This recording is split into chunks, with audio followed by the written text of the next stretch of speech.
Raise your voice and reconnect from every stream. Our sounds ignite. We test, we break, we build it right.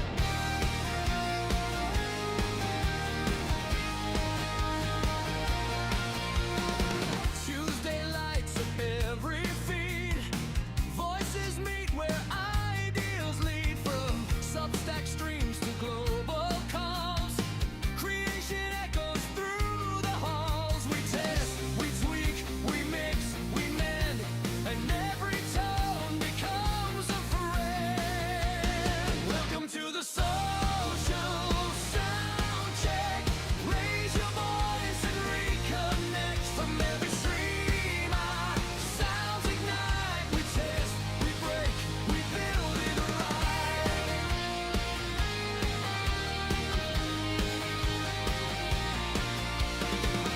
Across the wires, across the seas, new gear hums and ideas speak free. AI sparks and analog dreams, colliding beats and feedback streams. No cameras roll, just waves and will, where sound is art and learning thrills. We tune imagination wide, from whispered thought to amplified. Together live the moments grow, integration and audio flow.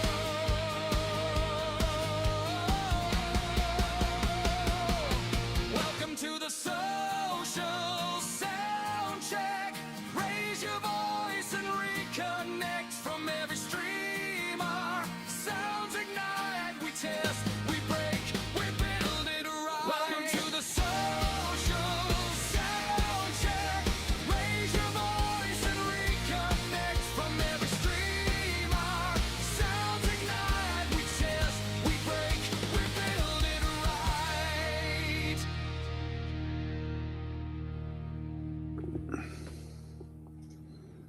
Well, hello, Melbourne, Australia. Keith Keller, in that order. It's 10 a.m. on a Tuesday. We've just got back from daylight saving. We fell back from daylight saving over the weekend. So this is the new timing for the next 6 months until October 4th. It's 8 p.m. in the eastern states and 5 p.m. in the Pacific states, if that's how you say it. And the reason that's important is that most of my followers, most of my listeners are actually calling in or listening in from the US and Canada. Very cool people from Mexico, South America, Argentina, Brazil, and all sorts of places. And some Aussies, not many, 7%. So I have to factor in that we're going live in various parts of the world. Hello, Martha, listening in Houston, Texas. And hello, Peter, calling in and listening in from San Cristobal, Mexico. And that's how cool this show is. But where are you listening in from? Tell me what you're thinking. This is the map, the global sort of mark of approval from LinkedIn here, 1.2 billion members. Where are you? Put that in the comments for me. We'll play a few songs while we're waiting for the stage to fill. And you can listen to this show on YouTube as well if you prefer. We've got quite a good sort of system going there on YouTube. KeithKeller.tv. Let me just see if I can find that header there. If you want, you can also make some comments. I'd love you to do that. You can make comments on LinkedIn, Substack, and also YouTube. Unfortunately, with Substack, it's a very manual process. I've got to go and check that myself, which I will do, and I'll have to call you out individually because Substack doesn't feed into the Restream format, which will happen over time, I guess. If you want to know more about what we're doing here, please go to Where is Keith Today. We have all the shows listed until the end of April at least. And Karen's calling in from Paran in Melbourne. Another Aussie, another Melburnian, and another KK.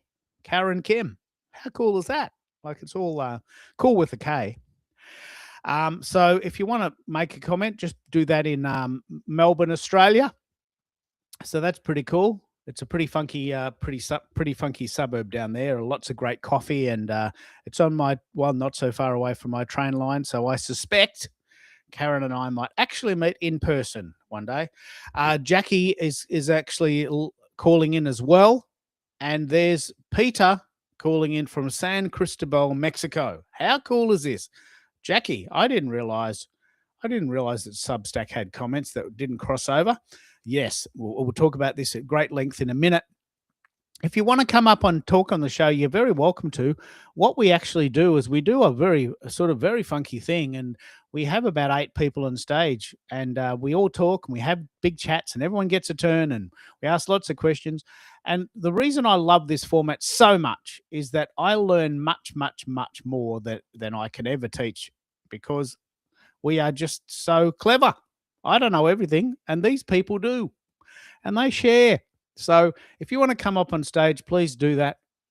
What I'm going to do is while I send some of the people that have just sent some messages in, I'll send you the link. Please come up on stage if you want to, if it suits you there.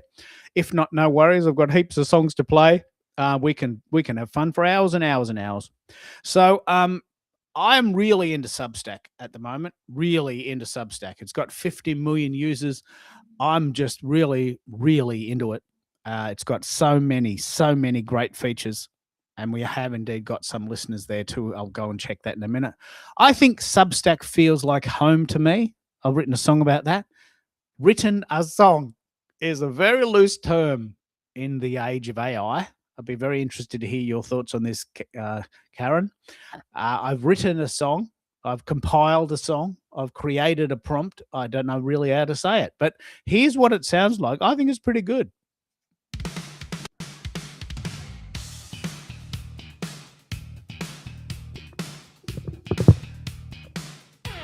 Substack feels like home. We're live streaming, so we're not alone. More than just words, now we're homegrown. Yeah, Substack feels like home. Camera off now, but I'm going online.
Okay, that was fun. Substack feels like home. Now, when I say that I write these songs, that's not technically true because AI is doing the bulk of the work. I'm not embarrassed by that. It's 2026, you know. The songs sound so much better than when I used to do it back in the day.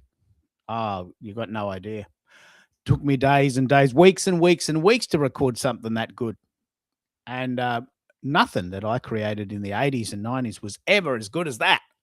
So I don't mind. We have a lot of fun with AI. That's a site called Suno, Suno dot AI. Be very, very fascinated to have a chat about this today. So what we're doing today is it's the daylight saving special edition to get you set into the tone of the show. Hello, Jackie. Hello, Amy. Hello, Peter.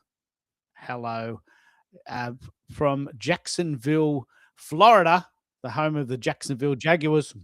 Wonder how they're going this year, or have they started yet? I don't think your season started yet. We just started the AFL season, so they're probably having a rest. So Martha's calling in from Houston, Texas. Um, just such a global show. Melbourne, Jacksonville, Jupiter. Got someone calling in from Jupiter. Fly me to the moon. Let me play amongst the stars.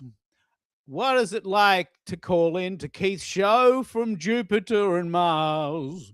Hello, Martha. How you doing? I'm doing good. I'm just sitting here enjoying your singing.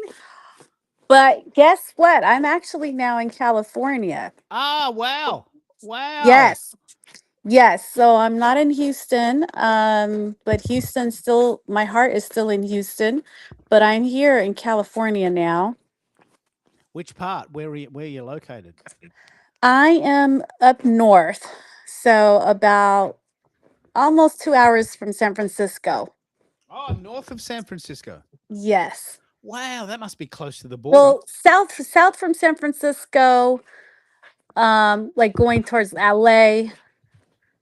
We're literally on the coast, so I'm very near the beach. Oh, Very near the wow. beach.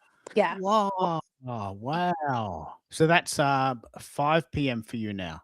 5 Yes. 5:15, Uh-huh. yeah? Yes. Yeah. You guys went to daylight saving weeks ago, didn't you? We did. Yeah, it's been nice to be able to have, it's still trying to get accustomed to it. The sleep pattern is really off still. You want to Um, swap? You want to swap? Like how are we you go. doing? Uh, yeah, Australia, we love it here. We're pretty cash, and so yeah, we're just about to shoot into our winter. It's going to start to get cold, but relative terms, California cold. California Oh, cold. okay. It's not Toronto cold. It's not Oh, Toronto cold. that's good. It might get Yeah. down to zero, but it's raining today, and we've had our summer.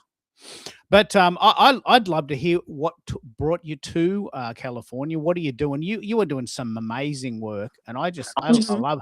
I love featuring my community because we're all doing such great stuff, aren't we? We really are, Keith. Oh my gosh, I haven't been on one of your shows in a while. So I moved here. My son is in high school. So he's going to be finishing up high school here in California. So that was part of the reason why we moved back home. Well, one of the main reasons. So we're now in, we have 2 more years left after this year of high school, and then he graduates. He becomes an adult. And then he spreads his wings, and I don't know yet where he's going to be going to. But we would like to go back to Houston. Houston is a lot different, but we'll see. We'll see where the universe will lead us. Mm. But I'm still running the nonprofit. Um, and so been, it's going 2 years now. So that's been a journey in itself, the ups and the downs and the learning in between. And now I'm starting a doctorate program. I start tomorrow. Oh wow! Um, yeah. And so there's been a lot of, I got a recognition from the university Um, and so I'll be heading to Phoenix next week to celebrate and accept that recognition in person for the community leadership of what I'm doing in the community. And so I'm really excited about that, just to be able to yeah, it's not an easy process, you know. Keith, it's a process of learning as you're going and embracing it, but also identifying that if you're not okay, to also seek help. So Ah, even though it's been I've gone through some hurdles, but I've learned that if I'm not okay, you know, I can't lead a team, and I have to be okay for myself so that I can help as many people as I can. So yeah, it's been a growth experience. yeah. Look, I love what you're saying because like, uh, right in the very early days of Keith Keller FM, you know, you called into the show and you were just as open and lovely then. Guys, I love this story. I got a gig tomorrow and I'm really nervous. Really nervous. Any ideas? This is like remember this right at the beginning of your Yeah. journey, you know. Oh my gosh, Keith. Yes. Actually, I came to your show before I went to Social Saturday Chat. And yes, you welcomed all of us. I don't even remember. Jay was there. I don't remember who else was there. Oh my Bez was Yep. there. Yes, There's yeah. a couple of us. Yeah, that you guys were all so supportive of before I even started the nonprofit. It was more my intro was coming here to your show, Keith, and it was like, let me walk you through the steps on how to go live, how to do a live, why it's important. And I mean, you gave me a pretty much a whole, you know, essay, a background about it. You gave me the scoop, you know, and Yeah. that was so kind of you, Keith, because we don't know when we're newbies. We're learning, we're meeting new people, and it's a scary place to be when you don't know, like, I'm meeting strangers online, you know. But it was very, very sweet, and you've always been the same person. The Keith that I met a few years ago is the same Keith that is here today. Yeah. I'm just good old mate. And you know the reason why I love it, and this Hey, Jackie girl. you are Sorry. a you're living proof of this. When you share, you grow, and when you Mhm. give, you grow. Right now, Yes. you don't have to quantify this as a mathematical equation. We do it. You and I, we do it naturally. We Yeah. just naturally want to help others. Right. Hmm. But what happens as a result of that? Like I remember that one show, and then you did the gig, and then you started a not for profit, and then Yeah. suddenly you're rocking, and you met this real. I can't remember who it was, but you met this really funky person, and they took you under their wing, and now you've got all these goodies, and now you're doing your doctorate. Now, for me, this is my reward. I just see you there as a little fledgling in the nest, and then you get your wings, and then you're flying, and you come home and you say hello. Yeah. Hey, hey, Yeah. guess what? Guess what? Guess where I've been, Keith. I've been Yeah. around the world. I'm living in San Francisco now. Hello. Woohoo! and and and Keith, this is this is actually the first time I've heard you sing. You have a beautiful voice. Yeah, well, I've never. I'm impressed. we this show is I like I'm very it's developing, right? So I've worked out that regularity is very important. Now that's a name for a song. Regularity is very important. Let me write a song about that. You know, Oh regular. yeah. So we discovered this site called Suno, suno.ai, right? And we developed this little. Some people use it differently, but this is how I do it. So um, we developed this little habit where we try and create little hooks, little taglines. Right. So this friend of mine who is listening in from Jupiter, Florida. Oh, there's Mike. Cringe. Oops. So not everyone likes my voice, but so we developed these little songs, these little jingles, right? And so once I start with a little jingle, I'll play you one. I'll play this. This is a very good example of what we do. Have you heard of Suno? I have used Suno actually myself. Yes. Yeah. Yes. So I'll give you a very good example. So I love Substack. I love it. You I, know, I just talked to Coach Carrie about that, and she said you introduced her to it. yeah. And And she gave me a little intro, real quick, and I was impressed that you can do your live streams from Substack. well, actually, this is a very good segue into that. Curtis Brooks is listening in on Substack. It's quite difficult to do this, but this show, I'm very proud of this. This show goes to Substack, LinkedIn, and YouTube all at the same time. Like, so Wow. if you love Yeah. Substack, watch the show on Substack. If you love Okay. YouTube, watch the show on YouTube. If you're on LinkedIn, watch the show on LinkedIn. So what the show is the same. We Mhm. use a site called Restream. So it's Mhm. restreaming the site to YouTube, Substack, and LinkedIn all at the same time. Right. And now we've got Now, people. Yeah. Keith, is this a free version? Is this free through Substack? Uh yeah, for actually, do you not use it? Do you want me to? Well, so I use Restream, right? But I can only have two channels, I Yeah. believe, for free. And then because I'm using the free version, but with Substacks, can you use more channels? That's where I'm kind of confused. Or is it still just the free version could only use two?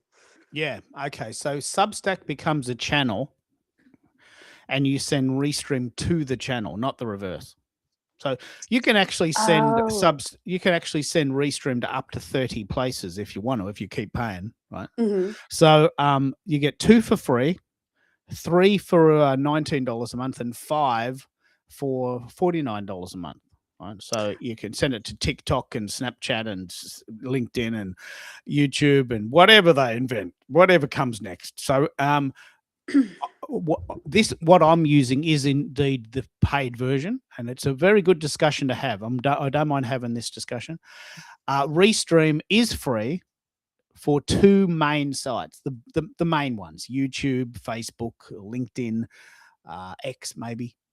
I don't know, but with Substack's actually very difficult to do. Like, I'm not going to talk about that today because it's very hard. Like, it's extremely difficult to do. But it is possible to do, and I will do a masterclass on this one day, but not today because it is very difficult. But what you can do, if you want to do it, you can actually I'm doing the show anyway, right? I'm doing the show anyway, and I'm sending it to YouTube and to LinkedIn. Now, that cost me nothing. I'm doing the show. I'm having fun. I'm just sitting in the back of my house talking to myself, singing songs, and people come. Right? But then for the $19 a month version, you can add a third one. Right? And that, they've got to make money. They're a company. So they're paying people. So for $19 a month US, which actually is $30 Australian, you can actually do this, and you can send it to a third one of which is Substack. Right. So I will, if you want, I'll DM you. I'll give you a Zoom call about this because it's very hard to do. I don't want to get into the weeds about it because it's very hard to explain. But Substack is now one of my channels, and Mitra is listening in there. So is Curtis. Now they are listening in on Substack, which is a third channel, and they can't talk to Restream. It's very early, like it's very, very early, and you know me, I'm always trying new things, and I've got to be honest, it's a right on the edge of what I'm capable of as a person, like a right on the edge. I feel like Neil Armstrong, like I'm just about to get into the shuttle. That's quite a relevant reference given that we've talked about flying to the moon and the Artemis 2 adventure. So it's very difficult. So don't worry about it yet. But if you do want to add it, you can. On the reverse side, Substack has its own live streaming format, which is very, very, very, very, very, very, very basic. And I personally don't like it, but it is possible to do, and that is free. I'll show you what it looks like. I've done it. It's not very good, but and who am I to say this? I'm just one person, but I don't like it. And the reason I don't like it is because you can only have 3 people. So you can have yourself and 2 guests. This is what it looks like. This is what the free Substack version looks like. It's not bad, but there's no music, there's no images. It's extremely basic, and for me, a bit too boring. And so I've tried it. I just don't like it. But it's free, and you can't get past free, right? But Right. I want to hear what you think about Substack. What do you think about it? Yeah, I haven't used it, so I can't, I really don't know what I think right now, Keith, because I haven't used it yet. But now that I know that I can stream, it is another channel. I thought, I mean, you can go live from Substack, the free version. Now, if you can do that from Substack, can you add multiple channels from there? Or no? No. Oh, got it. Yes. Okay. So this is very, very important. This is extremely. I've got a whole song about this. Martha. So multi-streaming 101, right? So what Restream does and why it's so good and arguably worth, I don't work for them, but why it's worth the money. And Zakia can talk about this because it's definitely worth the money for her because she's got a lifetime deal. She paid one time back in about 1974, and she got it. She got everything. Like, she's so clever. But the reason why Restream is so good is that you can keep building it as you go, and it's a functioning site that does everything for a fee, and that's fair. You pay for things, whereas Substack is completely free, and so its features are a bit sort of dumbed down. Like, they're a little bit too basic for me, a little bit sort of flat. Would you agree with that, Zakia? You love Restream, and you were lucky enough to get it on a lifetime deal. Oops, sorry. I'm stumbling. What'd you hit the bin? Sorry, good evening. My dog is fighting with some kind of chew toy over there. I'm like, what in the world is going on? Yeah, I love Restream. I haven't gotten a chance to see the new StreamYard studio. But yeah, it's like you're saying, you can continue to build on it even with that standard plan. And let me go get whatever shoe this is from the dog. You're talking about this Substack studio? Yeah, the new one they just released. I don't know if Yeah. you went to that live I stream did. they did. Yeah. Let me pick up on this. This is actually very, very cool, Martha. Substack is growing. It's big. It's pushing fast. It's pushing hard. I like this look. Substack is really, really pushing hard. So almost every day you wake up and they've tried something else. Like, I love that. That's exactly where I live. So what Substack has done, this is so clever.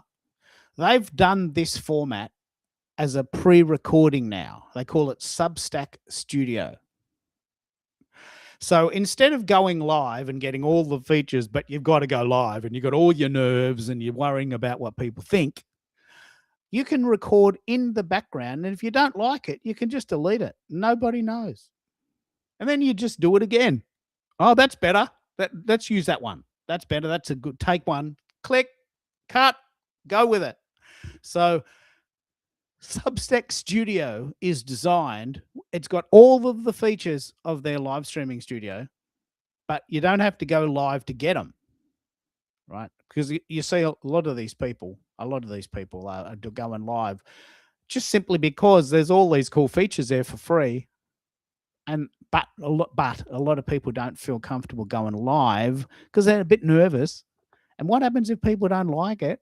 And what happens if I say something stupid I've got past that now. Like, I'm always saying stuff stupid, but I just say it. Like, some people don't like my singing. Well, that's not my fault.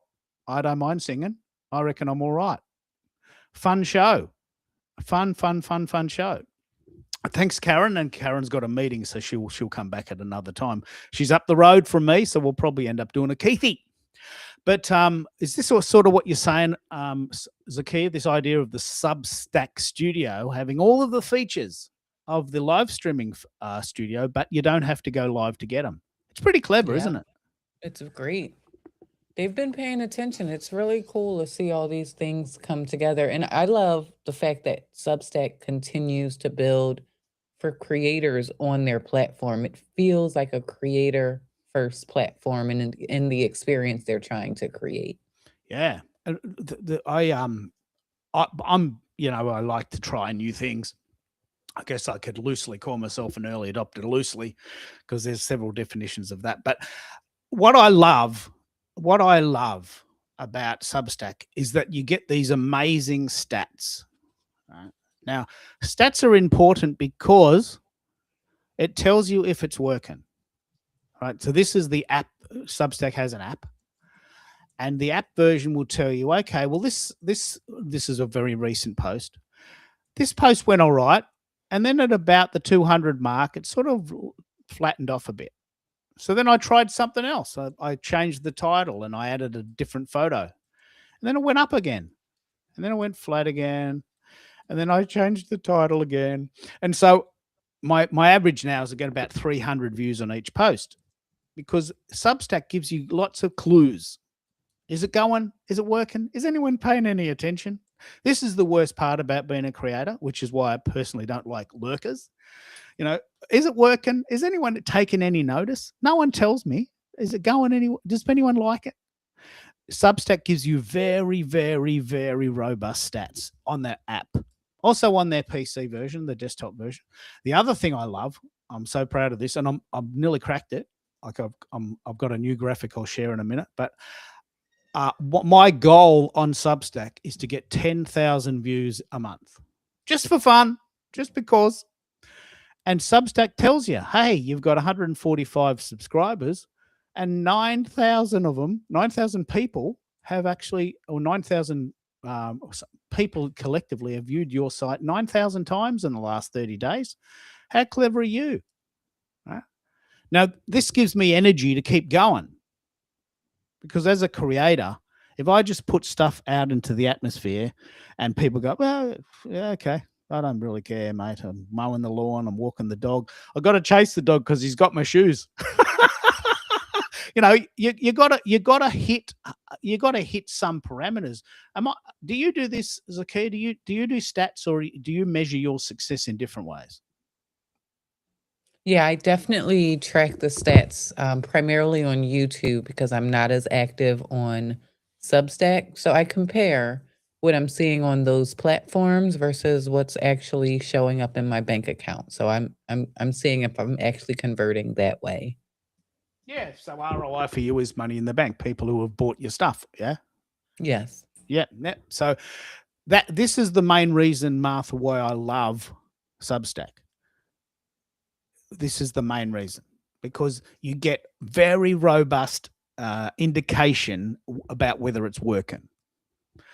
And it's very easy to manage. So I definitely recommend trying it. So the way I do it now, and I'm very extremely proud of this. What I do now is I do these live shows for fun. As you know, I've been doing them for 6 years, ever since the pandemic. But now what I do is at least once a week, twice a week, I actually write an article. That's a very, very loose term. I will talk about this in a minute.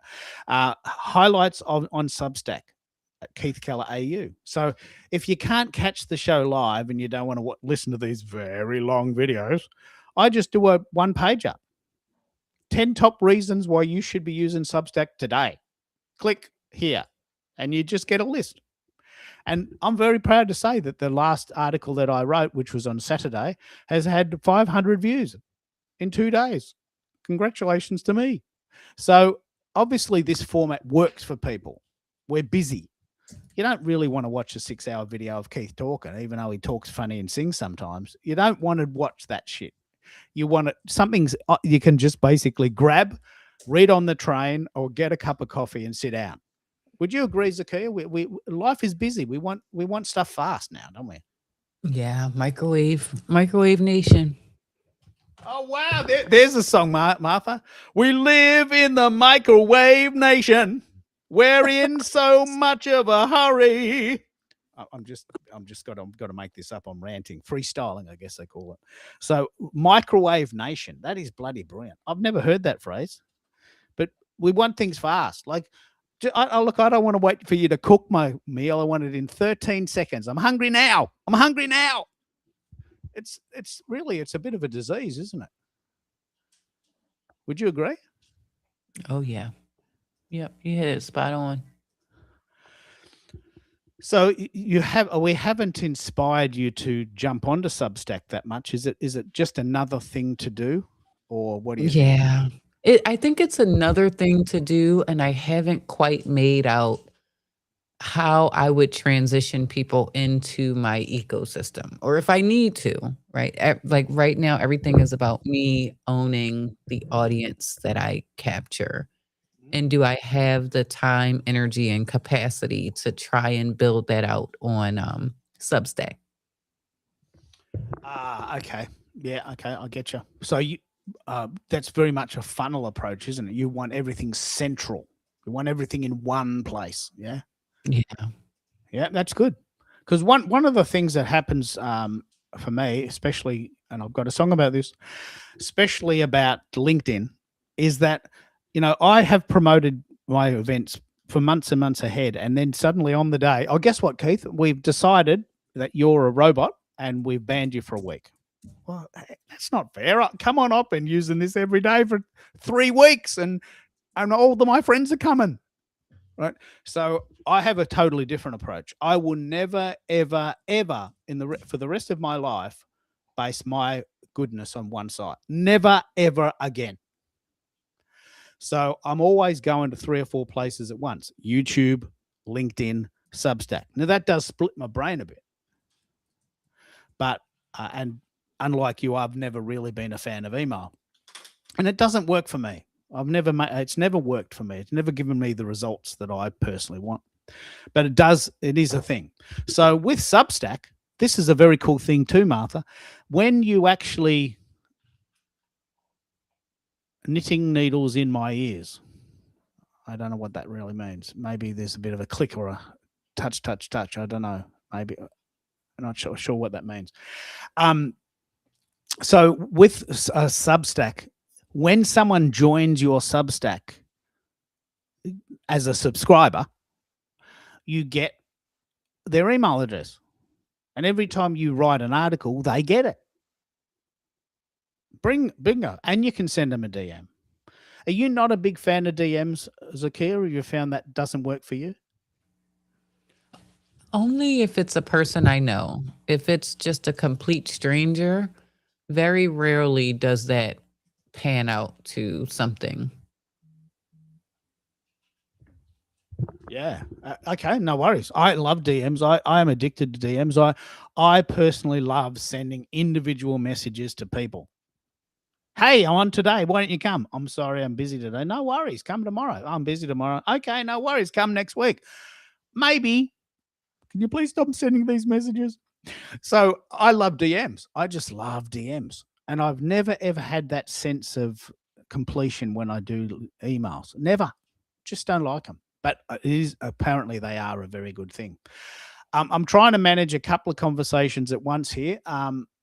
A couple of people are indeed on Substack. I can't send those messages over here, but Mitra is there, and so is Vicky.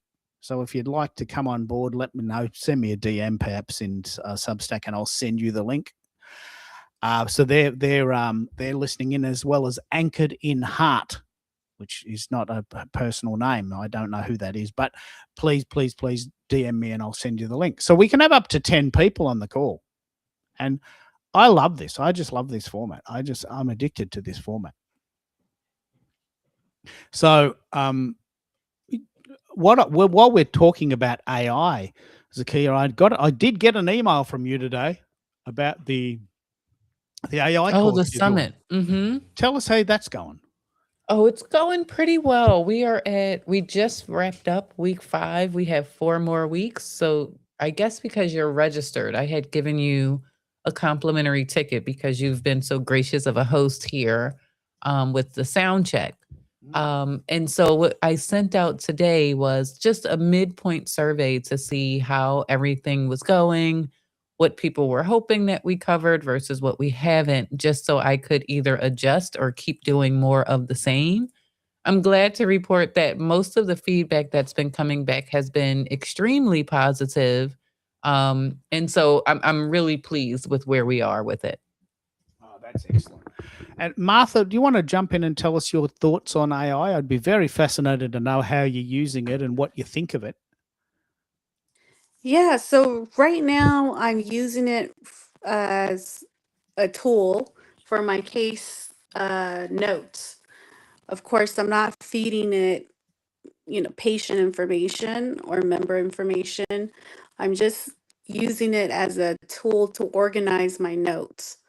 Um, and then I'm not using it as a research tool yet, but I have been seeing some people, and particularly in the housing sector, which is very interesting, because I work with, I serve the unhoused community. That's the population that I'm up with.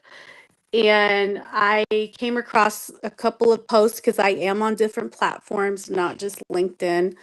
On the business side, I'm on Instagram, YouTube, and LinkedIn. And on a personal side, I'm on Instagram and Facebook and LinkedIn. For me, AI is a great tool, but of course, you have to be very particular with what information you're going to feed it, as far as don't put your private information in there because it will remember it. Yeah. What have you noticed, Zakia? What are the main pain points so far that people want to know about, and how can late starters join your course? Is it finished, or are you doing another one, or can they come in now? They can come in now.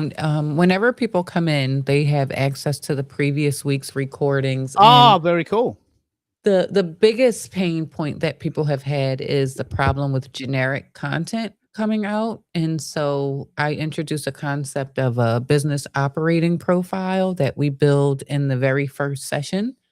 And so the first thing we were doing was just kind of showing all of the world of AI, the different phases that it could live in. So there's generative AI, where it's generating content. There's the precision layer of AI, where it helps you to get really precise in what it is that you're trying to do. And then there's also the translation layer and the creative layer. So what we did was we had them build out a business operating profile, which is really all about their business, who they're serving, their voice, their tone, their style, all of those components. And then we layered on AI to help them come up with a strategy for what it was that they were doing, whether that was content or marketing or um, products and services that they could provide. And now we're getting to the point where they're automating most of what they're doing. I love this. Let's start at the beginning point, because a lot of people say, "Oh, mate, AI is so big, I don't know what to do," and you don't have to do everything. You've said, "Okay, what do you want? What do you want it to do? Where do you need it to go?" Let's spend a bit of time there, because if we get that right, like as an example, I'll tell you exactly how I do it. I write my articles with Perplexity. I'm not embarrassed. I can't read. I'm probably dyslexic. I don't know. I just don't read. But when I type in a key phrase into Perplexity, it comes out with this really lovely article, which I then check and cross reference with Copilot. And then I think, okay, well, the essence is there. It's not exactly right, but I'll tidy it up. Then I'll put that into Substack with my own little flair, Aussie words and S's instead of Z's, because monetization is spelt with an S, not a Z. And so, we do the Australian English thing, and then I then have I then have an article with maybe an image, and I use Bing images to create my images. We can have a whole discussion about that. And then I write a song, a jingle about what the article's about. So I write the article, I do images, I then write a song. They are the things that I need AI to do for me. I don't want to build my own agent. I don't know what vibe coding means. I have no idea what GitHub is about. I don't want to know. I don't need that shit, right? I don't need that yet. Maybe I will. So the idea of going right back to the beginning and saying, you know what, all I need is this one thing. I want to make cool images for my blog posts. Good, let's start there. That makes a lot of sense, doesn't it, Zakia? Because you can get overwhelmed. Oh, yeah. It's very easy to get overwhelmed. So for sure. Does But that you got to help? have some grounding and Grounding, yeah. orientation. Yeah. I can particularly attest to Keith liking DMs, even when I don't get an answer right away. Ha ha. And Mike is complaining again that the LinkedIn has crashed 3 times already in 46 minutes, which is why we only encourage people to listen on YouTube. Keithkeller.tv is the call sign there. Does that help, Martha? Are you sort of getting some vibe there that starting at the beginning is a very good idea? I think this course could be very useful for you, and I'd be very happy to send you the link. Maybe are you connected to Zakia? Be a very good course for you. Yeah, no, we're not connected. This is the first time I'm actually meeting her. Nice to meet you. Me too. It's good to hear about, the work that you're doing with AI and how it's being presented to folks who are running businesses. So that's very intriguing to me to hear that out loud. Yeah, what I love about this show, and please tell me if you've ever seen this done before, because I don't think I've ever seen this done before, is I love the idea that people from all over the world are on the same call at the same time having a chat with people that they may not have even met before. And then maybe they might, Zakia lives in Philadelphia, Martha. Maybe one day when you're in Philly, you can meet her, have a Philly steak, or do whatever Philadelphians do. But I just love the idea that here we are talking to people all over the world, and we honestly don't know where this is going. Like, I don't make this up. We just have fun and we go with it. And that in itself is a bit of skill. And I do apologize if I sometimes miss your comments, because I'm trying to do a lot. I'm trying to talk into the mic. I'm trying to play a song. I'm trying to make sure that the guests are happy. I'm trying to answer the questions. I'm trying to look at the comments. And the fact that Substack doesn't work with Restream makes it all that more difficult for me. And that does piss me off. I got to be honest, it does piss me off. But I've just got to work with it. So don't think I'm ignoring you. Please don't think I'm ignoring you. I just got a lot on. And so that's all I've got to say about that. Peter's very, very active in San Cristobal, Mexico. Keith has a good take on AI. What do you want to create? The biggest lesson ever underneath all lessons and debate. Actually, there's a song there, Peter. Keith has a good take on AI. What do you want to create? The biggest lesson ever underneath is all lessons and debate. I'm going to write a rap about that. I'm going to sort of channel my inner Lincoln Park. I got a sort of a movement going on there. Mike's found the link, which I don't know how he did that, but I really do appreciate your thoughts. So, Mike, you're saying that the tab has crashed at least 3 times now on LinkedIn. Yeah, as you probably remember, I watch you both on LinkedIn and on YouTube, mostly now because Mike, you're really low. It's hard to hear you. okay, I'm gonna go silent for a while. I have to troubleshoot. Can you hear him, Keith, or it might just be Yeah. me? No, it is very soft. I was just going to let you play, and then I was going to send you something. What are you on today? Are you close to the mic? Are you got? Yeah, it's all the usual stuff. Let me go troubleshoot. Okay, no worries. That's exactly what we're talking about today: the social audio sound check.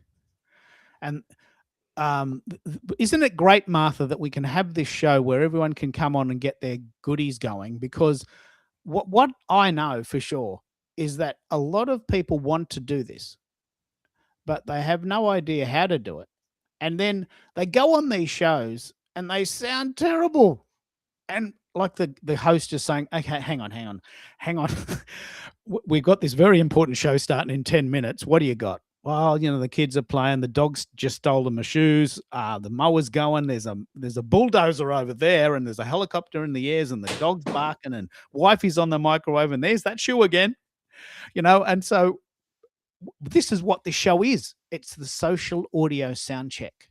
It's a very specific thing where there's no judgment. We'll just play around, see what happens. Mike's had a bit of a challenge with his tech today. What is that? Might be his internet. Maybe his mic's playing up. Maybe the cord is crackly. It's so good, isn't it, Zakia? It is, yeah.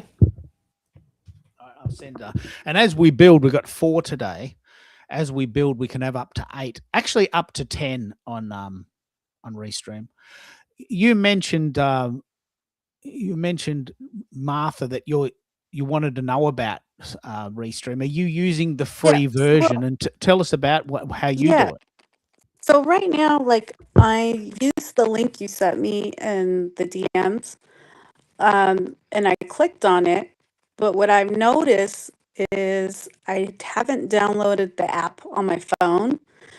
But when like right now, it stopped crackling. But like the whole time you've been speaking, I've been hearing crackles with Restream, and I also get that with StreamYard when I get the link to come on stage. But if I have the app, I don't hear that. Isn't that interesting? I don't know if anyone else No, experiences that. Like we are I got hearing the your crackle crackle. coming back. We are here. In fact, one of our very good friends, Americo, comes in from Toronto, and he always gets the crackle. And it's very interesting to hear you say now that there's a crackle when you're on the PC. Is that because your internet is slow, or is it because you're got an old computer, or So what do you? I'm on my phone right now, and I only get it on my phone. I don't get it on the computer, on the desktop. Ah, But what I've noticed from just testing this out multiple times is if I have the app downloaded on my phone for StreamYard and Restream, I don't get the crackle. But if I'm just going in with the link as a guest, then I get the crackle. okay. And you always go in on your phone? No, when I host events, I go through my desktop. Okay. Okay, that's a good lead, and you get a better result. Yeah, you get a better Yes. result. Okay, now that's handy to know. One of the things I've often found very confusing, but also very interesting, is that a lot of people use their phone. Now, I think that makes me sound like I'm about 160, but I never use my phone for anything. And I'm wondering, why do you use your phone when the desktop sounds so much better? It's just convenience. Yeah, you're just out and about. You just pick up your phone and you dial in. You don't want to have to dial in via your desktop. I'm quite curious as to why people do it. Yeah, so for me, it's definitely convenience. My phone is my little mini computer. So I use it for many instances, not just a phone call. I think I use it more for business than for using my phone to talk with friends and family. It's more of a business phone. Yeah, look, I'm fascinated by this because ever since COVID, I am locked in to the house. I love being at home. I just love being at home. And I sometimes go to the city. I'm going to the city tomorrow, but I don't like it. I don't like being in crowded places. I just love being online and hanging out. I just want to say hello to Mitra and to Tracy. I'd love to hear your thoughts. I've just sent you a link on Substack. If you want to join, please join me. We've got up to 8 people, and this is what it looks like when we have 8 people. It's very cool. What about you, Zakia? I'm guessing you do a bit of both. Do you spend much time on your phone, or do you just get a better result on your desktop? When I am on these shows, I am typically on my computer just so I can be in the moment. But if there's because sometimes these shows go a little late, I will just use my phone so I can be in the bed. And if I need to fall asleep, I can, because sometimes these marathons go into the wee hours of the morning. But most of the time, I am at my computer with the microphone. Yeah, okay. I think it's very important because you've got the Rodecaster and the pod mic going, and it's just crystal clear, isn't it? Yeah. Can you hear that difference, Martha? Can you see the difference or hear the difference, notice the difference that's going on with what happens there with Zakia? She sounds crystal clear, like she's doing her own radio show. It's very, very good, isn't it? Yeah, it sounds really, really good. And what do you use? When you do use your computer, what do you use? Yeah, so I just got I just use the computer microphone. I don't do anything special. I yeah, I'm very low. For me, I haven't invested in any products for what I'm doing. I did recently purchase on Amazon some microphones because I'm planning Oh, some wow. things in the near future. The ones that you put like on your shirt. Oh, look, So I yeah. Yeah, so I did purchase that. I just haven't tested them out yet. Okay. Well, you've got the perfect timing, haven't you? Like we are here. If you want to go and get them, we can test them for you. Because as you said, and this is very, very interesting, you can hear the crackle. Now, if you were on a very important call, I'll say you were interviewed by a very important blogger or a podcaster, and you wanted to be your best, then you might want to get a better mic system. You might want to. You might not be Oh bothered with that. yeah. I probably would not be on my phone. I would be on the desktop. Yeah. Do you want us to wait for you so you can go and get them, and you want to test them today, or you want to come back on another show for that? Well, I don't know if I have to charge these things because they're not even open. They're not even outside the box. Okay. So I would have to. It's gonna take me a little minute here just to open the box and stuff. Well, that's I don't okay want to. because I don't want to no, hold you up, but no, that's okay I. because I do 2 shows a week, as you know, and if you want to go, and we'll do this for you. What we'll do is we'll do a special show of the Social Audio Sound Check, and we'll do a sort of a headphones we'll do an out of the box moment. Like we'll just do an out of the box moment for you, and you can just come on at I'll send you the link. I do these 2 or 3 times a week anyway. So if you don't want to do it today, that's fine. That's fine. Do you ever use headsets, Zakia, or have you've sort of gravitated past those now? What do you mean headsets? I have headphones on so I can monitor the sound and I don't get the feedback. What I mean by that is earbuds and headsets with built-in mics. Oh, no. Mm-mm. I think I haven't used that since maybe 2018. Yeah. It's been a while. It's because we love this show so much. We have lots of really cool guests that come in on all different types of things. Like we have people calling in from the kitchen, and there's a big tiled floor and there's a big ceiling and big windows, and it sounds awful, but that's all they got. That's all they got. And their wisdom is well worth the crackly sound. Then we've got other people that call in and they just sound golden. And they can just say anything, like you, Zakia. I don't mind what you're saying because it sounds so good. We can just talk and talk and talk, and it's a pleasure to listen. Doesn't even matter if we say anything important. That's why I'm always trying to get you talking, because you sound so good. What's coming up on your next show, your next episode of the AI? Where are you taking people to? The next one has to do with leveraging agents to handle tasks for your business so that you're not actually sitting behind the computer giving it prompts and having it do it for you. So we've trained the AI. Now we have to give it a task. Okay. Tell me what that means. Tell me, for people who don't know what an agent is, what does that do? An agent is when it's able to take action on your behalf. So we've trained it on our voice. We've trained it on the platforms that we use. Now we're having it autonomously go out and create the social media content for us and scheduling it on our behalf. So it knows what's expected and it's going to go out and create 30 days of content. Tell us an example of how that works. I'd love to hear. Well, you would have to come to the summit for that. No, that's a great. Oh, we have a winner. That was a clever ask.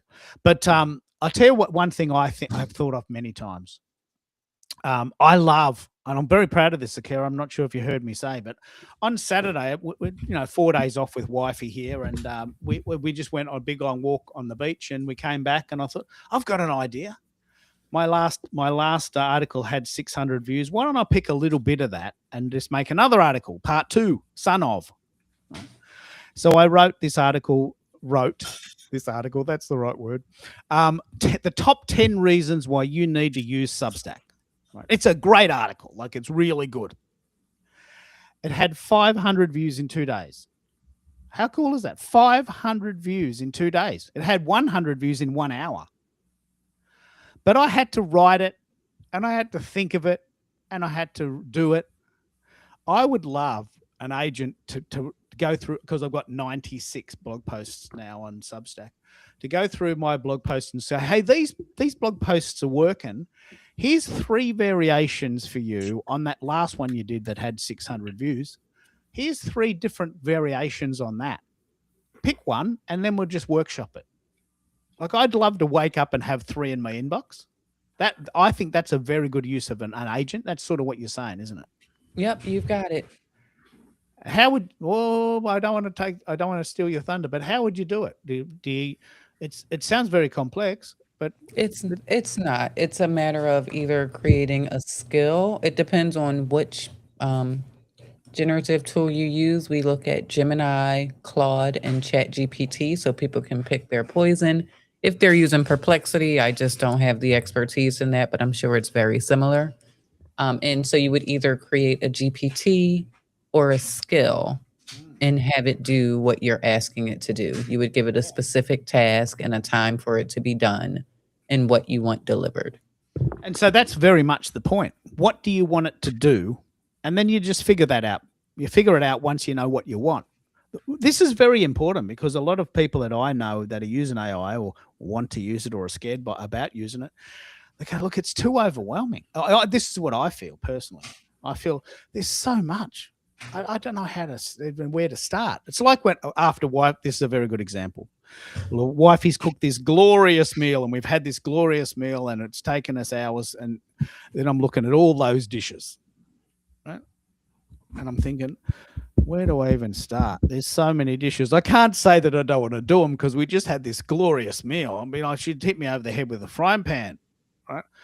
I'm thinking, it's 11 o'clock. We've had a glorious meal and a bottle of wine. And I'm thinking, where do I begin? You just got to start at the beginning. So with AI, luckily we're like an hour in. Carol's never going to hear this. But with AI, you've got to start with a goal.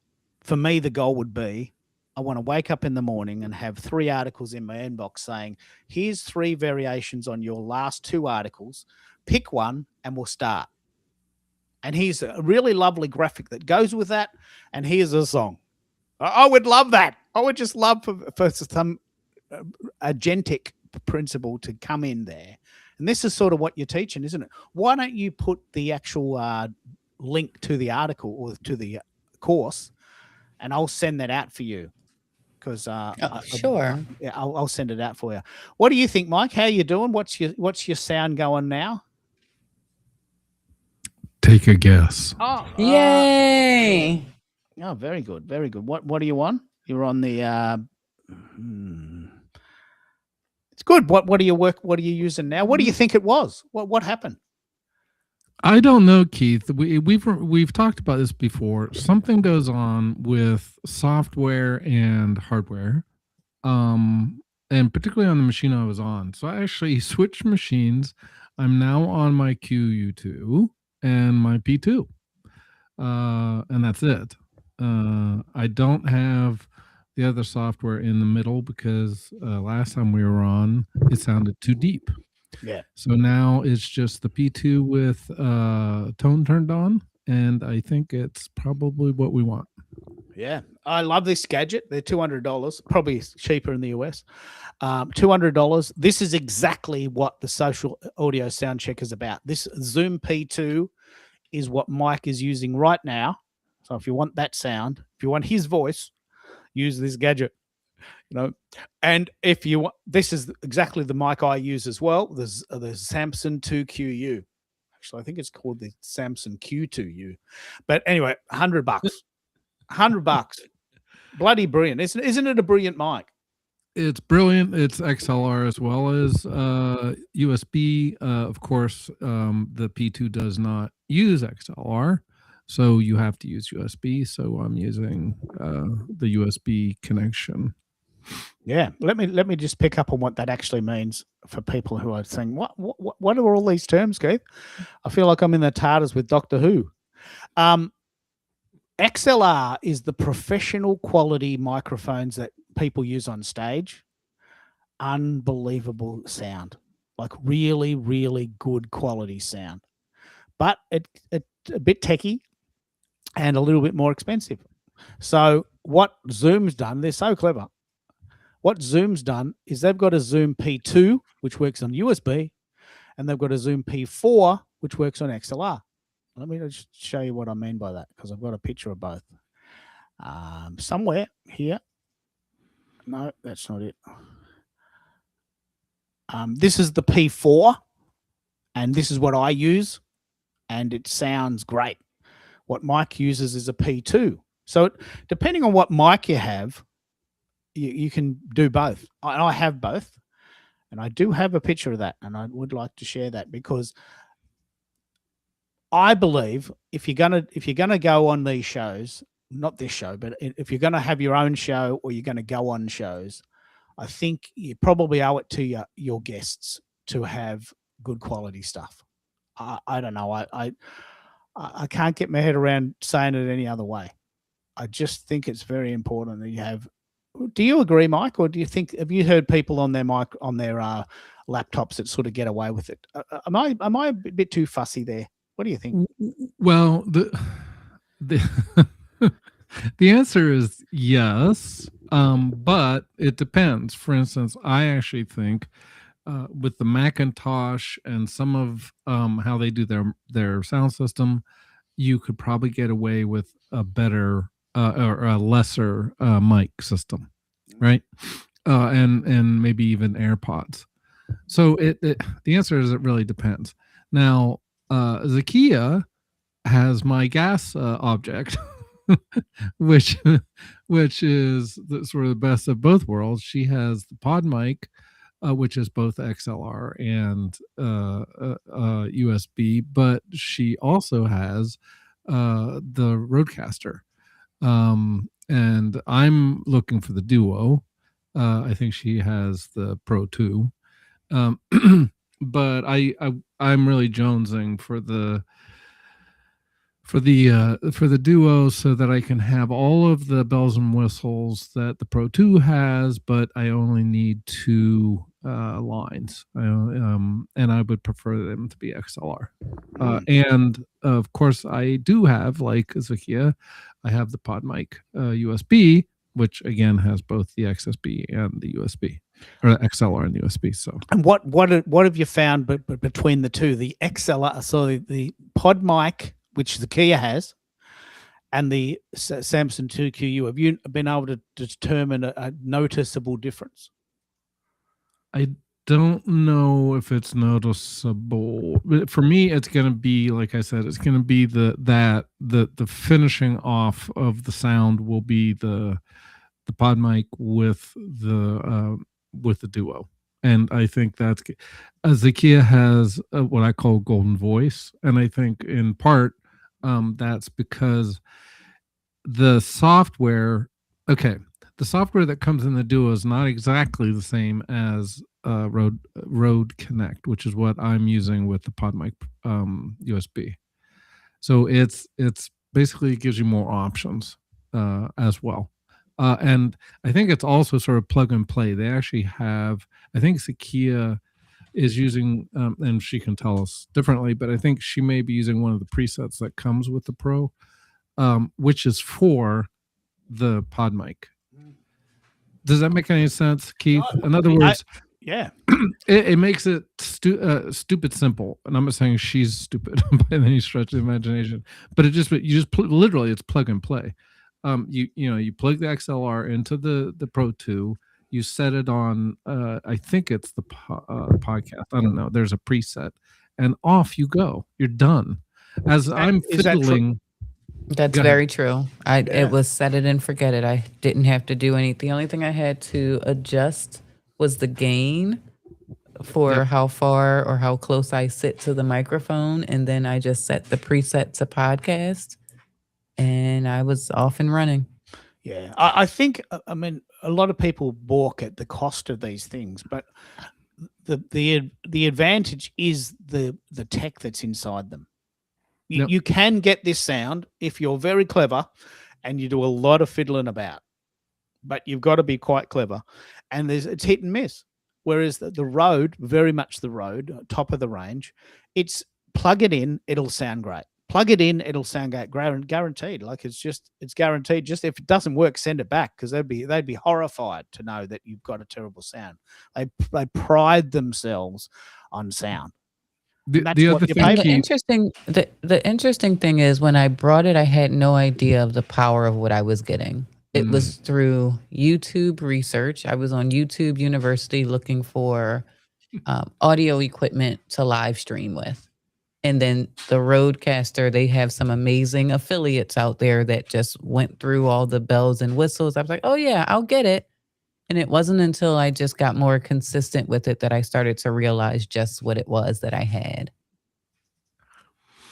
The other thing, Keith, is that they have presets, and I don't want to get too deep in the weeds, but Rode Connect only works with Rode equipment. The Rode Duo and the Pro work with any mic. That's another difference. Yeah, you plug it. You could plug. I'd be fascinated to know, and I'm not going to put this in your brain because it's your money. But if you had a Rodecaster Duo with two mic setups, I would love to compare the Rode Pod mic, which you have, to the Samson Q2U, which you have, and see if we can hear the difference. And by comparison, our friend Martha, who was in Houston and now is in a very cool town near San Francisco, she just talks into a phone, which is all she really wants to do. But there's lots of crackle, and it's just dependent on the internet signal, and it sounds a bit sort of, what's the word I'm looking for? It just sounds a little bit off. And she knows. She's thinking, oh, what's all this crackle coming out of my phone? So if you're really serious about sounding good and getting on other people's podcasts, I think you probably owe it to yourself, and you owe it to the listening audience, and you owe it to the host to sound good. And some of us are getting quite fussy about that, others not. But as you go up the line, are you going on other podcasts, Mike? Have you gone that far? Have you started going on other podcasts as well? I've been going on podcasts since I came on yours, Keith. And what that's great. I love that discussion, because what are they saying? Are they saying, oh, you sound great, or actually you can do better, or was that part of the inspiration for buying some of this equipment?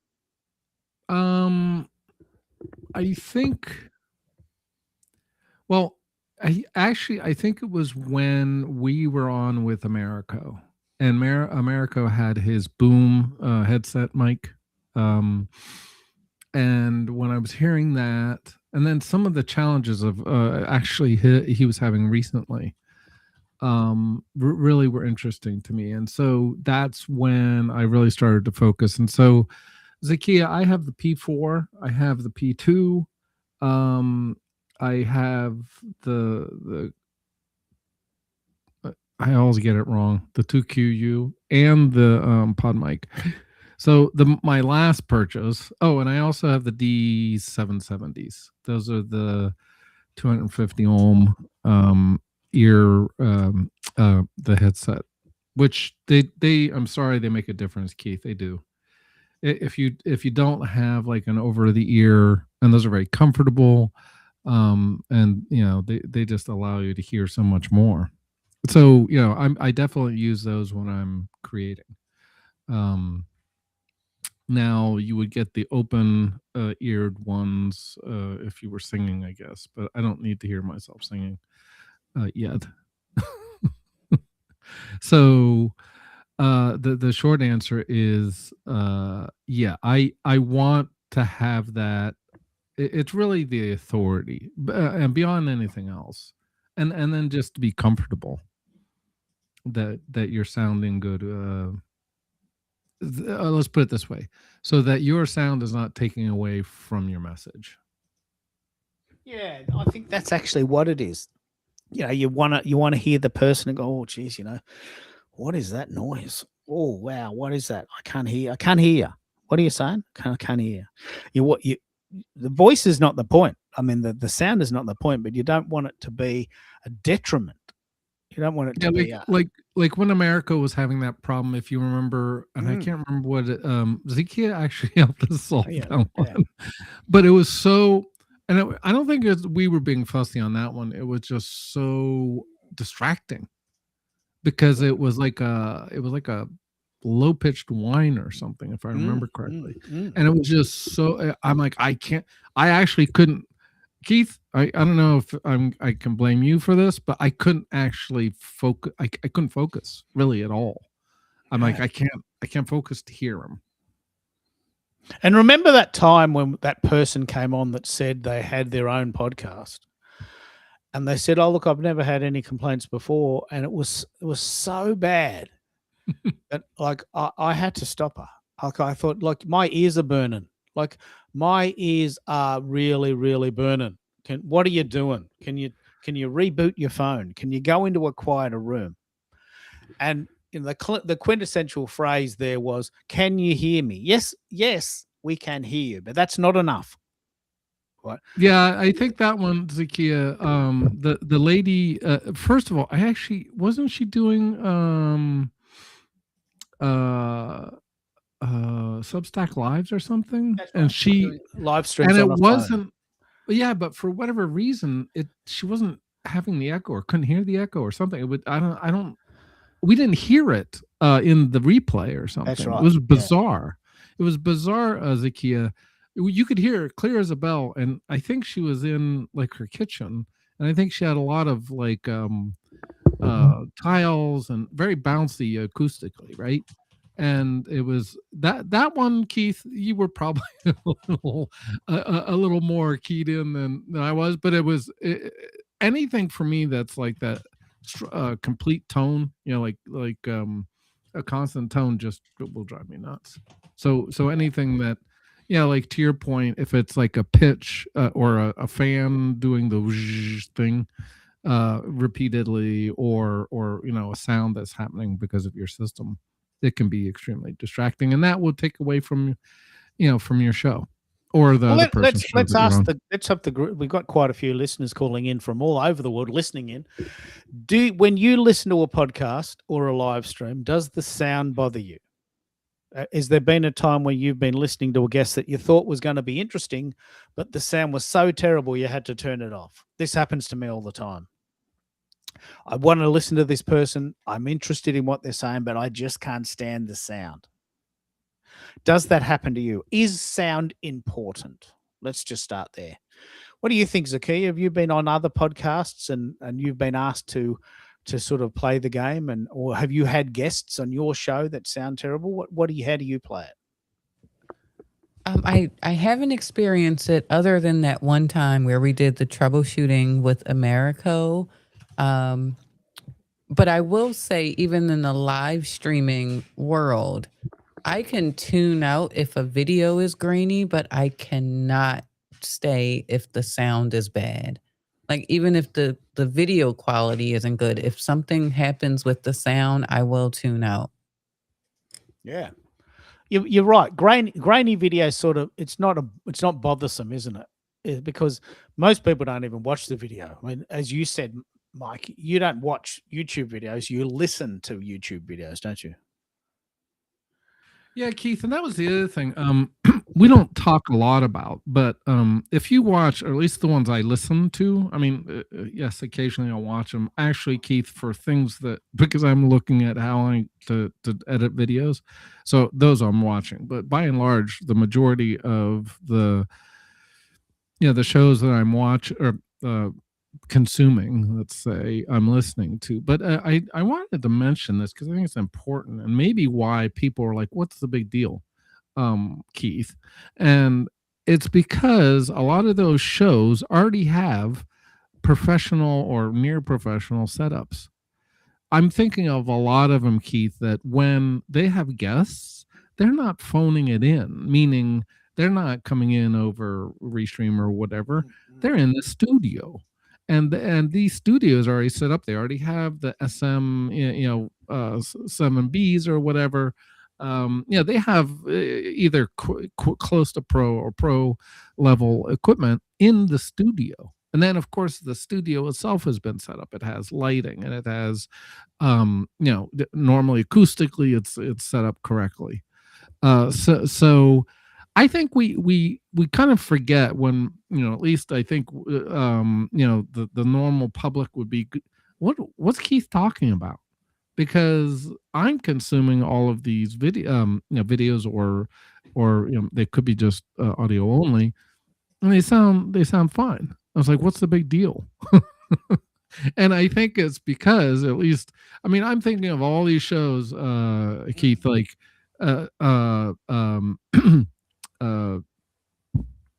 Rogan or all. There's a lot of other shows that I've consumed, and they all have setups in the studio themselves. So I think, when people are thinking about this, they're not necessarily thinking about what we're doing, live streaming and having various people come on, and you don't really know their setup and so on. I think I'm not saying we're unique. There's plenty of people sort of in this space, but I would say there's a lot of people in this space that are doing it from their own studio setups. No, I actually love what you're saying there, because most of the people that I ask about their tech, they go, look, to be honest, I don't know. I just go somewhere. And sit down and talk. I just turn up, sit in a chair, get the SM7B shoved in my mouth, take a photo, funky things, talk, sound good, look good, post a photo. Yep. I don't know what it is. Don't ask me what it is. I don't know. I sit down, they send me the file. Right? Yep. And look, wouldn't that be great if you were in that position? You just turn up to a studio, you sit down, you talk, it sounds good. They do the editing, they send you the file. Yeah. I mean, wouldn't that be just the ideal scenario? Well, Keith, imagine, like, maybe we would do shows that way, video. I mean, I might think about it if I didn't have to, and all the stuff that you're doing, even just the show running. And I really want to sort of give you your flowers on this, because you make it look easy. And you're not doing a lot of movement, right? This show per se, but you showed pictures and you make it look easy. And I think people that aren't involved in this, and particularly like if you're trying to, and I'm on a number of shows that are trying to do this, so they're trying to follow up on the chats, right? They're trying to put in what, like some of them actually run little game thingies, so they're trying to run the question, it's usually like they call it red flag green flag. I'm thinking one person in particular, and so they have these questions, and so they're running the whole show while they're paying attention to the chat and throwing things up on the screen, maybe even playing music. So there's a lot going on in these shows, and I think the listening public probably isn't aware as how complex this is. Yeah, well, Peter might come in and talk about that in San Cristobal, Mexico. But one of the things I'm fascinated by, especially with this, is in the perfect world, would you prefer to run your own show, or would you prefer to be on both, on other people's shows, or a bit of both? Like, I love running shows. I love it. I'm in charge. I'm the dude. I'm in charge. I have to push all the buttons. But I get to say what I want to say. And I don't have to wait and say, can I please come on your show? I'm not that famous. I haven't actually had that many requests this week to come on other people's shows. So rather than waiting for people to call me and say, can you come on my show, please? Yes, of course. I run my own show, but I wonder what other people do. I know that the live streaming format is quite complex and not everyone's up for it. But what is the appeal, Mike? And I'm very specific on this one. What is the appeal of recording the show ahead of time? And I just want to know how that feels, because I used to do that about 10 years ago, and I found it boring. But I'd imagine it's a great place to start, especially with a Substack Studio, isn't it? Do the show, record it, make it good, put it out when it's finished. That's quite appealing, isn't it? Well, I mean, we've already run into it a couple times, Keith, here on lives, right? Either there's a tech problem, right? Or there's meaning, an actual glitch, maybe with Restream, or although it doesn't happen very often, sometimes it happens, or there's a glitch on the user side, like I was having. I still don't 100% know what that was. So that wouldn't happen when you're recording, because you sort it out or ditch it or whatever. Yeah. So I think that's one thing. The other thing is, I think you would tend to plan the show very concretely. I mean, meaning, and that's kind of where I come in. For me is, okay, I want to do X. I'd have a script. You're not scripting this, which is fine, works fine. But if you want even more control. So you would script it, and even like I think the other thing is, maybe your guest also. I mean, so you can say, okay, guest, we're going to do X, Y, Z. This is what it's going to do, and then this is what I'm, in essence, this is what I'm going to do for to punch it up. You can do a lot more editing, obviously, Keith, all the special effects and what I can whiz bang it, right? And add credits and all, you can make it, in essence, look like a kind of professional TV show or something. Now you could do some of that live, right?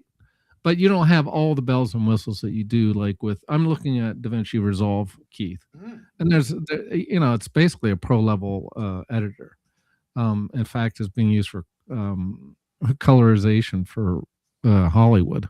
So that's sort of the next level that I'm looking at. But that's something that you'll be able to, that you could do in edit, where you can't do that, obviously, in the lives. Yeah, I love it.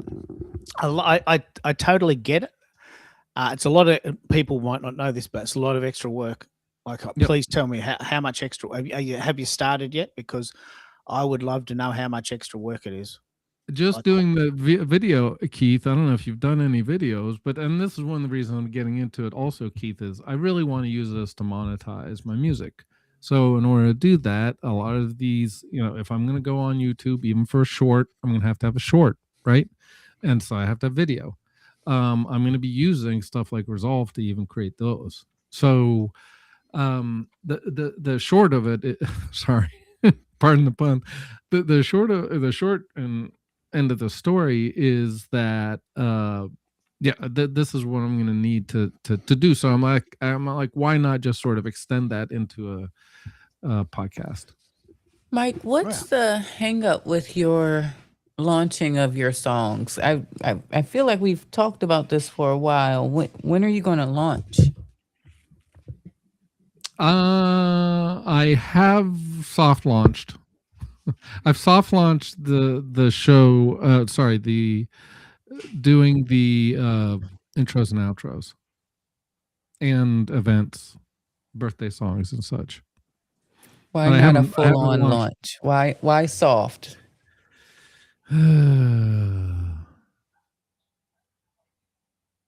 Imposter syndrome. Fair enough. Fair enough. I was just curious because I mean, I've heard your songs. I mean, they're really good. They're not like the stuff I create where it's just like, Mary had a little lamb, A, B, C, D, X, Y, Z. Yours is like really thought out. And I'm just curious why. Well, I just one of the haven't seen it things. all over.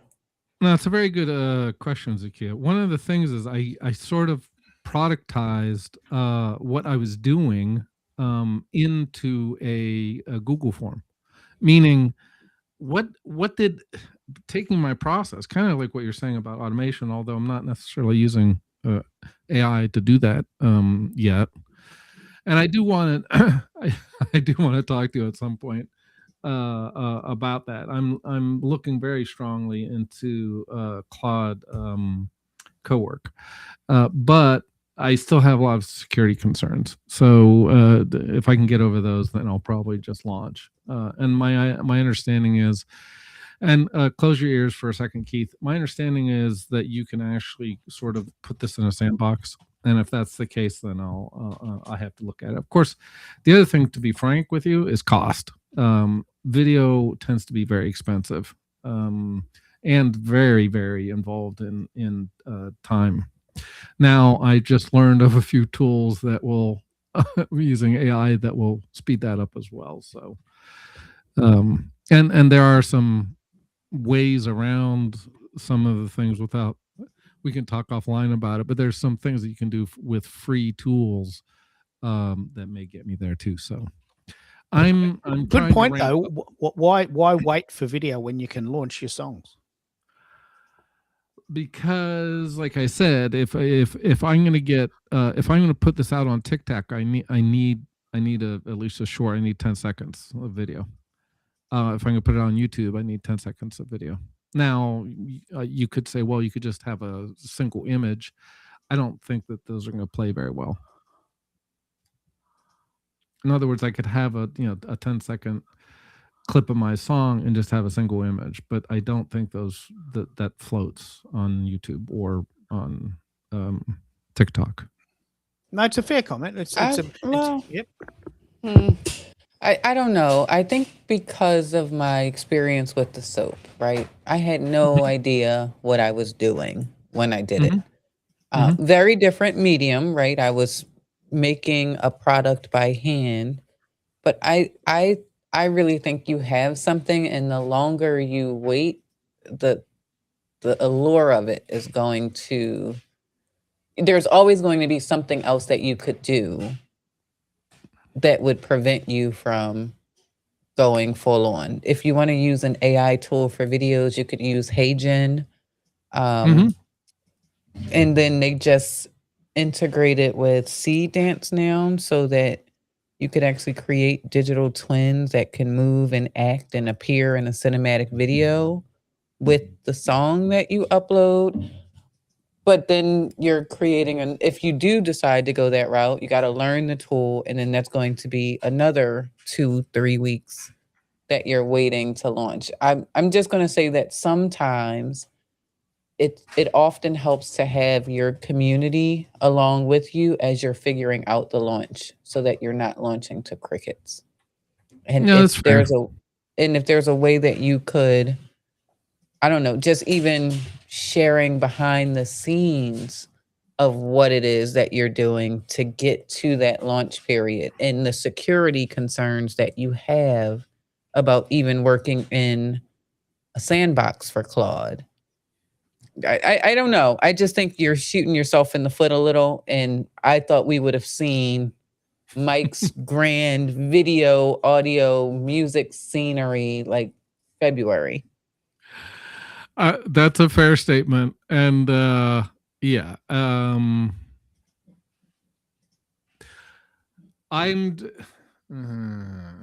That I'll just say that's a fair statement.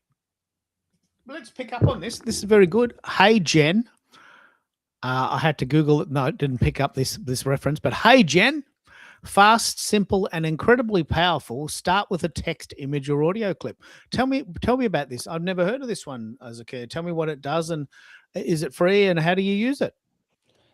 They do have a free version, so you could at least, like, again, this would be that starter where you could put your song in there in text. You pick an avatar and it looks human, and that person speaks the avatar. But if it's the album, you could upload the album and then they're singing that album. And what I was mentioning is today they just merged with another company, Seed Dance 2.0, which before you would have an avatar that was just on a static scene. So they would just be, I guess, on a beach and they would just be there. Now they could move between scenes. You could have multiple avatars. So maybe you have a man and a woman that are singing. It helps content creators like me. Like, let's say I'm doing tutorial videos. Instead of me being on camera, I create a digital avatar of myself or a digital avatar for the brand. The jury's still out if I want a digital avatar of Zakia, because then how are you ever going to tell if it's me or my clone, whatever? But then you could load your scripts and then you can generate these videos in moments instead of trying to, I said an or an or I had an uncomfortable pause. You load that script in and the AI avatar speaks it on your behalf and you now have a video. And Keith, this is probably and thank you for that, Zakia. It's basically a lip syncing. That's what Hey Jen is very well known for. Okay. And since she said that, so what they've taken, Seed Dance, Seed Bite Dance is well known. It's another video, kind of a well known video. It's along all these other ones. By the way, Zakia, I'm working in Flow right now, and there's a way around Flow that you can use it semi-free. So that's something I'm looking at. But yeah, the challenge, to be honest, to both of you from the video perspective, has been cost, because I had Kling. And Kling really wasn't working for me. I was getting very, very frustrated. So I will absolutely look at this as well. Because that's one of the things, Keith, that I've been holding back on is being on video and or even on audio with all the ums and ahs and stuff. So that's okay. Look, I get it. I get why you're nervous. This is a big thing. Like, I'm so into this. I do it twice a week. I've been doing it since 1984. Like, I mean, I take for granted what I know.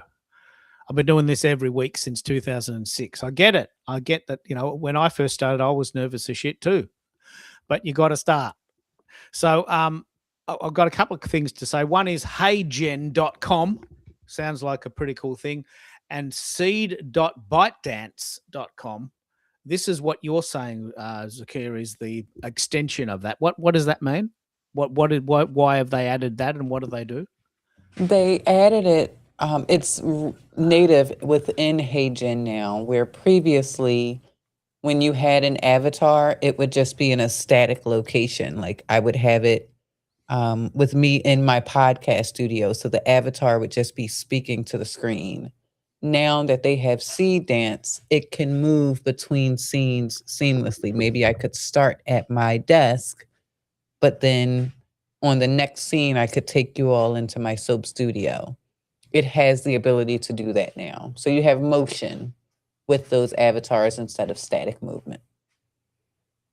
Wow, that sounds pretty impressive. And again, it's the freemium model, isn't it? You get a bit of a chance to talk about it for fun, and then if you're really into it, it's probably $29 a month, I'm guessing. Yeah. Yeah, know it. And Yeah. it starts at 29, but it quickly goes up depending on what you're doing. And that's a very relevant point, isn't it, Mike? The cost, the sheer cost of just trying all these things. Yeah. Well, and again, I mean, I can't remember what I was playing with or paying with Kling, but for the starter ones, they all have starter tiers, right? And the starter tiers, I don't know, let's say you can do 10 videos for instance. Well, the problem is that there's a learning curve on how to do videos, so you burn up all your credits, right? And they know this. And then there's like I was using Grok. Grok has something called Imagine. Very cool. But I was using it for free, and you get I don't know, let's say 100 credits, and you burn through them, before you know it. And then I think it's $30 a month. So that $30, and again, that's your tier, your starter tier, and the pros are and they crank up fast, by the way, to like 200 a month and so on. All of these platforms are like that.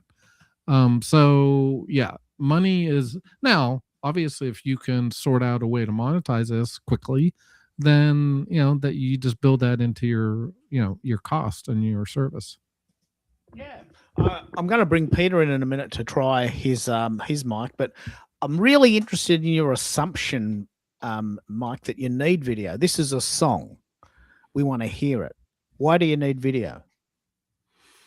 Well, my understanding is anyway. I mean, if I'm going to if we're going to have it on YouTube, it has to be a video.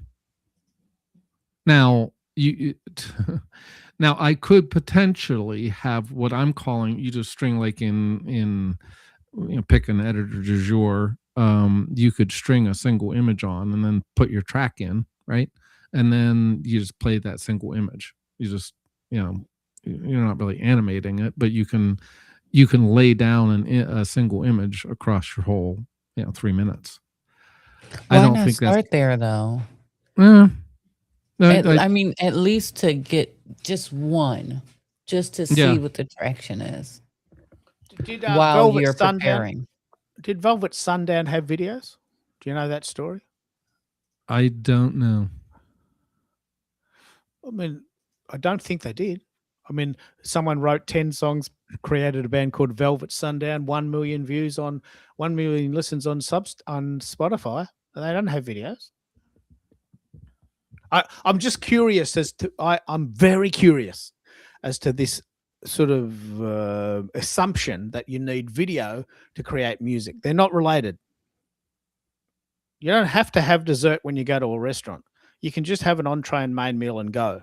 Don't even have to have entree. You can just have a main meal and a drink and go. Why do you need dessert? Do you have to have video to make music? I don't think you do. Question: can I put video, or can I put song tracks on TikTok with no video? Don't know. I think TikTok has to have a video associated with it. Yeah. Okay, and let's bring Peter in. Tell us what you're doing there, Pete. Well, just everyone gets a turn. I'd love to know what mic you use and how you're going, and what this conversation means to you. Are you using video and audio and listening to our funky songs? How you doing? Hey guys, coming through. Oh, that is awful. What? Oh, that is. Oh, that. I'm having a lot of trouble not swearing now. That is awful. What are you on? What is that? That is awful. I'm sorry. I'll be very quick about it because I can see how much noise is coming through just from the little visual text there. I salvaged a mic from the garbage, and I didn't know how well it sounded, but I'm not getting a very objective listen from my headphone, so that's why I'm on. It's a very bad mic, and sorry about the noise. Oh, mate. Look, let me see if I can be polite. Maybe try typing what you want to say. Oh man, that is possibly the worst sound I've ever had on my show. Now, this is nothing against you, Peter, and it's great that you found this mic in the garbage, but there's a reason why it was in the garbage. It sounds awful. It worse than awful. Like this is. I mean, let's pick up on this. Tell me. I'm going to let you go again. What did you? Where'd you find it? And what mic is it? Can you send me a screenshot of it? It's the worst sound I've ever heard in my whole life. And Peter, if you want to sound or hear it for yourself, there's a free download of Audacity. Yeah, soundforge.com. Why? And what just happened? What do you think happened there, Mike? What do you think? Is it just that it's a crap mic, or is it? I've never heard something so bad. I think it's probably the wiring or something is destroyed. I haven't. There's something with the wiring. Either to the actual microphone piece or something. There's something that thing is destroyed basically. Yeah, it's the reason it's in the garbage. Audacityteam.org. This is a great site, Pete. This is a fantastic site. Free software that allows you to record what's on your computer sonically, the sounds. It is glorious. It is a glorious piece of tech, and it's completely free, and it's not that difficult to use. Would you agree, Mike? It's reasonable to use, yeah? I mean, just to hear hear what is coming in and then play it back, it's absolutely it's a breeze. Now, if you want to do some fancy stuff, it can it's like audit or edit and things. It can be fun, but to hear, it's very good. And Keith, when I was testing back in the day with you, before I even got on with you, I did all of those setups. Like, I don't know if you remember, but I had. I tried it with the software. I tried it without the software. I tried it with this mic. I tried it with that mic. I actually want to do that again with both the P4 and the P2, just to hear the difference, because it's not that easy to hear. And this gets back to the software versus hardware. I had at one point I had two earphones, so I had the earphones plugged into the P2 or the P4, and then I had the earphones to hear you guys. So I'm trying to hear both, right? So I'm trying to hear myself because of the software. Then I had lag. This wasn't much, but it was very distracting to hear myself lagged. You know what I mean? When you're hearing your voice in your ears and it's lagged. Yeah, it's kind of bad, Pete. And well, let's pick up on this. Peter can't hear himself because he doesn't have headphones. Zakia does. We picked up on this earlier. Why do you wear headphones, Zakia, and why does that make so much difference? I wear them because typically I would get feedback. I probably wouldn't get them now, but it really helps me to stay focused on the conversation. I can also monitor my sound of because I can hear myself in the headphones. And then also if people are on the device, I guess you would say, it's not giving me feedback. I'm only getting very clean sound into my microphone. So where are you plugging your earphones? Are you plugging them into the mic itself, or no? It's in the Rodecaster. To the Rodecaster, okay. I just wanted to. I really wanted to thank Peter for being brave enough to come on stage. That was a very good lesson for us, Peter. Like, you gave us a tremendous favor there. And there's a couple of things that I want to say about that. One is the amount of people that come on stage that don't wear headphones and have no idea how they sound is probably 8 out of 10 now, right? Which, in many ways is quite unfair, because you can talk into your phone or you can talk into your mic, but you don't know what you sound like. So you can't hear all the background noise. Yep. And this is in a way what this show's about. So it's not like we're talking out of school.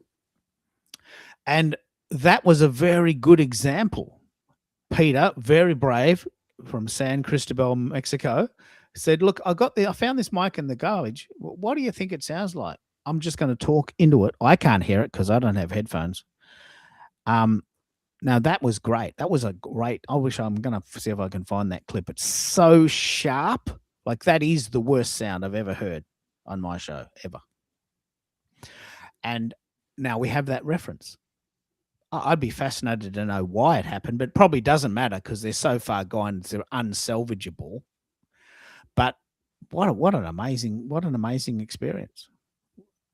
Do you sometimes wear smaller headphones, Mike, or do you only wear those really expensive ones?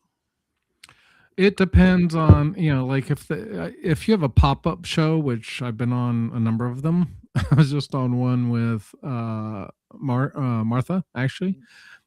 So with a pop-up, because I just don't have time and I'm jumping on a computer, sometimes I'll even, use my I have a boom mic, headset with boom, and so I'll use both of those. And you may not know when I'm on those, actually.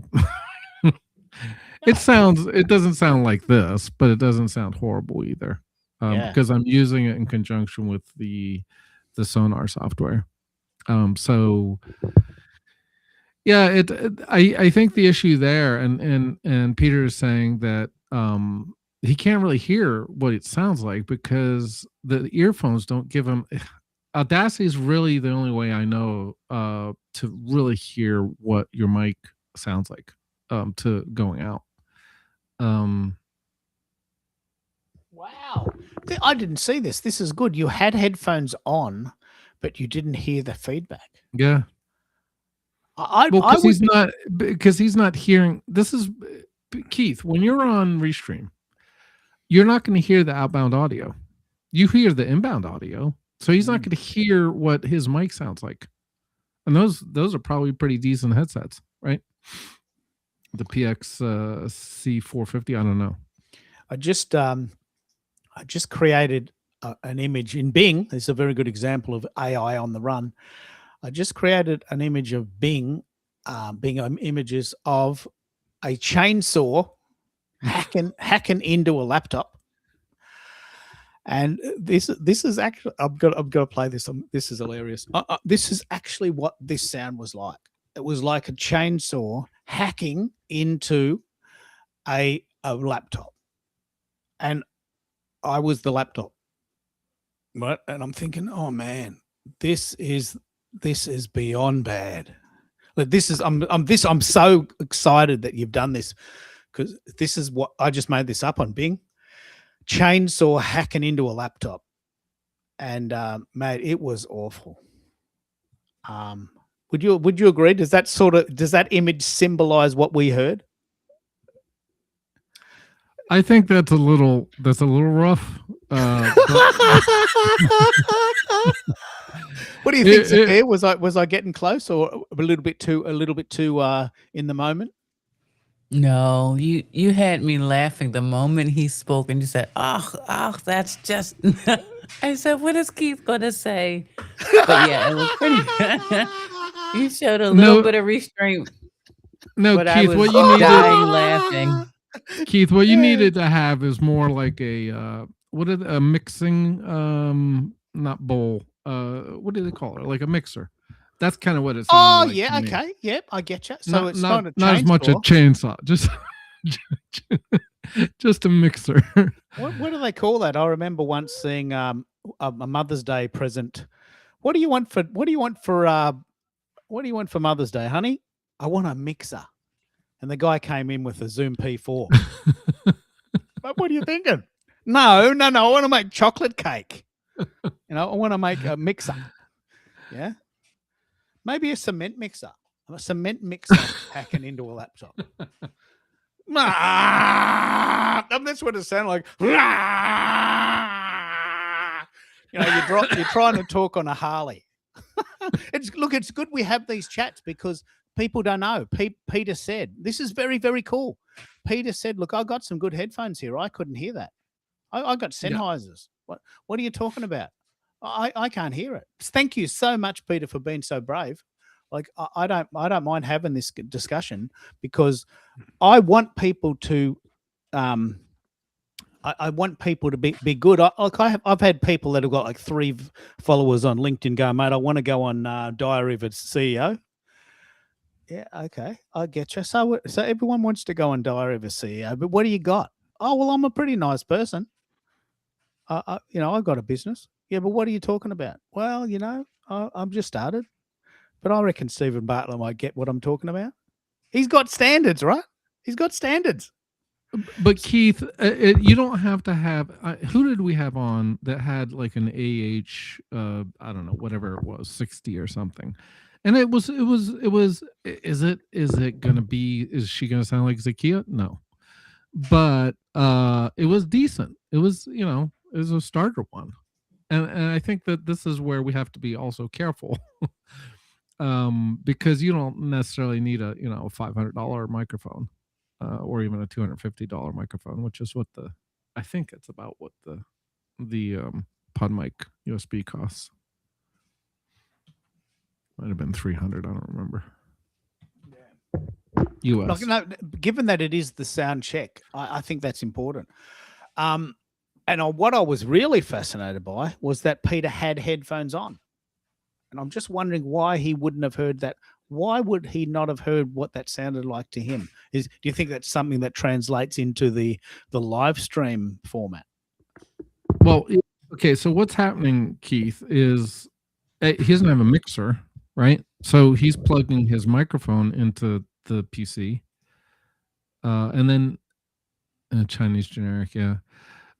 So he's plugging his probably USB right into the USB. I mean, into the PC. And then his microphone is either the jacks or could be a USB too. I don't know. But he's not hearing the outbound. Yeah, so he's not hearing the outbound audio. I am astonished by what we just heard. I'm in the process of creating a cake mixer meets gaming laptop in the kitchen image. Let's pause here and ask this question about images. What I use Bing images. I love them. They're very good. What do you use, Mike? What are you using for your images? And can that be a start for what you're doing? What do you do for images, still images? It's too many to tell you. I'm not being facetious. It's literally I use Grok. I use ChatGPT. I don't really use Claude. Depending on your mood.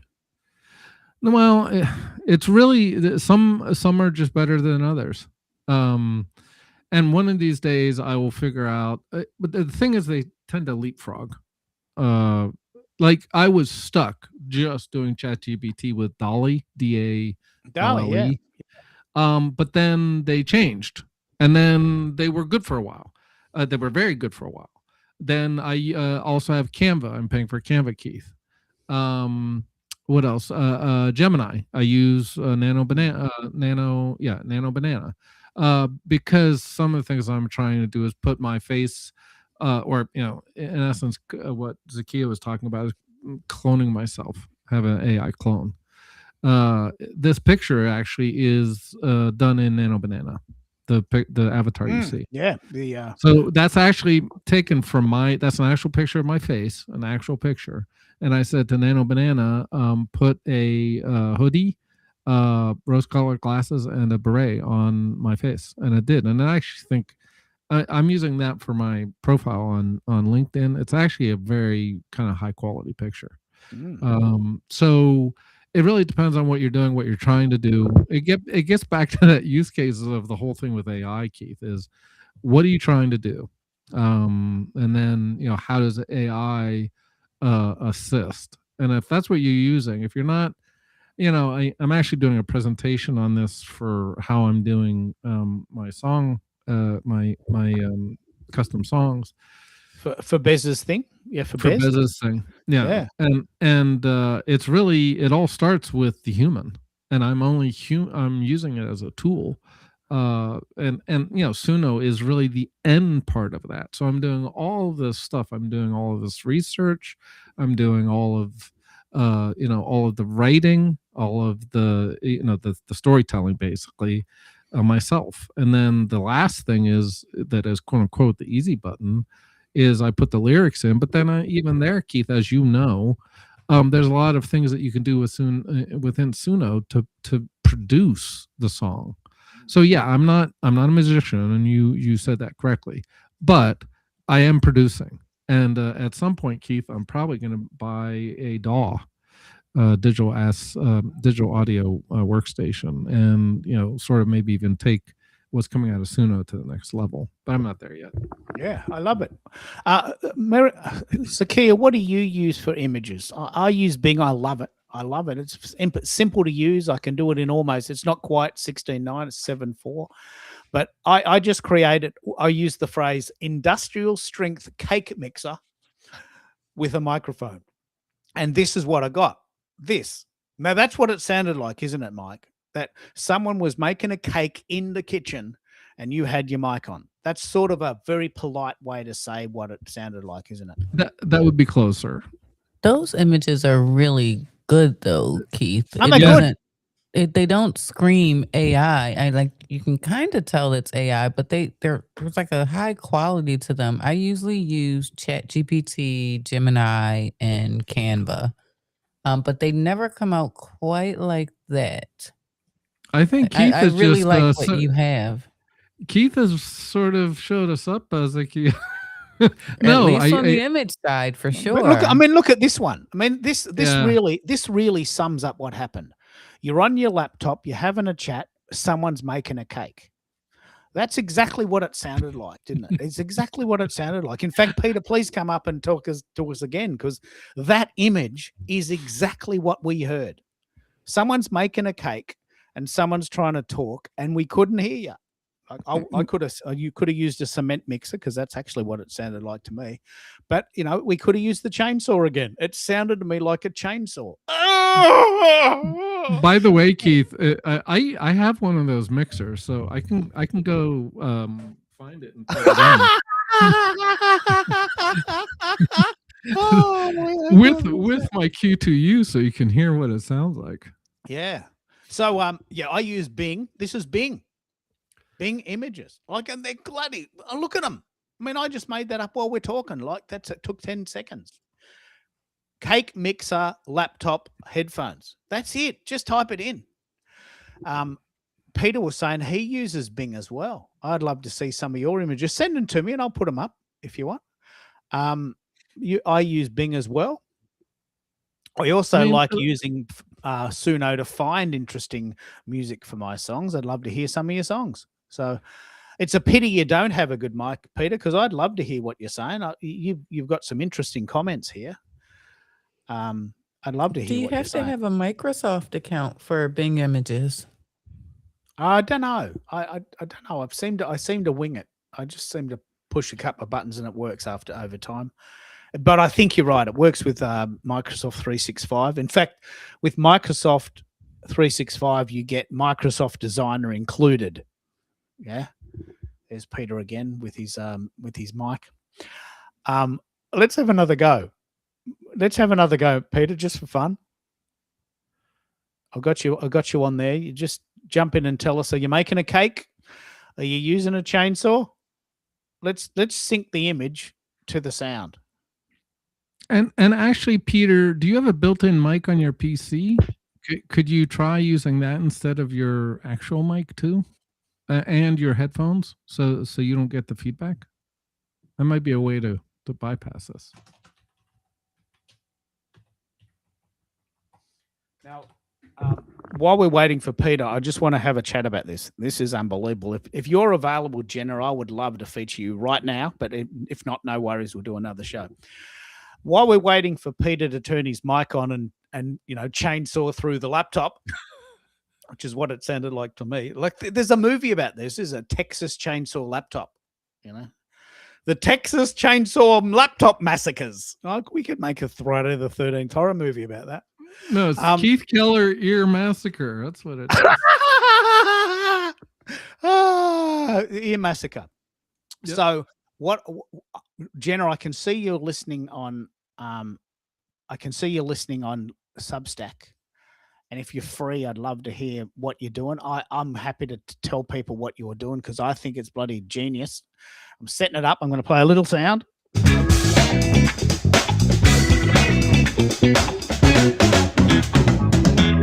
Okay. Now you're probably wondering, what am I talking about? So over the weekend, Jenna and I connected on Substack. And she has this really cool site called Yellow, YELLO.ai. Right? Now, I can't wait for Jenna to actually put this into her own words. But Jenna has this really cool site called Yellow. Now, I thought, well, that's an unusual name for a show, for a site. What does that mean? And then I saw this really cool video with her saying, imagine if your ideal client was a yellow car and you wanted more yellow cars, right? Where are all the yellow cars? You could just sit on the highway and go, there's one. Let's jump in the car and follow it. Yeah, okay, no worries. Oh, that got away. There's another one. Let's go. Jenna has created a site called Yellow that finds your ideal client, your yellow car. Genius idea. Genius idea. Just come out. Now I'm putting words in your mouth, Jenna, and I'm so sorry that I'm saying this in sort of Keith speak, but it's called Yellow.ai. Yellow, as in YELLO, no W. And I would love, Jenna, if you've got time for me to for you to do that for me. If not, I want to just have a chat about the idea of the ideal client because it's a bit of a mystery that most people don't get. So let's have this chat. What, Zakia, let's have this conversation. Who is your ideal client, your yellow car? Do you think? Someone who has a brick and mortar, a physical business, who absolutely has spent money on advertising, but just does not have time for social media management. Bingo. So you've worked it out. You've worked out the people are already into it. They're doing it. I've actually sent you the link in LinkedIn, Jenna, if you're still there. So you've worked out that the person that would be the ideal client for you is someone that's already doing it, spending money into it. What do you offer them that they can't do on their own? Done for you social media management. There it is. Bingo. Okay, now this is where Jenna's site comes in. What where do they hang out? Where do they know? Commerce department events. They're in person. I don't know where they're hanging out online. They were typically working in their shops and don't have the time and capacity during the day to be online. So they're not entrepreneurs. They're people. No, they are entrepreneurs, but they're running physical stores. They're not online entrepreneurs. They have your cake shop, your bakery, your retail stores. Those owners. Okay. I remember, I love this story because I remember saying to someone, do you want to come on my show? I do this show on the internet. And she said, Keith, I live in the real world. Like I've got a shop. I don't have time to hang out on the internet. I've got a shop. And I said, like, you do realize that it's 2024. You do realize that people have computers. That you do realize that you can sell things online as well. Look, you're probably right, but I just can't be bothered with that. I just have a shop and it's on the side street and it's near the train station and people walk past and buy things. Okay, yeah, okay, no worries. That's good. That's a bit sort of 20th century. You can do better. What do you mean I can do better? I love my shop. I said, is there anyone in there right now? No, I haven't had a couple of quiet morning. Haven't had anyone in. You're right. Well, look, I'll leave it to you. You can come on my show and talk about what you do, and anyone who lives in Melbourne can come and buy things online. But it's a difficult area, isn't it, Zakia? This idea of a shop where people have to come. I'm fascinated by. Does that still exist? It does exist, and maybe I'm not being clear. They know the value of being online. They don't have the time. They're in the shop working. So the commenting in Facebook groups or hanging out on LinkedIn, that just isn't in their 9 to 5 schedule. They know it needs to be done, which is why they're paying for advertising, but they want a social media presence. They don't have the ability to do it themselves. I love it. So in a way, this is actually quite an interesting discussion because in a way, your ideal client isn't online. So how do you find them? Do you have to go to events? Just going right around the neighborhood, and then I just check who's actually running ads. And you go to their shop? Mm-hmm. Oh, wow. Wow. Yeah, that's the whole concept of acting local, thinking global. So understanding who's in your backyard, but before trying to attract the person that's 500 miles away that might stumble on something I'm doing online. Yeah. Look, all right. No worries. I get you. That's not my reality at all. Like, I get you. I mean, I totally understand this is still a thing. This is just not my reality. I don't buy things in shops. I don't buy things in shops. I get everything online and delivered to my house. But so this site probably wouldn't be that good to you, getyellow.ai. It wouldn't probably be that useful because what you've got to do is you've got to find them online and bring them to you. Yeah? What do you Yeah, think? no. No, well, not for my ideal client, but I'm sure just because somebody's online doesn't mean they're optimized online. So that site would probably be helpful for finding those people who think they have a great online presence, but there's holes. Maybe they don't have lead magnets. Maybe they don't have traffic. Maybe they don't have email, a way to follow up with people. So I would look at that site a little differently and probably look for, okay, this is what you're missing from your online presence. Wow. Okay. But that's not my primary client group. I think there's enough marketers that would be after them that I wouldn't. Yeah. No worries. I think I put you on the spot there, but do you resonate with the idea of the yellow car? Do you think that's a clever analogy? Oh yeah. Mm-hmm. Yeah. The site is called getyellow.ai. What's the purpose of it? It's a collaboration site. So okay. So basically you go on to Get Yellow and you say, you know what, this is what I'm looking for. I want to be a podcast. I want to be a podcast guest, or I want podcast guests, or I want to collaborate with someone who does this. It's a collaboration site. Right? So in a way, it's not B2C, it's B2B. I have a podcast and I need guests. I've got a story and I want to go on someone else's show. I need web design, and in exchange, I'll do. So it's a collaborating site, getyellow.ai. Now, Jenna was for a very brief time on Substack, but she mustn't be there now, or else I'm sure she would have jumped on this.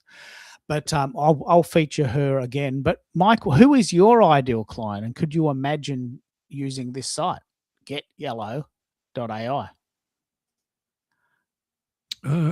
Short answer, yes.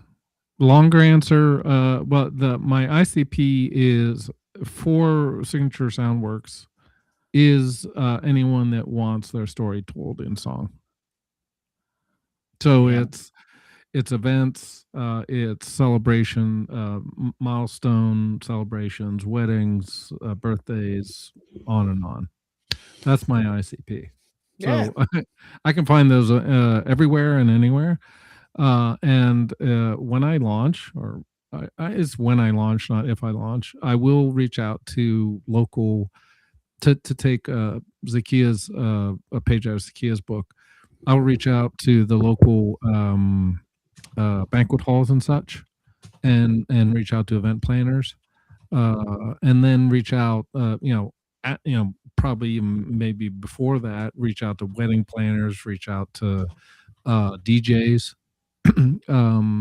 and say, hey, are you doing any gigs, or can we collab on any gigs where they need birthday custom birthday songs or custom uh and actually I just I got my teeth done today, so it's kind of I'm a little out of it, and I talked to my dentist, and I sent her some demos, and I may or may not be doing an engagement type song for her. Oh, perfect. With that in mind, where do you think they hang out? Well, like I said, they're gonna. I mean, I'm gonna look at this site, by the way, but I'm looking. I mean, there's the Knot, or there's a bunch of sites, and I would probably use, to be honest, I would probably use one of the LLMs to say, I need a marketing plan. Where do I find, DJs online, and maybe even use a site like this. To your point, Keith, for collabs. So we both make money. I personally, I'm a bit of a rebel, and I want to get out of the whole fiat system, but that's neither here nor there. I think sites like that are going to actually kind of be the future. I think that I still think you're going to have local chambers of commerce and all that stuff, and Rotarians and everything else. But today's today's young people are going to be very interested in how to hook up, and connect, because a lot of my, I don't know, some percentage of my I still go to the store, Keith, unlike you, a grocery store. But if I'm buying clothing well, some of the clothing I try on and then buy from wherever. So I would say, I don't know, 70% of my shopping is online. So I mean, I love going to cafes. And I still go to restaurants. But like, my wifey goes, "Can we just go to Southland?" And won't be long. What do you mean won't be long? Oh, we'll just go and try a pair of jeans on, and you can look at them. And yeah, what? I mean, she has to bribe me. Okay. Well, because Keith, that's I'm sorry, and I'm going to probably sound sexist, but when women and men shop differently, they just do, particularly clothing shopping. They're going to go in and they're going to do a lot of window shopping and browsing and such. We go in, Keith. Okay, I want a pair of jeans. Okay, I already probably know the make. I know the color. I'm not guessing at any of that stuff. And then I'm just going to basically, do I want what do they call it? Relaxed fit? Do I want straight leg? And you already kind of know that. So you go in, do you have it? Do you have it my size? I try it on, make sure it fits. I'm done. That's how shopping works for men. That's not how it works for women. Yeah, I love this. I think it's very important we have the discussion about ideal client market and whether getyellow.com will work. I just came across it and I thought it was pretty genius. I've been trying it. It's brand new. Now, here we go. Peter is ready with the chainsaw. So I'm going to play 3 images, and I want you. This is the game we're playing at the moment. A little sound.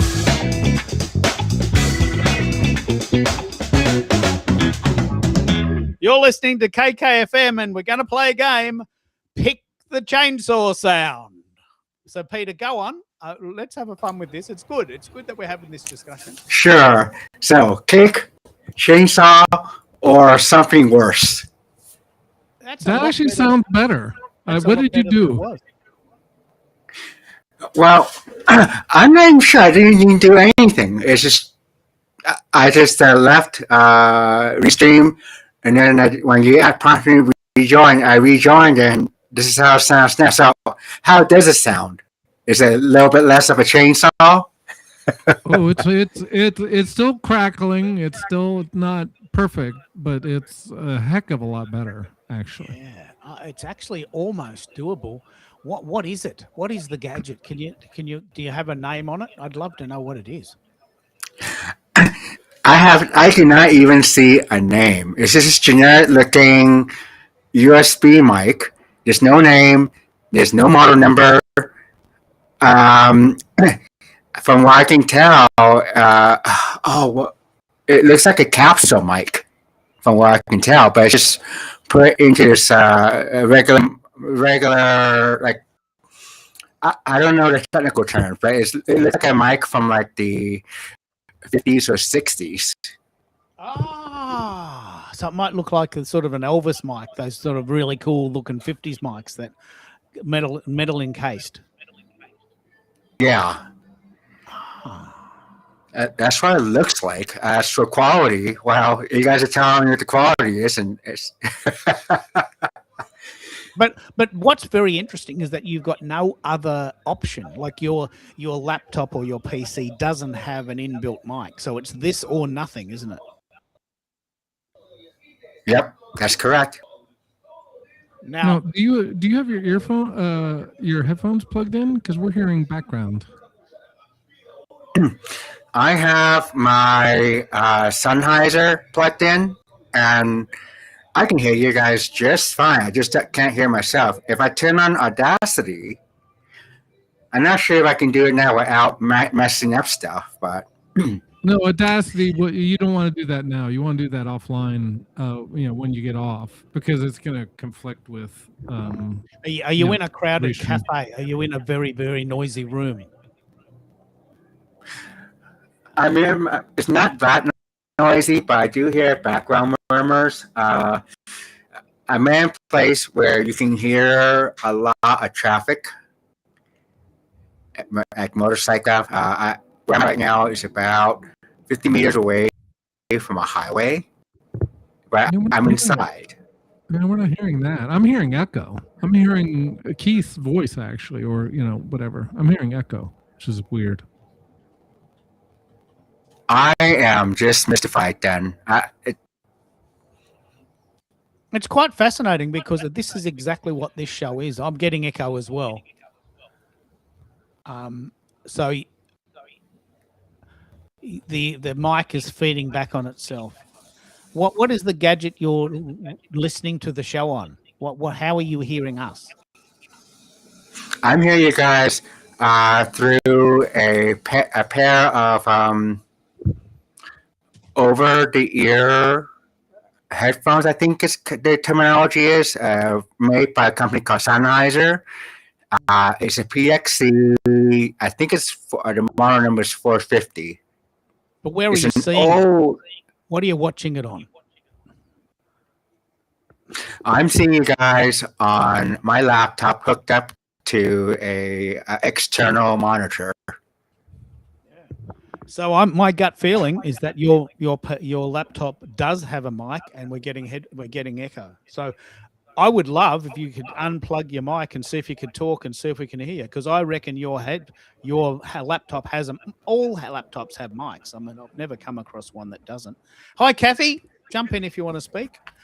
I would love to hear it. I reckon your laptop probably has a built-in mic. It would. I'm guessing it would. What do you think? Okay, well, I'm going to mute myself for a second and then try to switch. Yeah, okay. Well, geez, that was fascinating. Wasn't that fascinating, Mike? It sounded a little bit completely different. Well, it sounded a lot better, Keith. Sorry. Yeah. It was so full. The noise floor was so high, dude, on last time.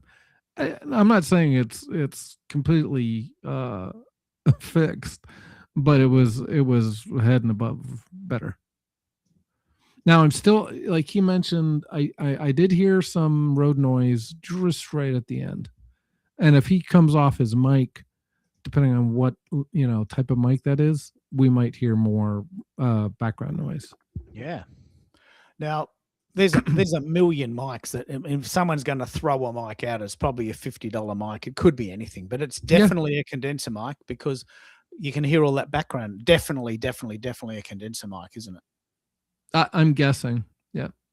But Keith, you led me to believe, and I'm not blaming you, but you led me to believe if I had the other, I'm forgetting. I can't believe I'm forgetting the other type of mic, but that these mics are so sensitive, Keith, that when I was in my quote unquote office downstairs, my wife had the TV on, you could hear it. Like you were complaining highly about it. And I'm like, and my thing is, Keith, I just shut a lot of this, audibly. I just turn it off. I just tune it out, so I don't even hear it. Like most people do. Like that's the way the brain works. Yeah.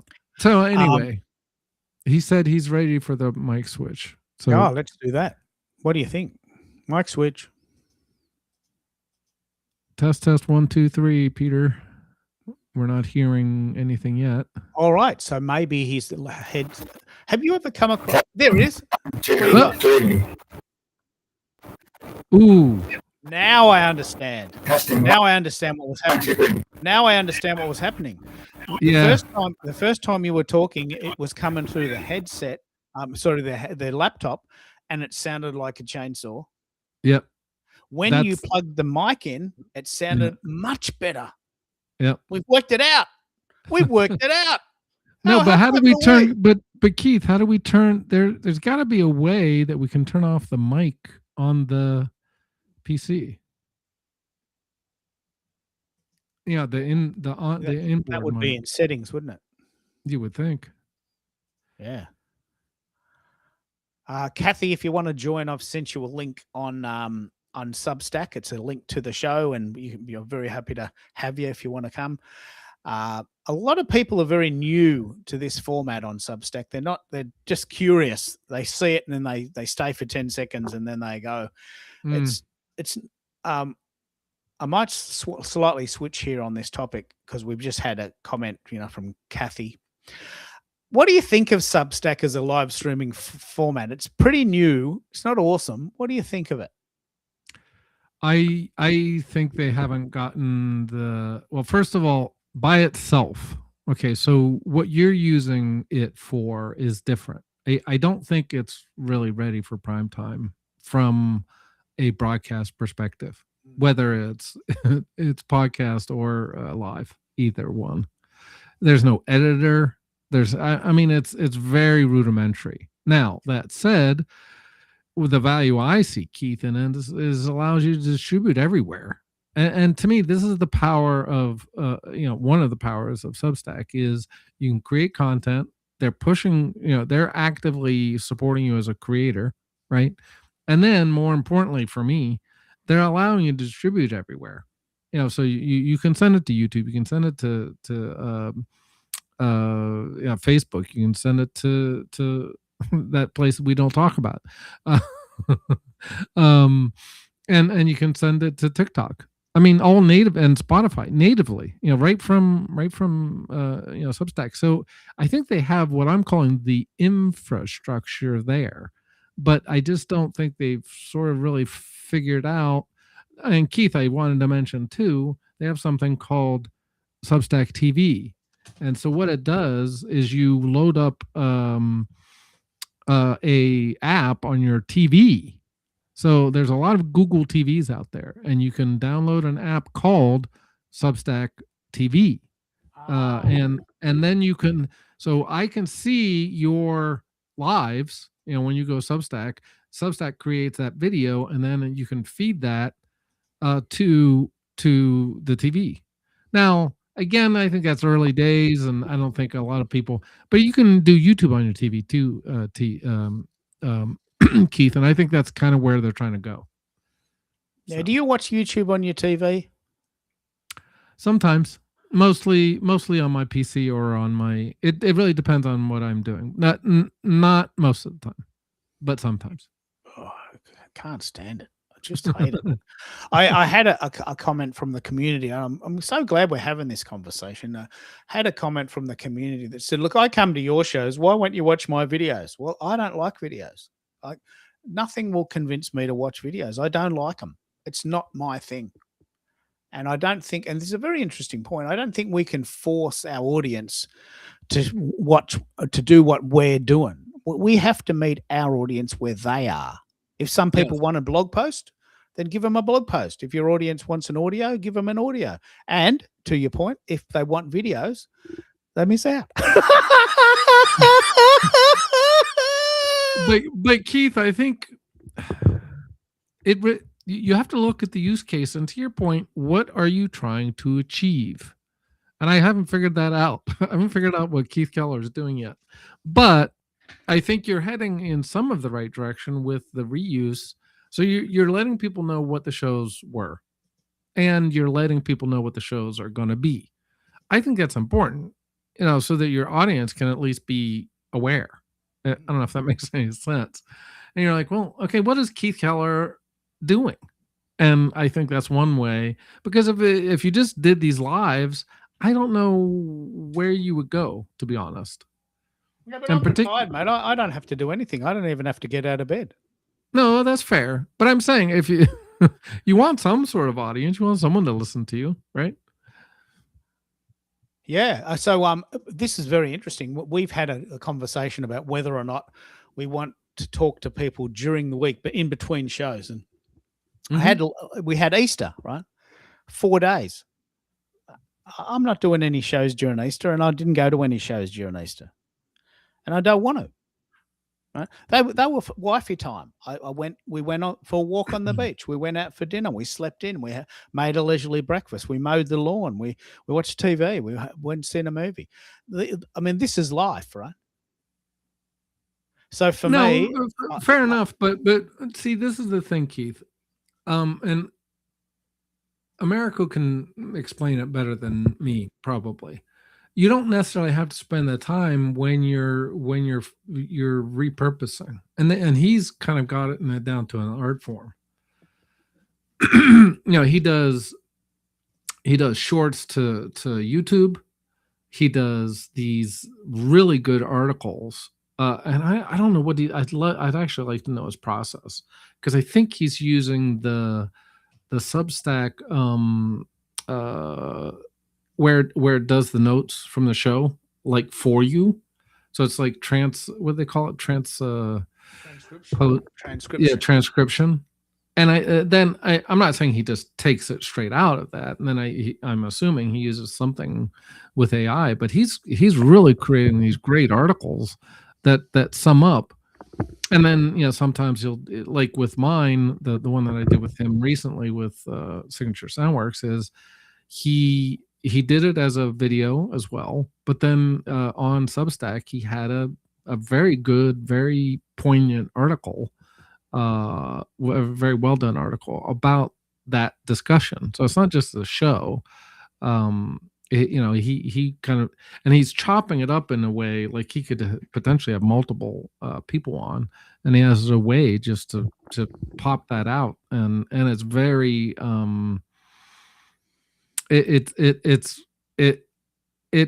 I don't know, it builds his audience over. Now it's a longer tail, to your point. That can take some time to build, but I think he's doing it, and I think he's automating some amount of this, so he's not spending endless time. So are you sort of saying, without saying, and I won't be offended if this is the case, but are you saying that the live show's not enough? That's not a reasonable goal unto itself?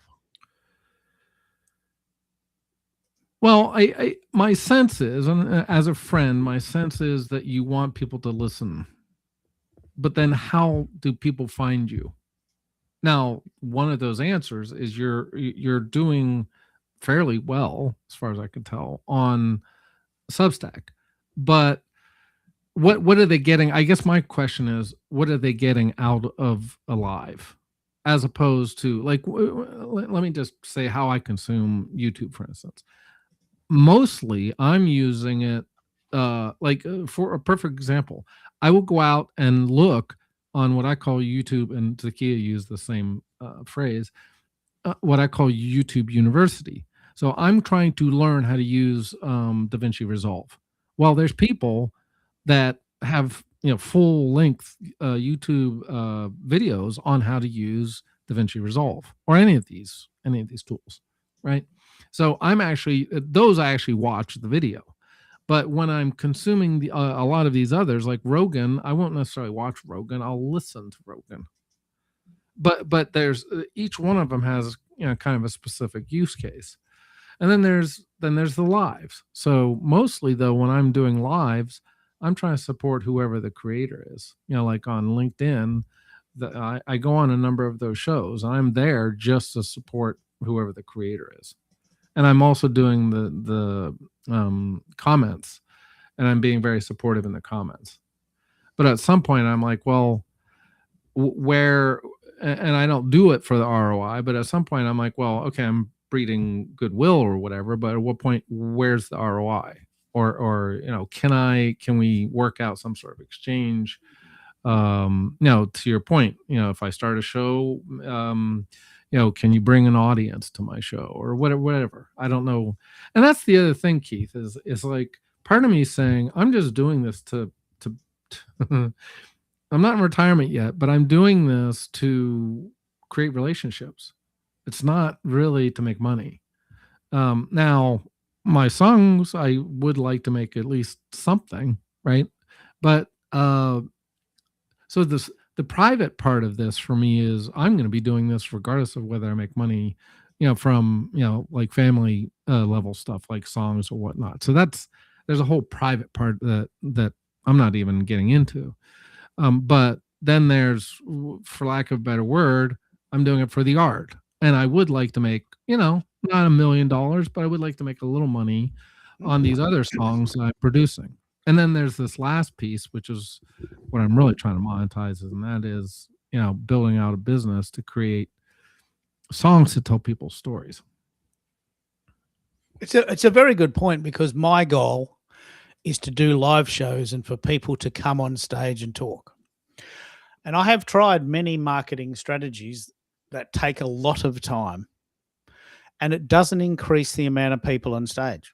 So I don't think doing shorts of my shows will make people come to my shows. It might, but it's a lot of work, and historically that hasn't been the case.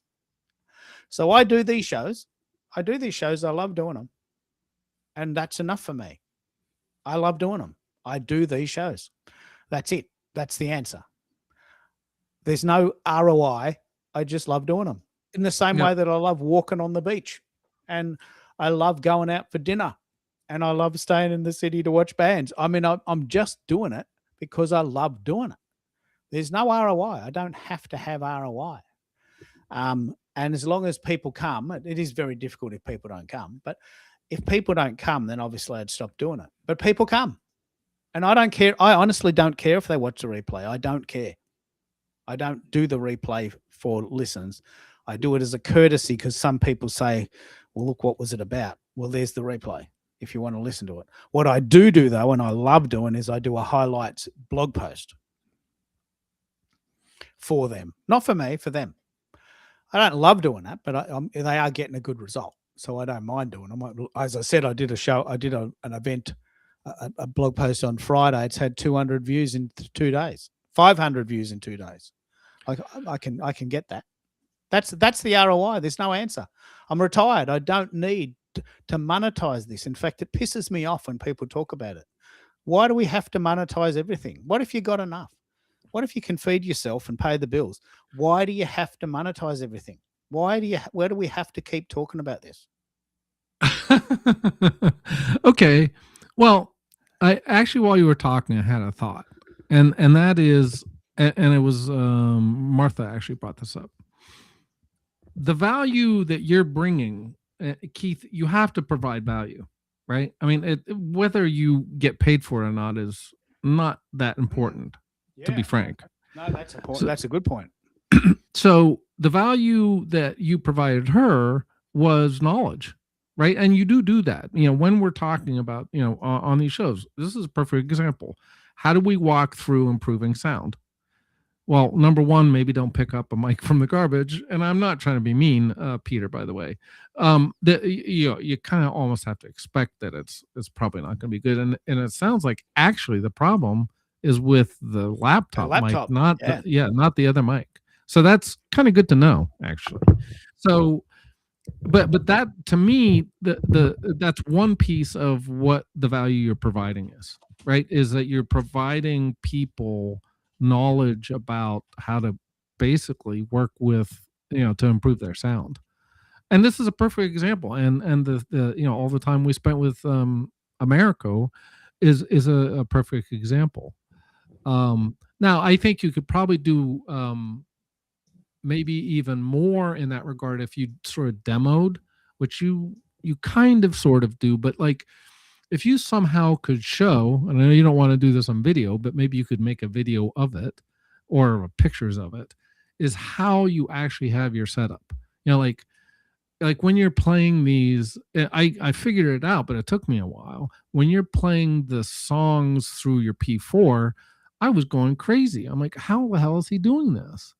And then I actually, I don't think you told me exactly how you were doing it. You kind of, you said something, and I'm like, I got to go research this. And then I researched it, and I'm like, oh, has it on channel 4, and he's doing this exactly. So you're coming in on, it's actually channel 4 is where you're bringing the sound. So it's going in and out the same, basically. So one's power and one's the USB on P4. Anyway, that I think would be really useful too. And then even maybe explaining what the hell what does the P4 actually do? And to your point, I got caught up in the in the acronyms because it's like, well, what's an XLR? Well, it's that big round shiny thing on the top there. But why isn't a blog post enough? Because if they don't understand it, I think a blog post, text is not a great, to me anyway. Text is not the same as mixed audio and even a picture. Pictures tell 1,000 words. It's going to be harder to do, and particularly when you're explaining. You do a pretty good job of explaining to the average Joe, right?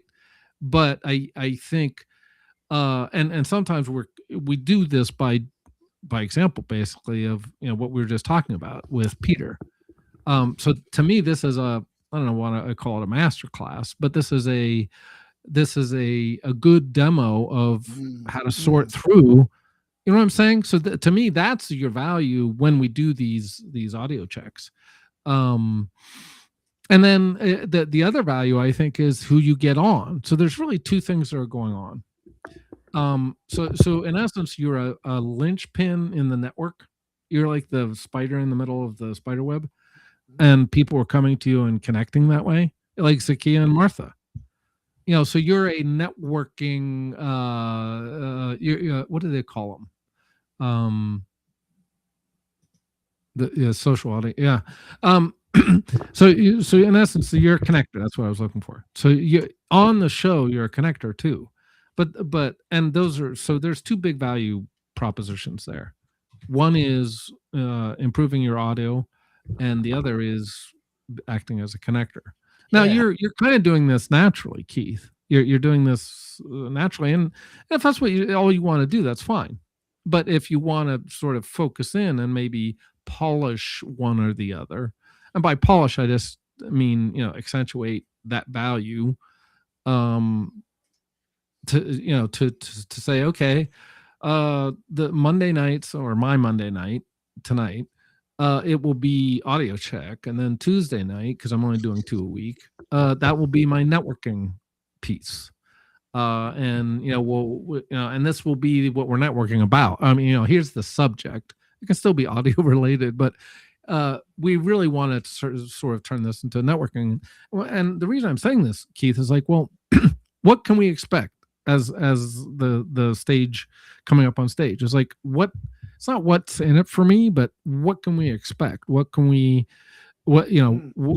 often said this, you've often said that one of the things that you find challenging in general, but maybe particularly about my show, is that you like to know what's coming.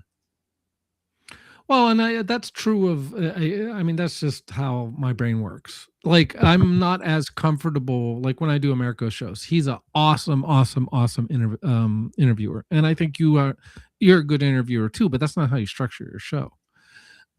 You ask very good questions. He asks, so he doesn't tell you ahead of time. If you've been on one of his shows or a couple of his shows, right?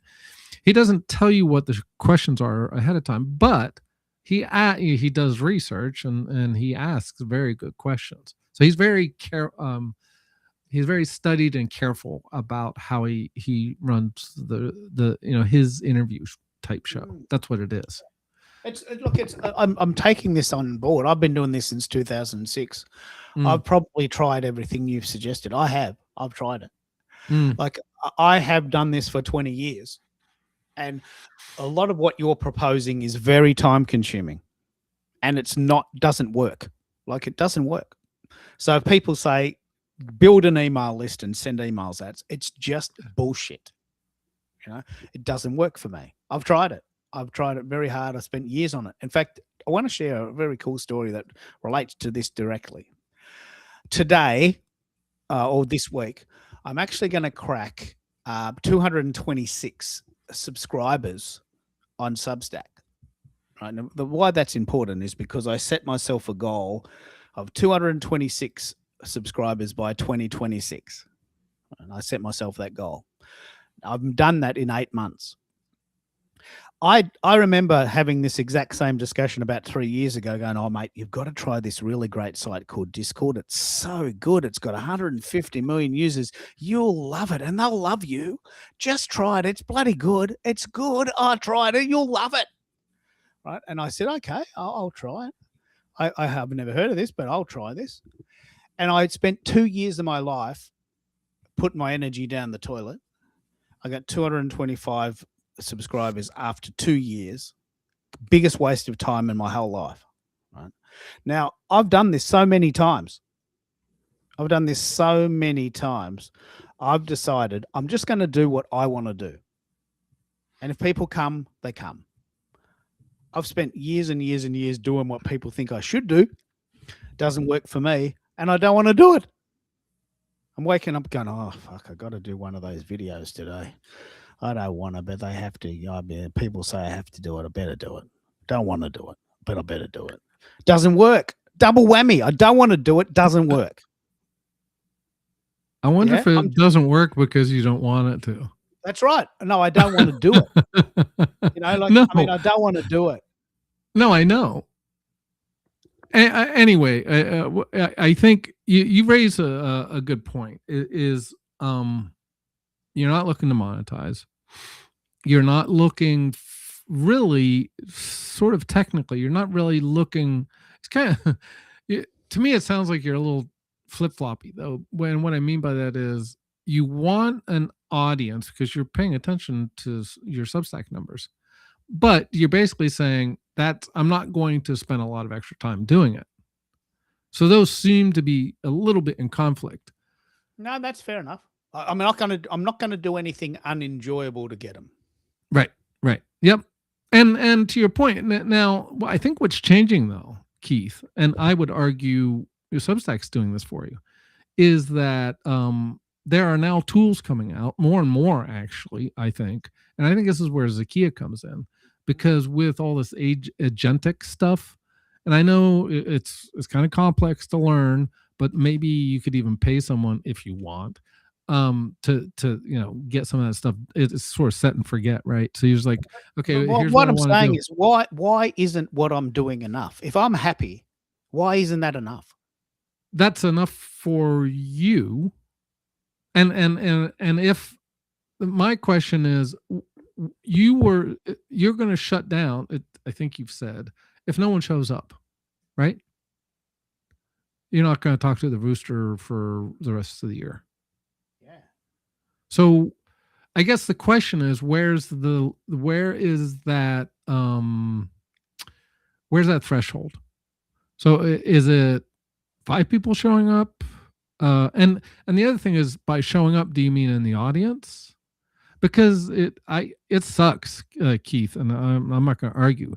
To me, it sucks to try to figure out who's watching your show across multiple platforms. I honestly feel it would really be nice for Restream to do that for you. You know what I mean? So you could get stats.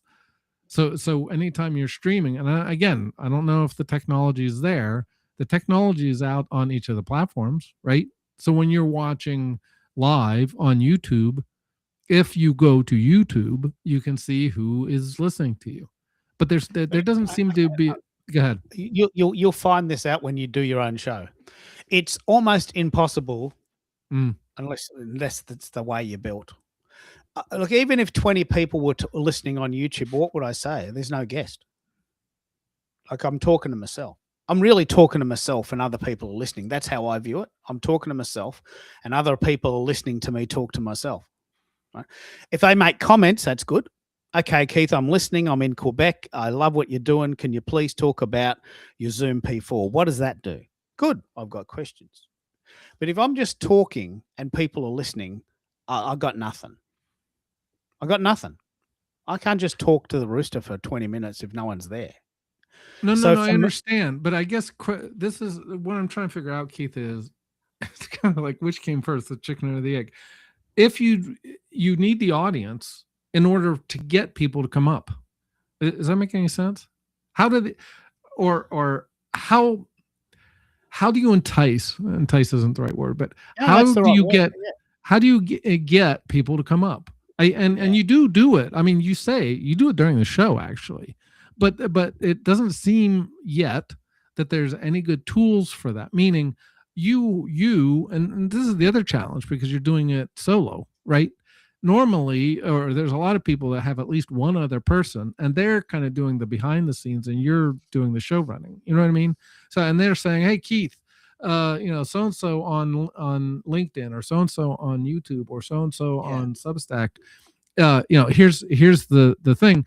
And I think once they see that, the other thing, Keith, to be honest with you, when I'm on other shows in the audience, and no one calls, like I'm commenting the hell out of it, and they don't look at them, I get turned off pretty quick, to be honest. Because I know you do. And I apologize for that. But what I'm really challenged by is that, and as I said, I've retired.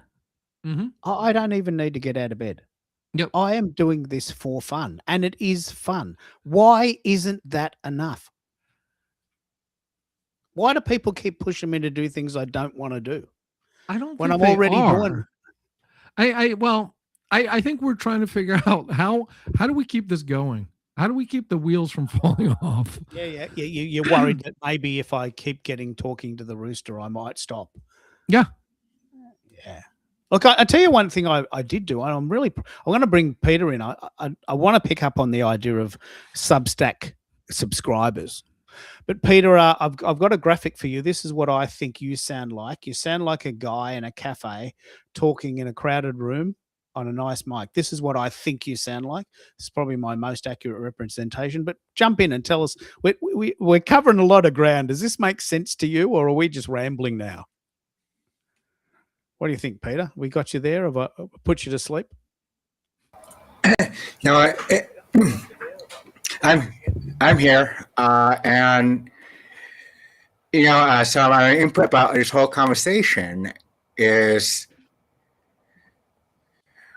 I see the point being made about what value do you bring, but at the same time, I also really resonate with what you're saying, Keith, and that is, if I was retired, yes, I would want to do this for fun. I don't think I'm going to not value.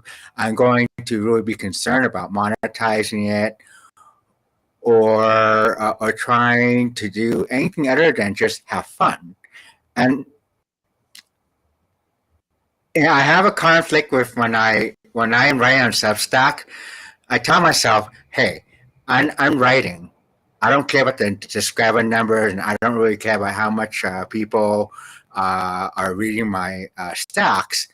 But you know what? I can't help but to get a little bit of that dopamine boost, or whatever the heck it is, when I do see those numbers jump up. Yeah, I love what you're saying, and I think that is. Would you say that's an accurate graphic there with him in like a little bit of a crowded room? You can hear a lot of background noise, and here he is talking to his laptop. Yeah, would you agree, Mike? Well, it keeps on coming. It's weird because now it sounds like he's in a hollow room. Because I'm not really hearing a lot of background noise, but I'm hearing echo, like in a hollow room. We got something to work with here, though, Peter. When we can work on this. There's a really cool site called Crisp. crisp.ai that'll help clean it up. You can buy a little gadget if you want, but don't have to pay any money. I love what you've just said there about dopamine. Like, as much as I've said, and this is very true, I do these shows because I love them. I love them. This is what I do. This is what I do. This is what I am. Right. And I don't care how many people listen to the show. I don't. But without people on stage, I have nothing. So I guess I do need a couple of people in the audience to get me started. Martha, Zakia, Mike, Peter. And there's quite a few people that were in the audience that didn't come up. And I do have to get better at that. I mean, it's very hard to entice people to come up.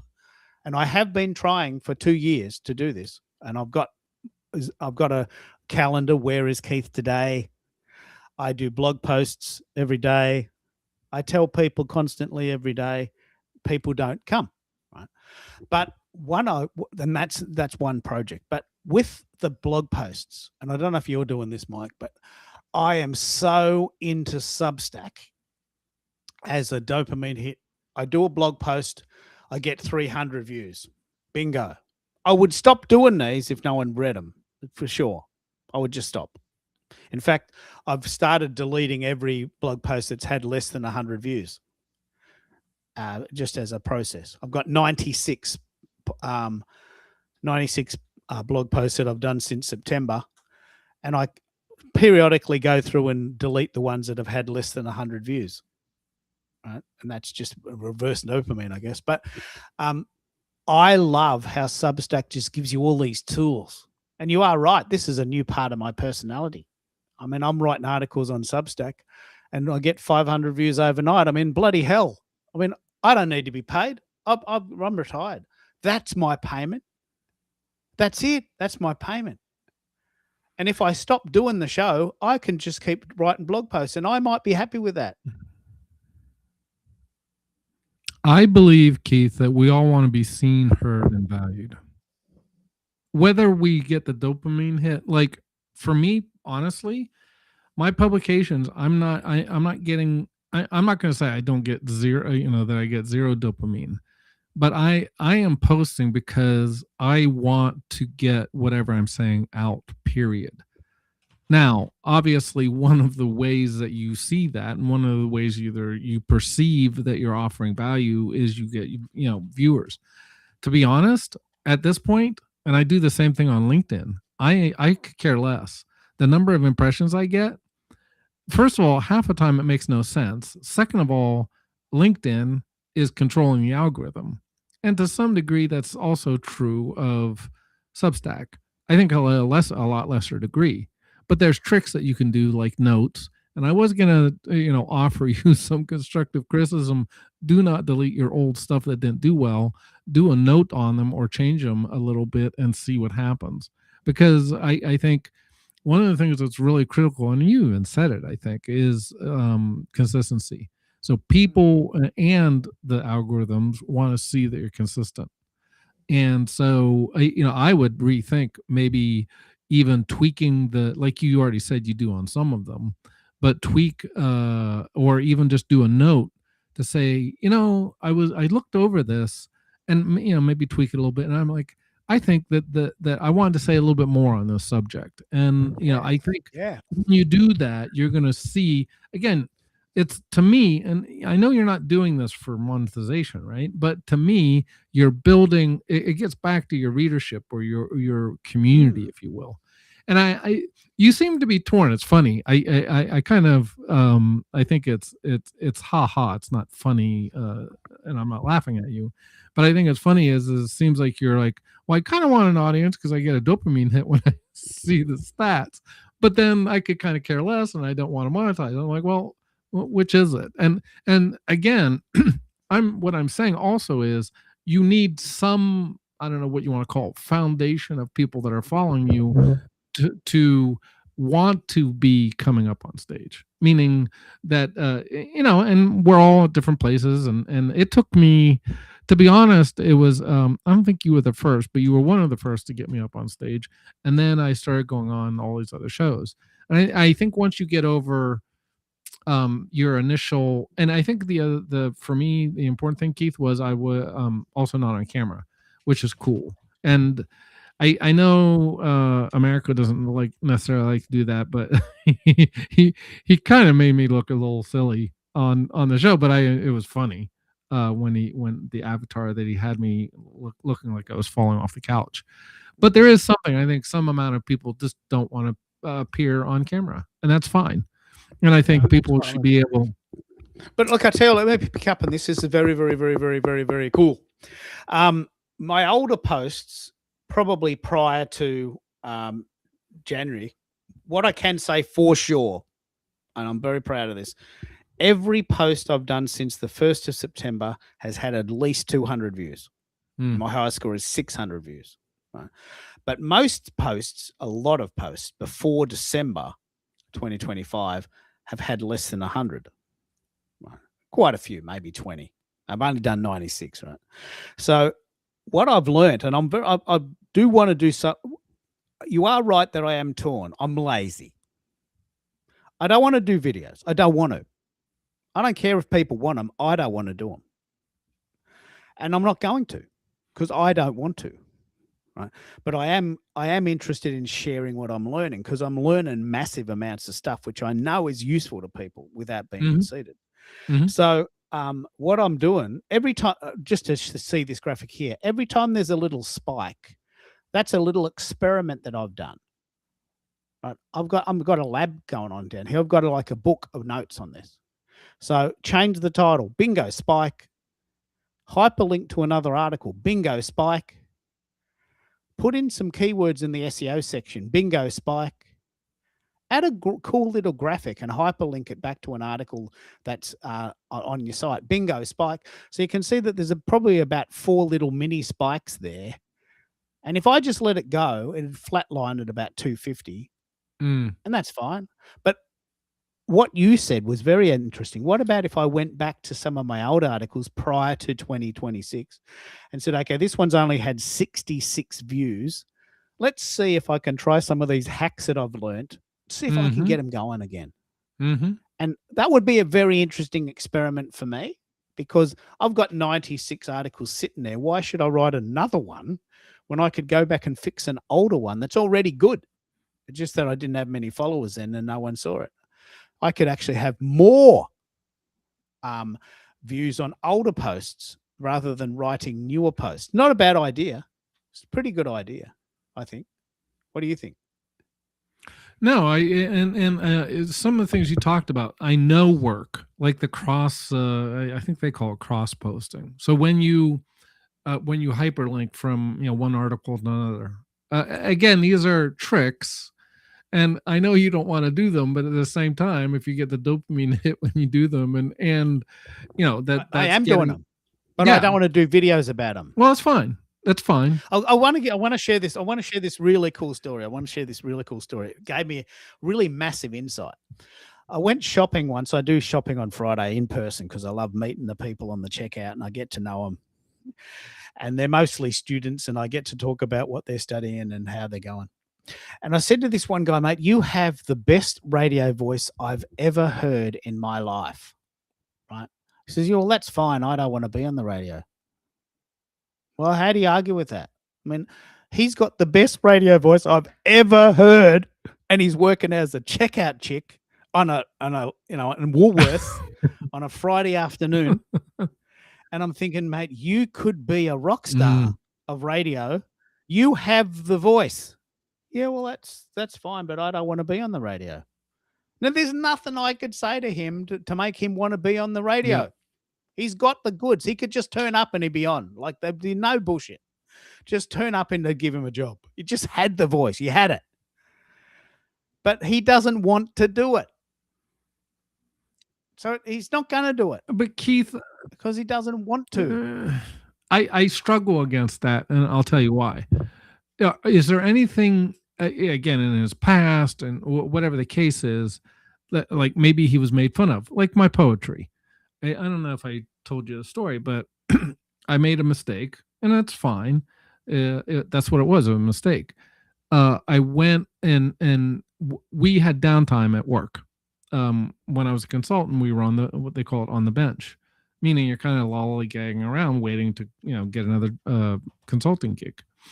And so we would just do whatever. Well, I thought it was a smart idea to share my poetry. That went over like a lead balloon.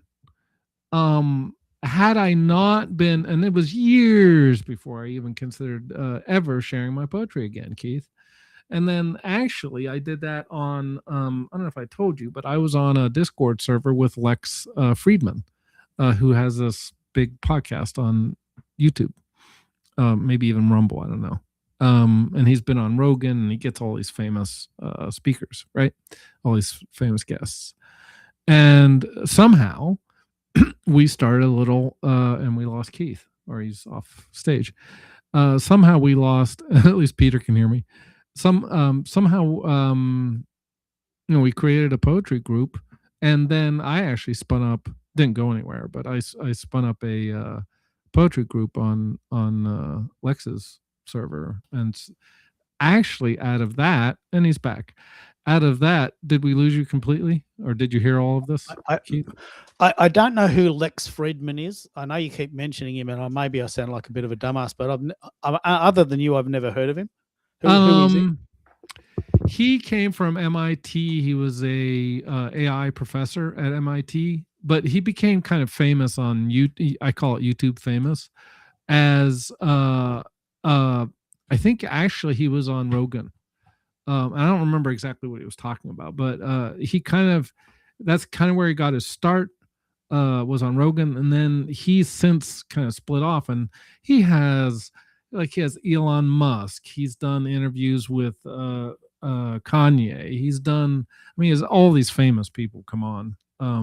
So he's a quote unquote YouTube influencer, but he's in he sort of made his bones in the tech space. So he can talk tech with like Elon and all these other techies. So yeah. Okay, so that's it. So you a bit of a fanboy. You thought he was a bit of a cool dude. Yeah, bit of a cool dude. I thought he was, but my point was I joined his Discord, and then we started a poetry group there. So that was about 8,000 people, though, Keith. And this is sort of my point: is you need sort of a groundswell of bodies so that you can hook up with people and then go do whatever it is you want to do. So no, it is a bit of a double-edged sword. But I'll tell you one thing I'm very proud of, and I am going to do this for myself. I love setting my own goals. Mm-hmm. I don't really give a shit what people think anymore. As I said, I've been doing this 40 years. I've retired. I don't really give a shit what people think.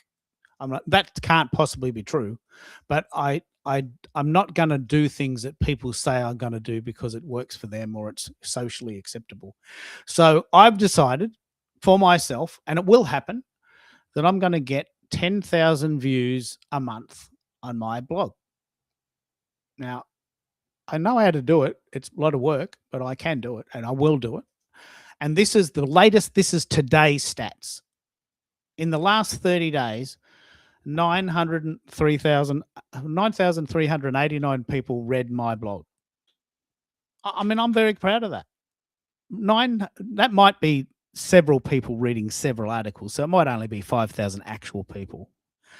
But I have set and I'm going to do this. No one else can help me on this. I have to do this myself.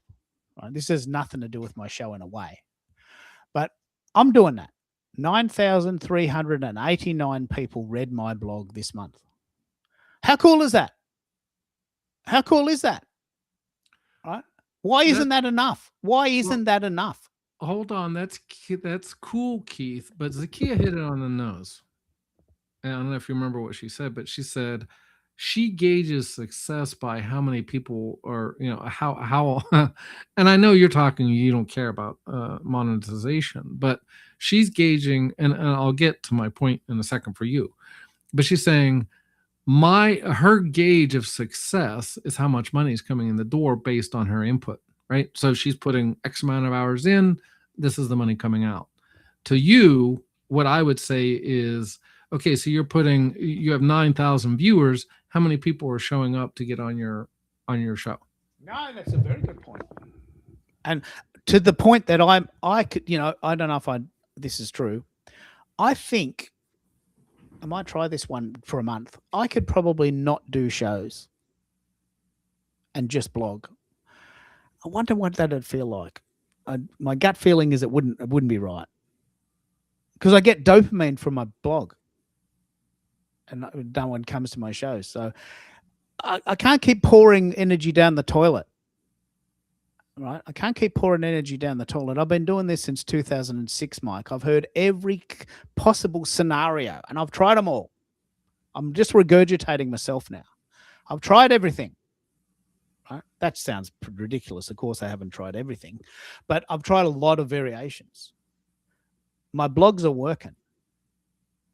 I might try this for a month. I might not do shows for a month and see how I feel as a person.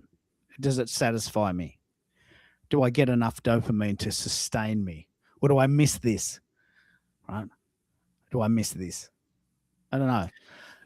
The other thing, Keith, and I'm just going to say this for this true of me, is that AI has allowed me to go places that I know I couldn't before. And what I mean by that is I actually use, and there's other people I'm talking to about this, I use AI as a thinking partner. And so everyone's like, AI this, AI that, and it's going to kill the music industry and all this other stuff. And I'm like, that's not what I'm using it for.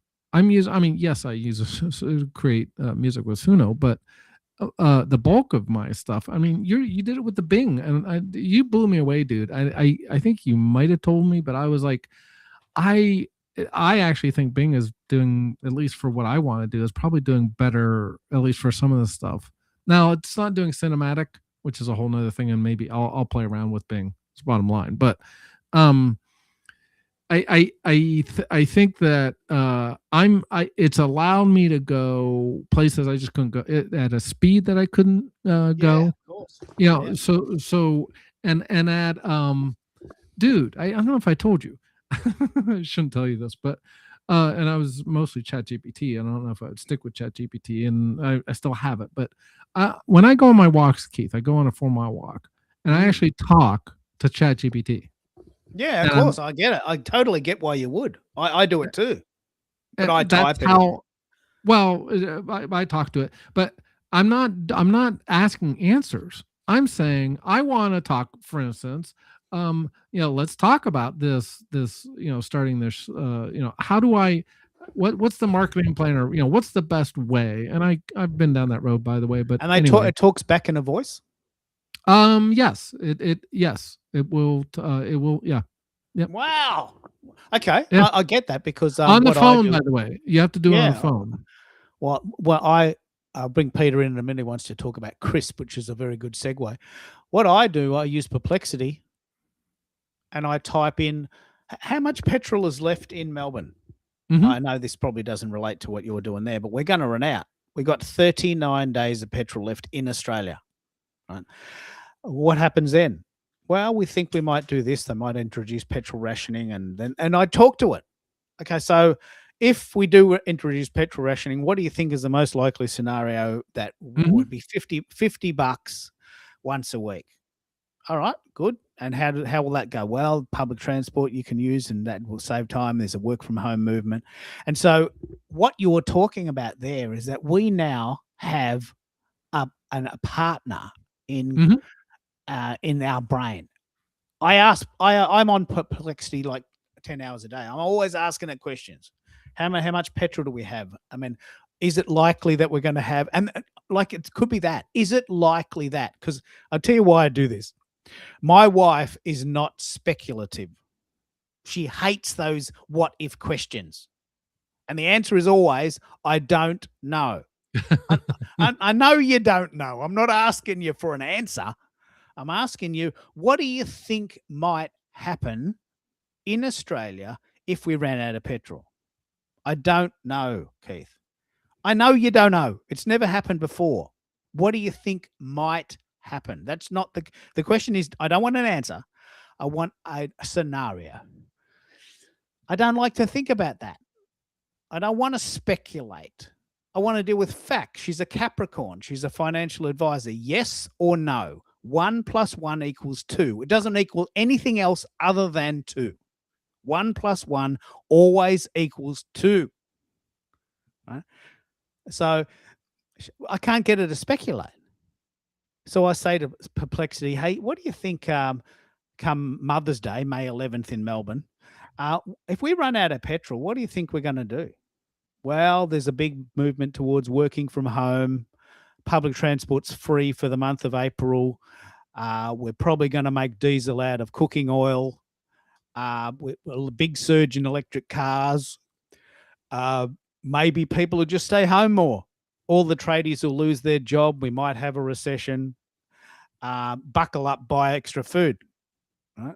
I mean, I'm joking to make a point. You're doing it with words. I'm doing it with text. Yeah? But you talk into it. Yeah, you have a conversation.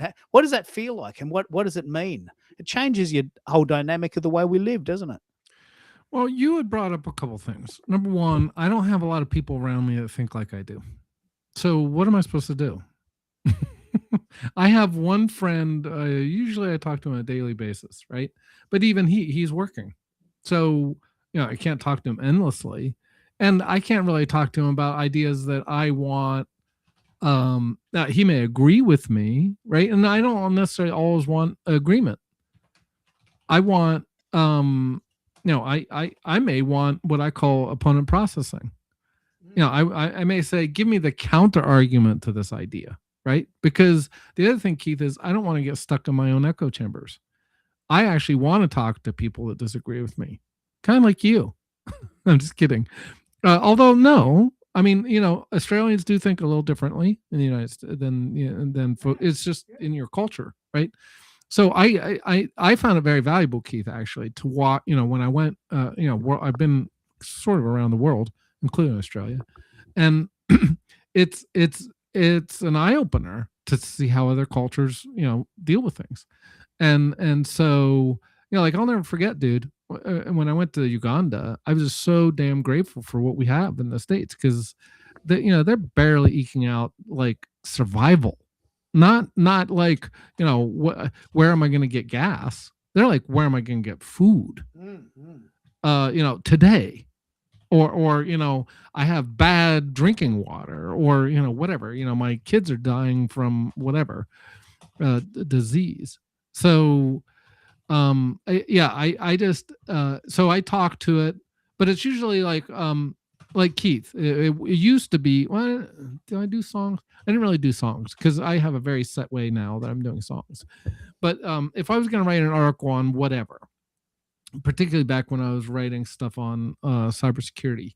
So I'm like, okay, give me what's going on in cybersecurity, like what were the hottest, breaches or, whatever.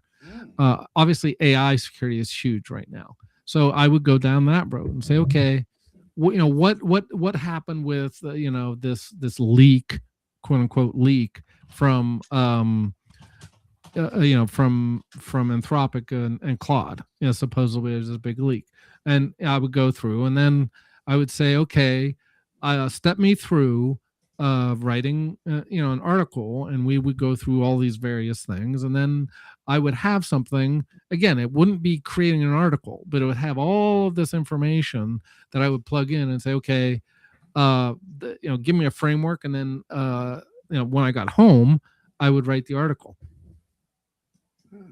I love this. And Peter's got two bits of information. One is he's actually saying that he's working on a hybrid to help him write. I know you're doing this, but tell us about this, Peter. How are you doing that? You're using pieces of tech to help you write better. How do you do it? I got you there, Peter. So, yeah, I'm here. So what I'm doing is I actually got a computer, and this is why I'm so damn broke.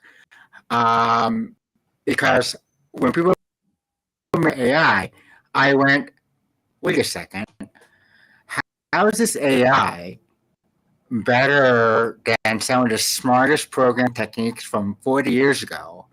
And it wasn't because of that sort of thing, but it was more like I'm seeing the pattern of people all over again putting in a lot more hype and belief than what's necessary for AI. And so I wanted to find a way to prove to people that we actually came up with this stuff 40 plus years ago, because I keep up on AI research. It's been a fascination of mine since I was a little kid. And Wow.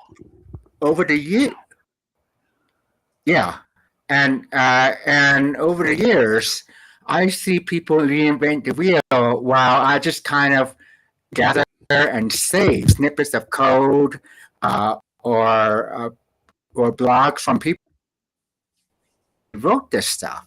So, and I thought, these days, I'm going to have an opportunity to make something and recreate what we seem to be recreating again, but do it even better. And when I look at a lot of AI stuff right now, or even pre-AI, like Grammarly and some of these other spell check and grammar check services or sites, I kind of went, these are not that much better, or they're slightly worse than what I had in my MS-DOS space word processors. I bet I can do one better. I have a really good English vocabulary, and I know how to program this stuff based on all my studies. So I'm actually making a gamble right now, and I'm manually programming this hybrid AI. The hybrid part is on the other side. AI is old patterns that I have seen over and over again. So smart programming combined with what we have so far, AI, to make something even better. That's what I'm doing. I love it. I love it. Does that make sense to you, Mike? Do you want to pick up on what Peter said there? That's pretty impressive. It sounds very impressive. I'm waiting to see a demo. And what's sad about it is he could probably speed it up using Claude or one of the LLMs to help him speed up his coding. And I'm not saying he should vibe code, and my concern is it ends up being around security. But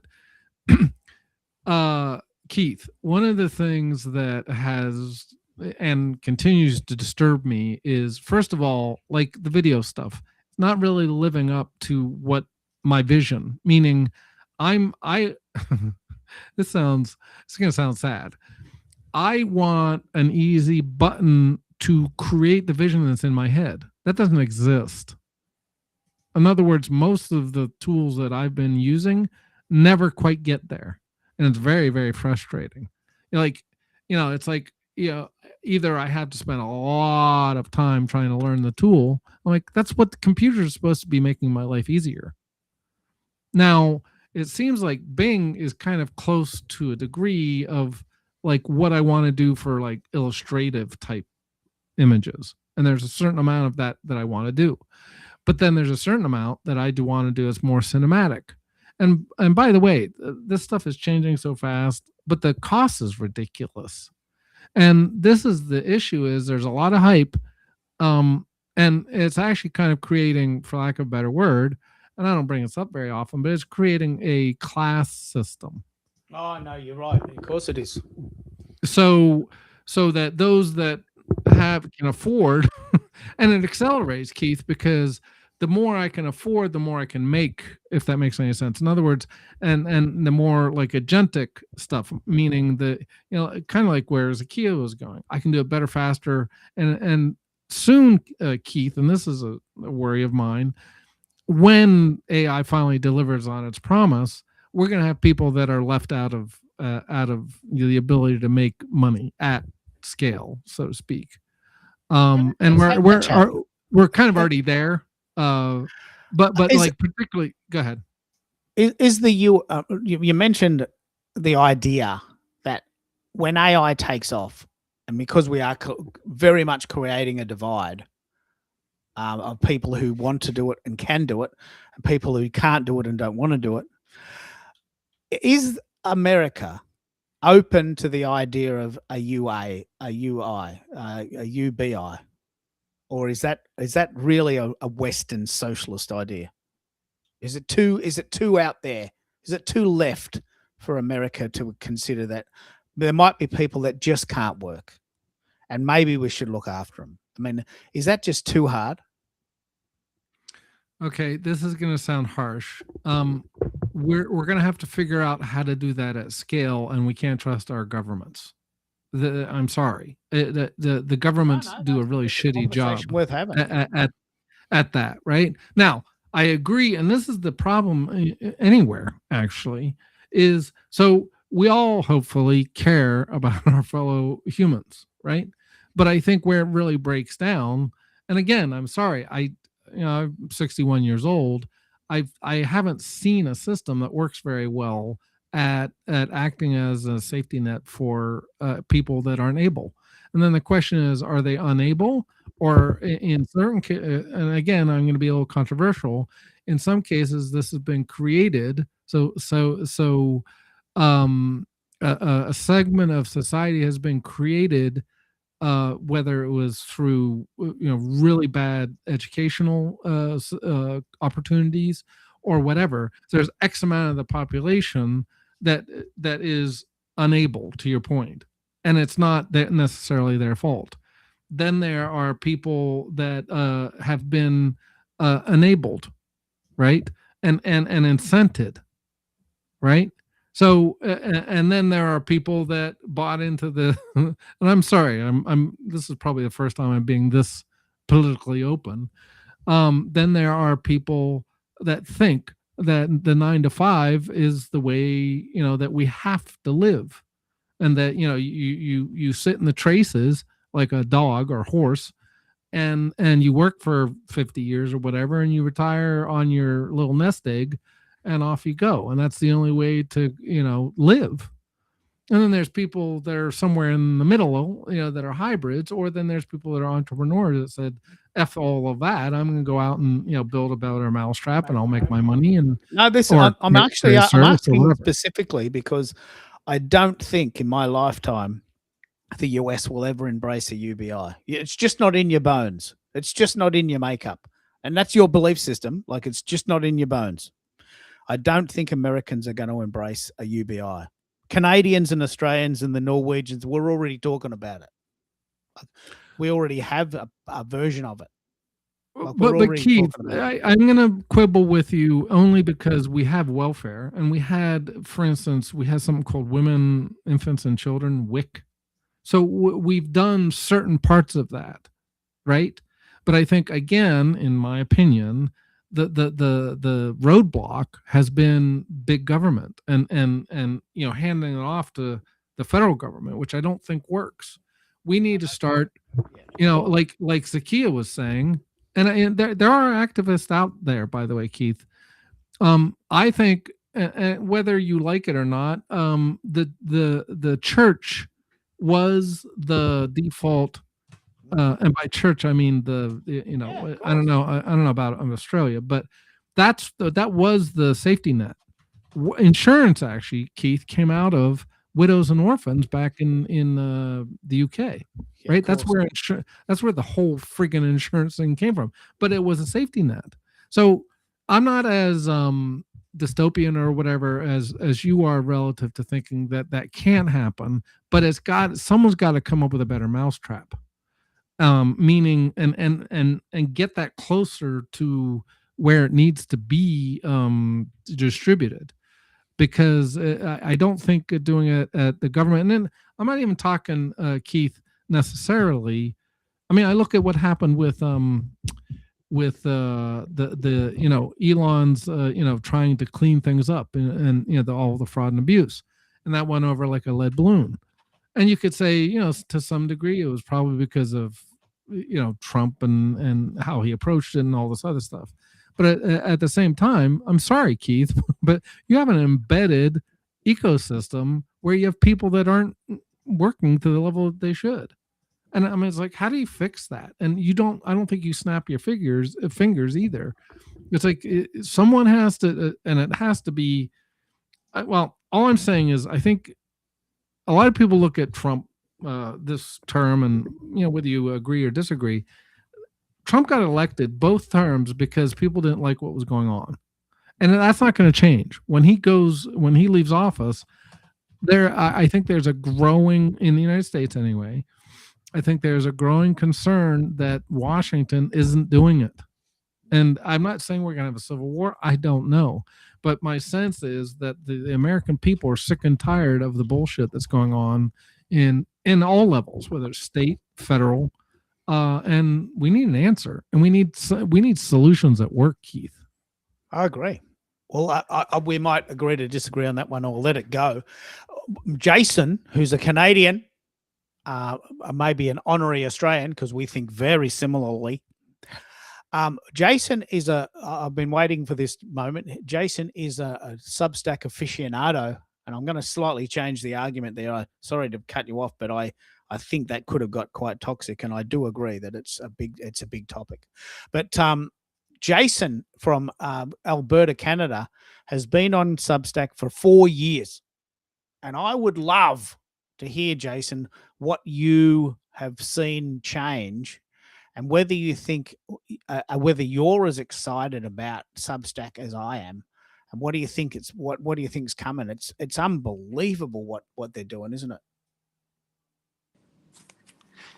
Yeah, if I'm not mistaken, when I switched to Substack, I'd have to go back and check. This is like 4 or 5 years ago. I think right after the pandemic. It's whenever the review newsletter that was hooked to Twitter was canceled or shuttered.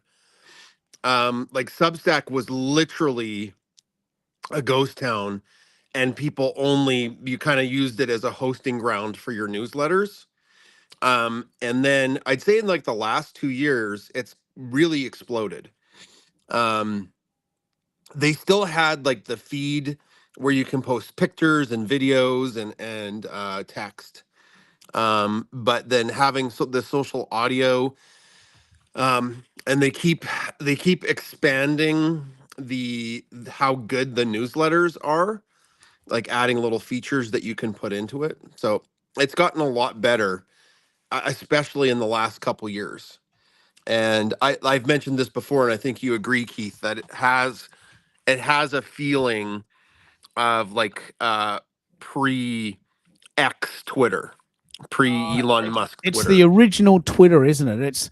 Yeah. Twitter was a glorious place. Like Twitter, when it was Twitter, it was a glorious place. And Substack is somewhat like that. Is it somewhat glorious, isn't it? Yeah, I like it. I think just because the algorithm is more suited for you, and if you follow people, you see their stuff. The algorithm, at least on like old Twitter, it wasn't trying to push as many new accounts to you, or it didn't have the same kind of agenda that it has now. Or it gets things wrong. So like if I'm scrolling Substack, it's people I follow, or it's very targeted to what I've said my likes are. So which I appreciate. Yeah. Well, let's take this opportunity to tap into Jason's wisdom. You have, what is it now? 2,500 followers on Substack. Is that right? 2,500 or 25,000? Followers or people that subscribe to our newsletter? Well, let's play that. Let's talk about those numbers because they're different. So Okay. subscribers on the outside, you've got, I think it's 2,500, 7,500 subscribers. You Yes. must have many, many, many more followers. And then you've got people that go up a notch and pay you. So let's pull apart those three elements for fun. Right. So you've got 7,500 subscribers. I'm on my phone, so I don't have access to my That's all right. stats. No worries. But Yeah, the number that I've always only cared about until more recently is the people who subscribe to our newsletter. Yeah, and it's about 7,500, 7,555 or something. 7,555 people subscribe to your newsletter, and 70% of them live in the US. Yes, and yeah, 2% live in Australia. Yeah, go Australia. and why that's important is that Twitter did once have a newsletter format, and I didn't use Substack for a very, very, very, very, very long time because I just thought, well, it's just this newsletter thingy. I don't read newsletters and I don't want to write one. But when it started introducing this idea of live streaming, then I got my attention. And it picks up on what you're saying, Mike. And I'm so sorry if I've cut you off mid sentence because we were getting a bit heated there, and I want to pick up on Jason's point. But I had said to Jason that to Mike that if no one comes to my show, I might be content to blog only. I might try this experiment in May, perhaps, but I don't think I would because I fundamentally live off these live shows. They adrenalize me. I love doing them. And if we get 4 or 8 people on stage, that's enough. I could write a blog post every day, but it doesn't juice me up. I don't feel that. Do you have a blog post and a newsletter format, or which format do you like? Do you like the live vibe, or do you like writing, Jason? I like all of it. So I actually enjoy writing. And since the pandemic, since that, like I like probably 2000. When was the pandemic? 2020, something like that. 2019. I started a weekly newsletter, and obviously our newsletter isn't for everybody. It's like for our fans, and it was just a recap of what happened in the week. Kind of pulled back the curtain a bit, so people were always tuning in to see what we were up to. And obviously, if you didn't care about our dogs, you would not care at all. So I get that. It's not for everybody. But it was a really powerful marketing tool because if I wanted to advertise some of our products, we had like I don't know, back then maybe 1,000 people, but it was like 1,000 people saw our marketing, right? Um, and then as Substack got better, I've started to post kind of like what I post on the other social medias, and then those people generally they become our subscriber to our newsletter. And then lately I challenge myself to write one extra article a week which debunks some kind of like viral pet story or some Oh like wow! a science story that's going on with pets. And that's been really fun because that scratches my itch as a scientist, but still keeps on brand, right? Like I could talk about any kind of pseudosciencey nonsense, but people follow us for our dogs and our cat. So that's kind of been a fun way to bring in my expertise and then also scratch my itch to write. It's a very good point because we've been chatting about 3 hours already, and a lot of the conversation revolves around what's working compared to what we want to do. And I use this story that I went to the supermarket and I heard this guy who could instantly become a radio announcing sensation. And I said, mate, you could be the next John Laws. You could be the next Howard Stern. You know, I've heard this name. You know, you could be the next Joe Rogan. You have the voice, right? You could instantly go on the radio today. He goes, look, I really do appreciate that, Keith, but I don't want to. I don't want to be on the radio. And there's nothing you can tell me that will make me want to do it. I just Yeah. don't want to do it. So what you're doing is you're doing what you love. You have these cool dogs and you take photos and images and your blog, you're into it, right? And because you're into it, you're authentic to yourself and you're building the brand through your own inspiration, aren't you? You do what resonates for you and you've got a topic that people love. I would just love to know what's working for you that we could genericize, if that's the right word. What are the key things you've done that have worked really well? That you could genericize? Is that a word? I mean, go and ask your Okay. English Yeah, teacher. You know well, what I mean, though. I'm primarily like my expertise is in content creation. That's what I would probably classify myself as. Well, like I'm a scientist and I'm a teacher, but then my other full-time job is running the Bunsen and Beaker Bernoulli stuff. So I'm no stretch of the I'm not a writer. I like to write. And people like my writing, but like I'm not a quote unquote writer, so I couldn't tell you what's working there. But I can tell you like the biggest strategy that you need to do if you want to become a content creator, if you want to grow on social media, and that includes Substack, is you need to flood the zone. You need to post, come up with content like 3 or 4 things a day. And that may seem astronomical to the average person, but that's the difference between somebody who has hundreds of thousands of followers and somebody who has 1,000 followers. Yeah. So that's do you something you batch could them? probably Do you batch them? sorry. Do you make them?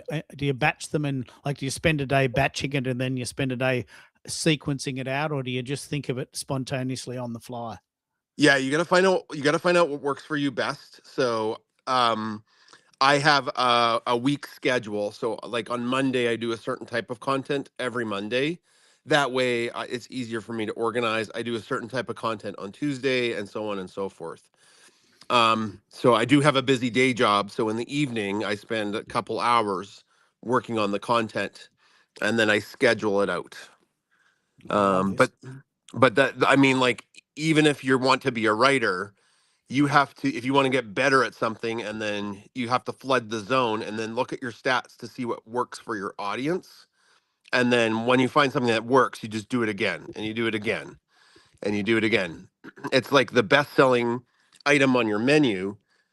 If somebody really likes it and you try something new and it sells out, you don't just decide to never go back to that, the hamburger with cheese that sold out. You go back and you serve everybody the hamburger with cheese.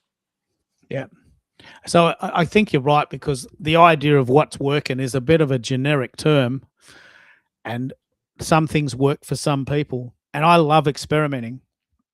And I found that Substack is a killer for me. I could spend 10 hours a day on Substack and not get bored. I just love it. Yeah, it's cool. But you asked me to write a video, and I'd rather mow the lawn. I'd rather check the mail. I'd rather do my tax. I'd rather do the dishes. I mean, I might even vacuum the carpet. But anything else than making videos, I hate it. And there's nothing nothing you can tell me that'll make me make them. I just don't want to. But I can be on Substack all day and never get bored. It's like a ecosystem, isn't it? Yeah. Well, and I was like that too. I've mentioned this before. I hated making video. Back in the heyday of Instagram and Twitter, you could have large accounts by just doing pictures and videos, and I got good at it. Or sorry, pictures and text, and I got really good at it. And then the world changed to short form video, and I stuck my nose up to it, and I didn't want to do it. I didn't like doing it. I wasn't good at it. But once I got with the program, after kind of sucking it up, that's where the magic happens, because sometimes the things you don't want to do is what everybody else wants you to do. You can make the decision not to do that. That's fine. But I wanted to grow. So let's pick up on that, Mike. Jason has an account of, I think it's 100,000 followers on Instagram. He makes enough money from his side hustle to quit his job.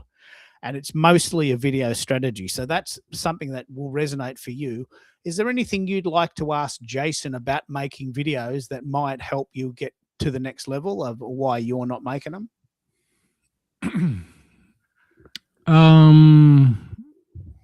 Okay, Jason, I've been researching ways. So I'm producing, I would consider myself a songwriter. I'm creating lyrics, and then those are being fed into Suno. And then I'm doing a lot of production tweaks I'm learning probably more every day about how to, basically produce things within Suno itself. In fact, I'm going to be watching a video on what happens when Suno doesn't pronounce your lyrics. Is Suno one of those AI, like you feed it lyrics and it makes a song for you? Yep. Okay, sorry. I apologize for my ignorance. I just didn't know. Oh, no. I probably should have prefaced that. So, and there's a number of them, but Suno to me seems to be the best so far. Yep. There's a couple, including Google is claiming to come up with something, but I tried it early on, and again, these things leapfrog. So anyway, So I have a catalog of roughly 200 and so songs I've created. Now, some of those have been intros and outros. So I'm really splitting my efforts into two places. And so the first would be no videos unless I would be paid a lot of money, because the effort, what I'm talking about videos are in essence the the storytelling via video. It's not me, it's not a talking head or not me recording myself. It would be me creating, from scratch, AI cinematic, mostly videos. Yep. So my question and so I've gone down, I have Kling, I've gone down a number of these. There's something called neural frames that's supposed to take your song track, and in essence there's nothing out there today that I'm aware of that will do it from scratch with no intervention from you. It just doesn't work. But they're claiming that they at least send you through writing keyframes and or creating keyframes, and then basically stepping you through this whole production. Again, number one, those are ridiculously expensive. Some of them are up to $200 a month. I don't have that kind of money. Yeah. And this is What are like you trying to you'd achieve? feed this You is go, something Jason. you feed your song into and it makes a video. Am I on the right Yes. track? Okay, Yep. gotcha. Yeah. Yeah. Now, no, well, so the flip side is, okay, no, Mike, you need to come up with a storyboard. Then use AI if you wish, which I would, to help you. So you create an image. Most of these well-known will take what they call a beginning image or frame, and then you feed that in. You give it a prompt, which again I would probably use AI to create. So I don't know why I can't have it all in one, but anyway, so you and then so there's, for argument's sake, there's like a 3 minute or 4 minute song that I need to fill, and these create these these clips are 10 seconds. So obviously I'm not going to fill everything, because if you look at a movie, most movies are not motion in motion all the time. Or there's limited motion. So what does that mean? Well, that means that you're going to create X amount of that are going to be stills, and X amount are actually going to be moving, actually clips. My question is, A, are you doing that? And B, is there a lower cost solution to do that? Ooh, good questions. So I've been messing around with something like Suno or Sono, whatever that one you mentioned, called Marika. Yep. Tried it. And, yeah, and I don't know how good it is because I've just been, but I've been doing one science song through it a week. Okay. Where I write the lyrics to teach something about science, and then I use B-roll of the dogs to make the video. So I take the B-roll shots, and then I supplement it with stock video from Canva, and Canva has if you get, I do have Canva Pro, so I pay for that, but it ain't $200 a month. It's pretty cheap, and you have gobs and gobs and gobs of stock video. What are you creating? Do you create the video in Canva? No, a Canva video editor sucks. Thank you. Okay, thank you. We agree on that. Super clunky. To be honest with you, Instagram's editor called Edits is amazing for what I do. Okay. But it does. I do short form video, right? This isn't like I'm not a YouTube guy. I should probably get better at that. But the Instagram editor Edits or CapCut, those are the two really good ones that you can do from your phone. I work from my phone, so if you're a desktop guy, Instagram Edits won't work. But CapCut is really good on desktop. And there is a free version. There's a free version of CapCut. And Edits is free. Yeah, Edits is free also. Yep.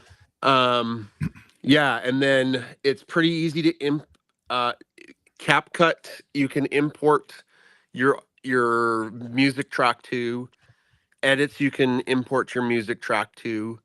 Both produce captions, which are great to uploaded audio, because captions are critical to get eyes on your videos, because a lot of people listen to videos on mute, so they're not even listening to your music. um, if you're putting it on social media, which sucks, but that's just what the stats say. But unless things have drastically changed, about a year ago, I did screw around with those AI producing video things, and they're all absolutely garbage. Yep. They don't do what you want. Nope. You spend hours trying to get it to do what you want and I've just decided it is way faster for me to take my iPhone and go shoot stock footage, and it's way more authentic. But for me, my people follow us for our pets, Yep. so I can get stock footage very quickly of the pets just being pets. You're So, on brand, and well, I mean, people are yeah. loving you for your dog, for your pets, right? So, Yes, so yeah. that's in order to shoot stuff for my videos, it would be crazy expensive and time consuming. So, Well, you might have you might want to look at stock video from Canva, Avanto. There's a couple of free places too. I got a subscription to Avanto or whatever the heck it's called. And they have like reams and reams of high quality stock footage. But it was just faster for me to steal it from Canva, or not steal it, but they have whatever is free. yeah, What's it called? Copyright free, whatever. Yeah. yeah, royalty free. Royalty free. You got some thoughts on that, Peter? Let's bring everyone in. So we've got Canada, Australia, US, and Mexico. How cool is that? Like, it's really a global thing. Have you got any thoughts on making video using AI, Peter? While we're chatting about it, we've talked about CapCut. We've talked about stock images, stock video. What do you do? We got you there, Peter, on your chainsaw laptop. That's actually not that chainsaw with the mic. Yeah. Does that help, Mike? I mean, sometimes Zakia and I are both thinking maybe you're getting your own way. You should be out there by now. Well, we've had this conversation many times. But we haven't talked about this, Keith. And to be honest, I have really been holding back, other than the imposter syndrome, which is absolutely true. The other thing is legal, because I've really, I don't know if you've heard, but I was going to go full on into DistroKid, which is distribution.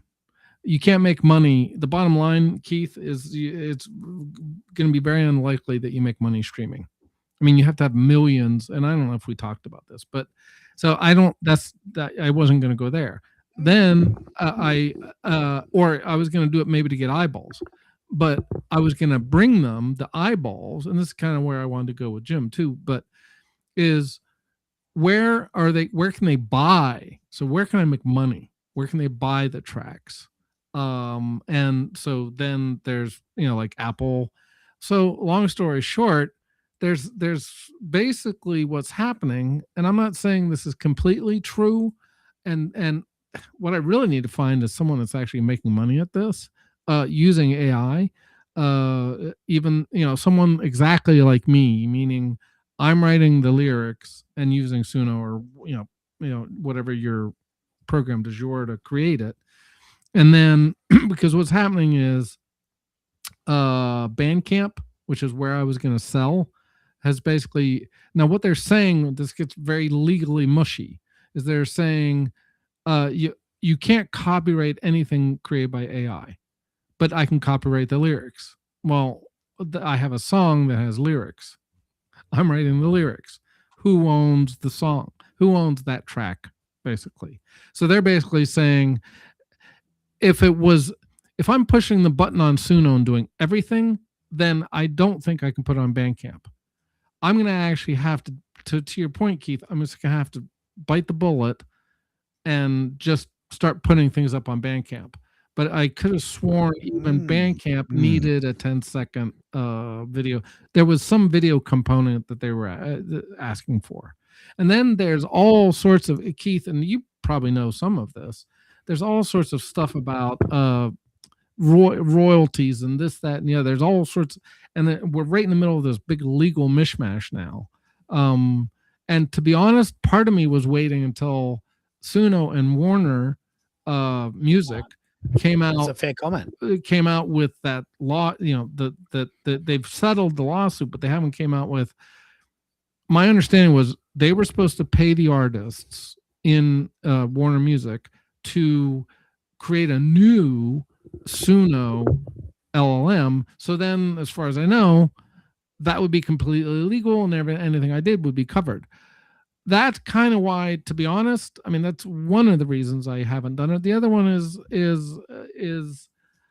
I don't know. I mean, I did sign up finally to Bandcamp, so I think maybe this is the week I'm just going to bite the bullet and just go do it, and whatever happens, happens. Yeah, it's very interesting you say that, because I've got a friend who's a published songwriter. And I mentioned this before, but this is a very good segue. The publishing company said to him that we will not accept any AI generated music unless you can demonstrate categorically that you sang it. We don't mind about the music part, what I call the music part, but the lyrics and the words have to be yours. Right? So we won't accept AI generated music by itself, and most people won't anymore, but we will accept that you're using music to augment your songs and that they are your songs. You've written the words and you've sung them. It gets worse. So now that's going to be I thank you for bringing that up, because I forgot. Suno just released 5.5. Suno, they're not there with exactly what you're saying, but they're partially there. What does that mean? You can record your voice as what they call a voice in Suno. It's not using your voice, but it's using how you sing as part of the model of the song that they create. So, and you, okay, they're basing it on your voice. Yes. So does that count now? See, this is where it's almost getting to the point, Keith, of being ridiculous. Now, the other thing that I don't know if I mentioned this to you too, that I'm going to think about along the way. I need to start making some money so I can pay for this stuff. But there is another actual DAW, digital audio workstation. I think it's I'm going to forget the name of it, but it uses AI, so I can actually pull in Suno songs. Then I can add all these other instruments. Now, as far as I know, they've paid, or there's some, that's all quote unquote legal. So there's no legal issue. Now the question becomes, it goes back to, can I copyright those after? Yeah, exactly, Peter. It's going to be. But what do you think? I mean, do you think it's fair that you can? I mean, why could you? I mean, why should you? I mean, do you think it's fair that you could copyright? You can copyright your lyrics, but how can you copyright the music? It's not yours. You didn't write it. You didn't create it. You pushed a button. How can you copyright that? How can I copyright? Logically. How can I copyright anything that comes out of word processor? That's yeah, but coming you wrote out of the words. No, but I did. You wrote the words. Well, did I? Because I used Grammarly or autocorrect or spell check. Wow, you really need to sit with yourself and ask yourself these big questions, because I'm coming from the other side. Like, if you sing the song and you write the lyrics, you can copyright it. If you don't, you can't. That's it. That's the law, and I'm going to go with that. The law right now is if I write the lyrics, I own them. I can copyright the lyrics. You own the lyrics.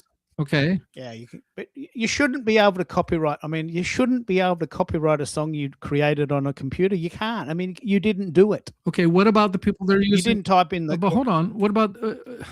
This is where it gets so friggin' nuanced. It's not even funny, Keith. And I know where you're saying. I know what you're saying, because you're saying, well, or at least where they're going potentially is if I sing the lyrics.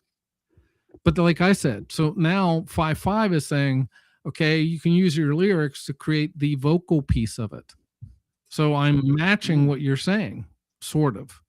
So I'm more than I was. But you didn't chord pattern and you didn't write the melody, did you? No.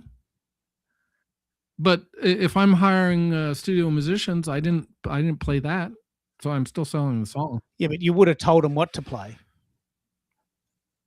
Or you would have told them the chords. You would have written it out. Or if I'm working with a band, they produce it. At some point, and then they get the credit. They get the copyright, not you. Well, everyone gets a piece of the action. You split it. Yeah, it's very interesting. Look, it's a very fascinating point. If you don't sing the song and you don't write the lyrics, you shouldn't be able to copyright it. You actually create the lyrics so that you can copyright the lyrics. Yeah.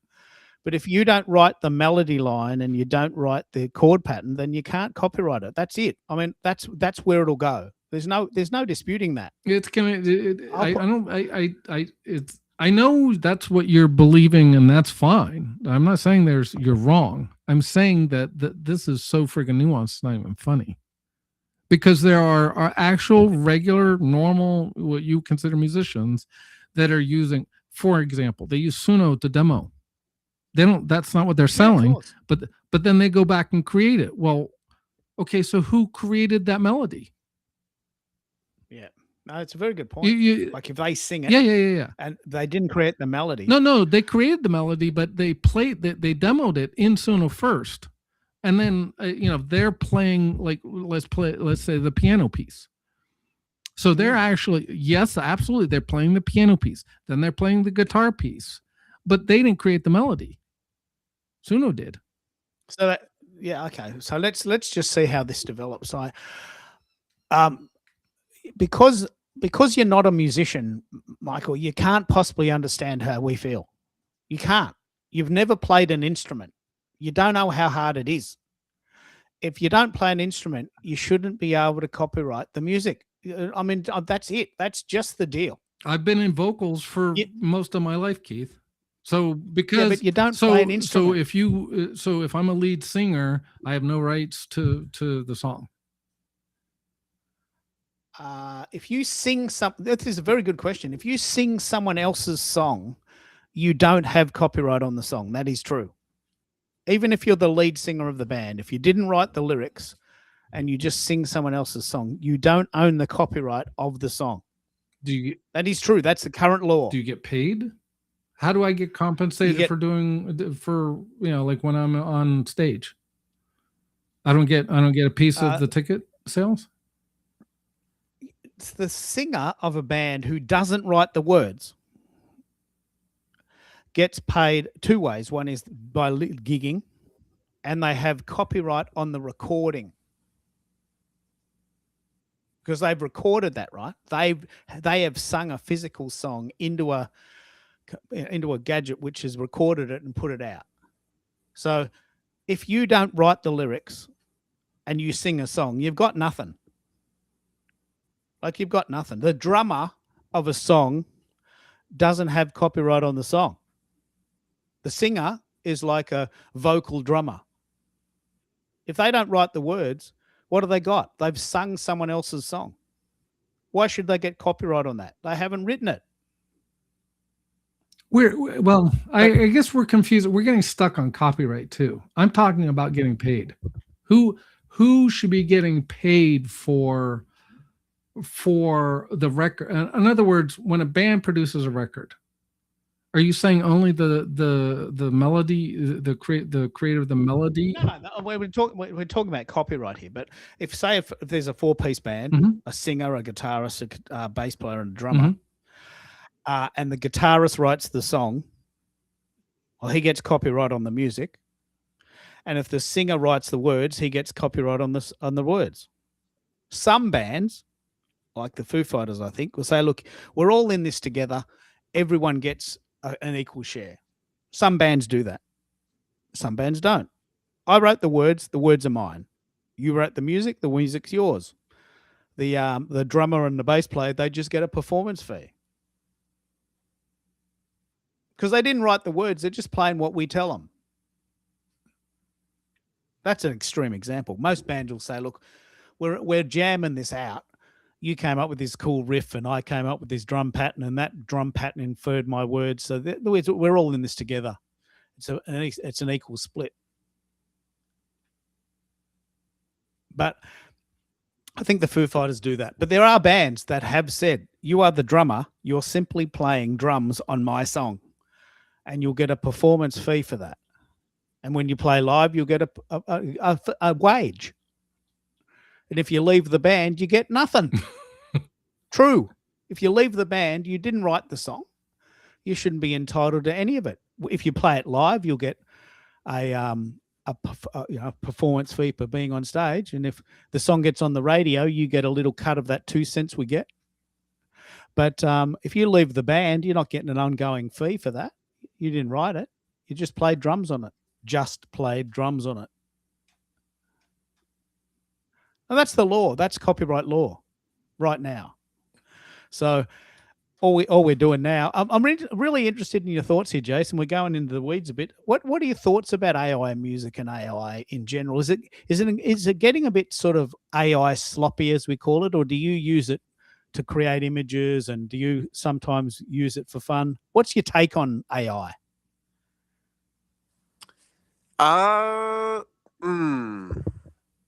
Let's see. So it is an incredibly useful tool that I use every day to save me huge amounts of time on a whole bunch of different tasks. I wouldn't be able to work full time as a teacher and then do this on the side without AI kind of like tidying up the loose ends or tidying up the stuff, like the kind of the low hanging fruit.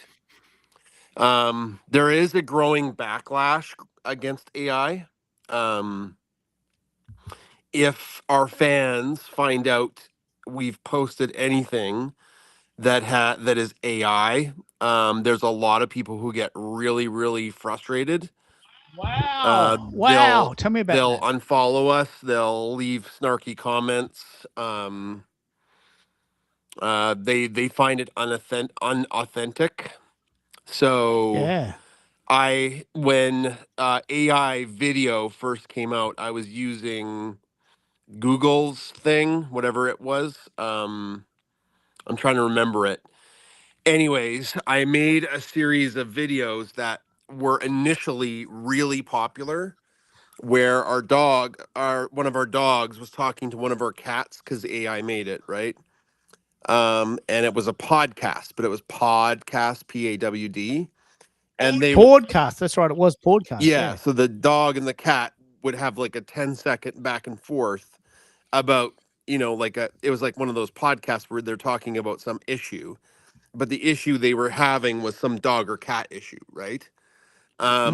And it was right up my alley because I can be very clever with that and I can work with the prompt. And like I did about 30 of them and they got hundreds of thousands of views. But then the backlash started. People obviously they knew it was AI, and then huge amount of our comments were people saying how disappointed they were in us that we were using AI, how terrible it was for the environment, blah blah blah. So that's something I've ceased doing completely. Is any Wow. AI video? The backlash isn't worth it.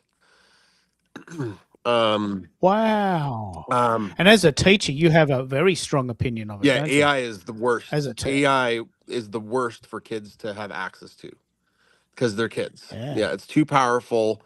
They're not going to use it properly. It's been shown they're not using it properly. But that's a separate thing to what adults would use AI for. That's a completely separate Yeah. thing. AI, of course, helps me all of the time with all of the photos I take. Like our phones are constantly using AI to use the right light, Yeah. Of course. and nobody has a problem with that, right? The AI songs I've been making, most like we've had no pushback with that. And obviously people know I'm not a singer and they know I don't know what they think where those songs are coming from. but they're really catchy. So I'm just waiting for the other shoe to drop where people will start to hate on that. And any AI pictures we make, they absolutely hate. That is a big one. They hate. Whoa. Yeah, Okay. because it's not Yeah. No, this is authentic, right? important. It's not authentic. Like I can just take a picture of the dogs or the cat. I don't need to put a prompt in for it. Though we do have an Easter shot up if you check our content, Yeah. where I used 3 different pictures and then layered it in Canva and had Canva use AI to clean it up, and people loved it. And it went like Yeah. mega viral on Instagram. It has like, I don't know, a couple 100,000 views on Instagram. It's pretty impressive. Yeah, It's but very, very, very impressive. that's what I'm finding is there's a growing pushback against the use of AI for me. Maybe not Mm. everywhere. I'm seeing a huge growing pushback, like because I still play video games. That's one of the things Mm. that's one of the things I do in my spare time if I have any. And if fans ever find out that a video game company has used AI anywhere, they just are getting killed on social media. And they have to Wow. like there's one game that just came out. I haven't played it yet. It's like this open sandbox medieval type game where you run around the world kind of thing. And the company Mm. just, they had some pictures on the wall that were made with AI in the game as placeholders, and people found them, and then they just got blasted for using these AI pictures on the wall in the game. They Well, it fixed might it. The be that company fixed it right away. So that's the one thing it I'm. might be. Yeah, I don't know. So that's my I think it. caution. I think it might be.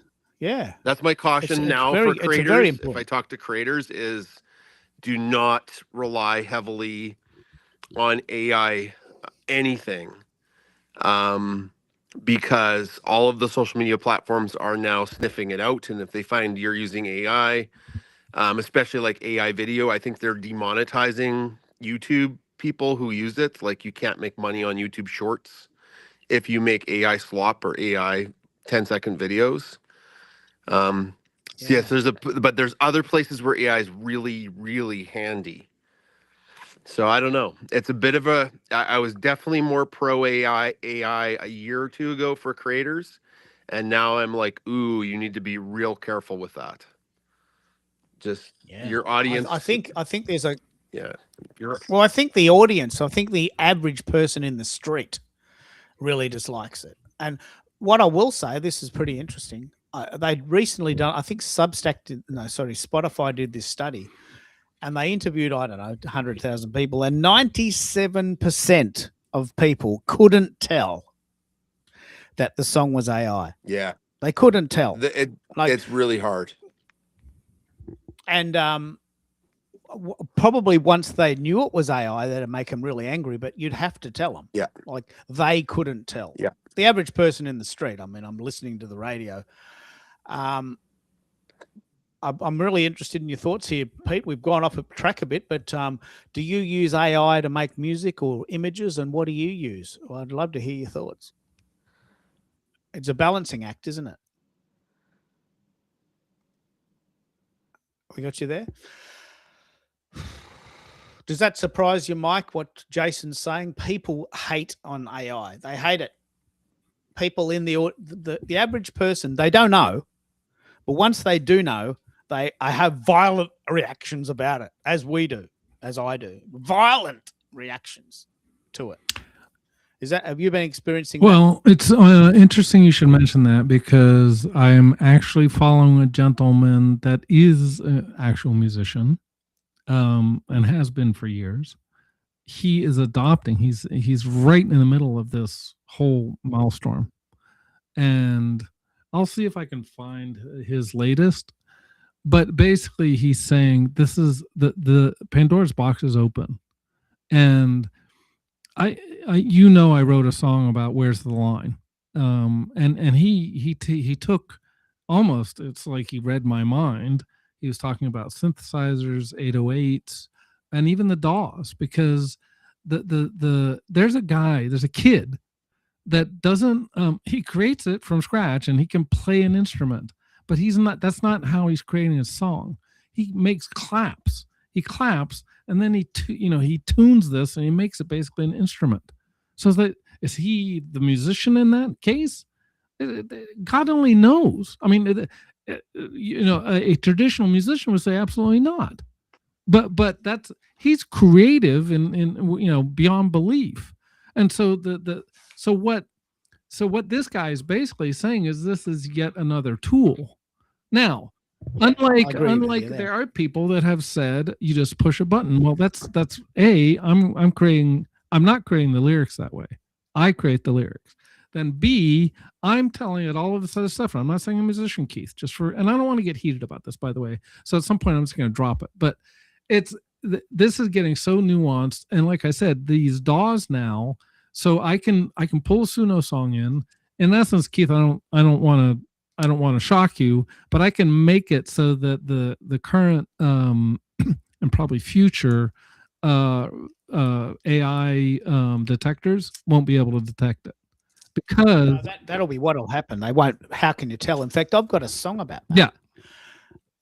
Yeah. If you can't tell, you can't choose.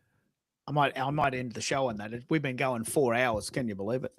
I think that the question for you will be, can you make money? And because I don't need to, I don't care. Yep. But if you want to make money and you can't copyright your songs, well, how are you going to sell them? Because you can't copyright them. What are you selling? Like, you're never going to make any money unless you sell the service of writing a song for someone else. And then what you're doing is you're selling the service, not the song. Right.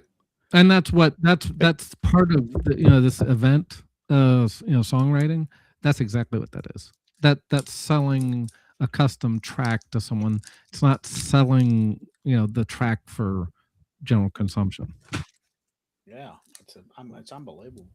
So we've been going 4 hours, and I would like to have a bit of a break, maybe get some food. So what I'll do is I'll give everyone a chance to just recap what they've said, they've thought. I'll start with Peter because he's a bit left out there. I know you're sitting there, mate, waiting for your turn. But what do you think of the main points of what we've talked about today? Have we got you there, Pete? Have you got your mic on? I'll give you a couple of seconds. What do you think, Jason? Main points about AI and Substack. I mean, Substack is so good, isn't it? Like it's going to go off. I just know it's going to go off. They're innovating so much, aren't they? Yeah, I think there's a hole that has been left by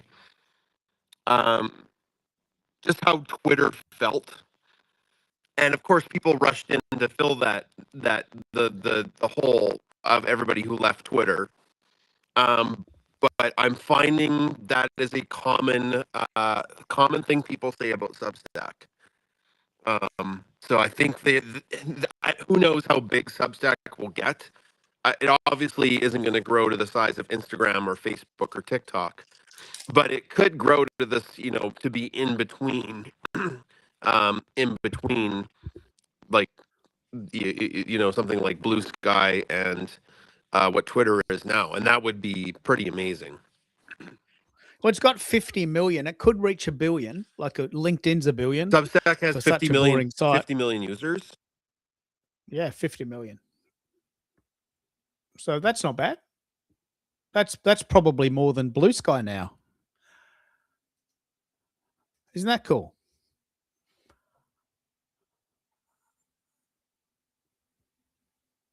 I'll give you right a reply there, Mike. I know we've sometimes had our little discussions about AI and music and copyright, but what do you think of the main points we covered today? We covered a lot of ground. What I'll end with is that song Substack is going mainstream, because I think that's a lovely way to end the show. But what do you think of the key points we talked about today? What do you think? Well, I'm still concerned actually about the whole video / podcast / live stream with Substack, right? So that's because as we had discussed, I was kind of excited about the recording studio, And then I'm like, well, this is just basically a live but recorded. And there's no bells and whistles really at all.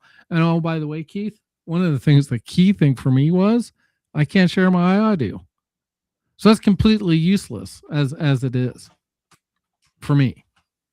Now, let's pick up on that. That's very, very important. The Substack version is so basic.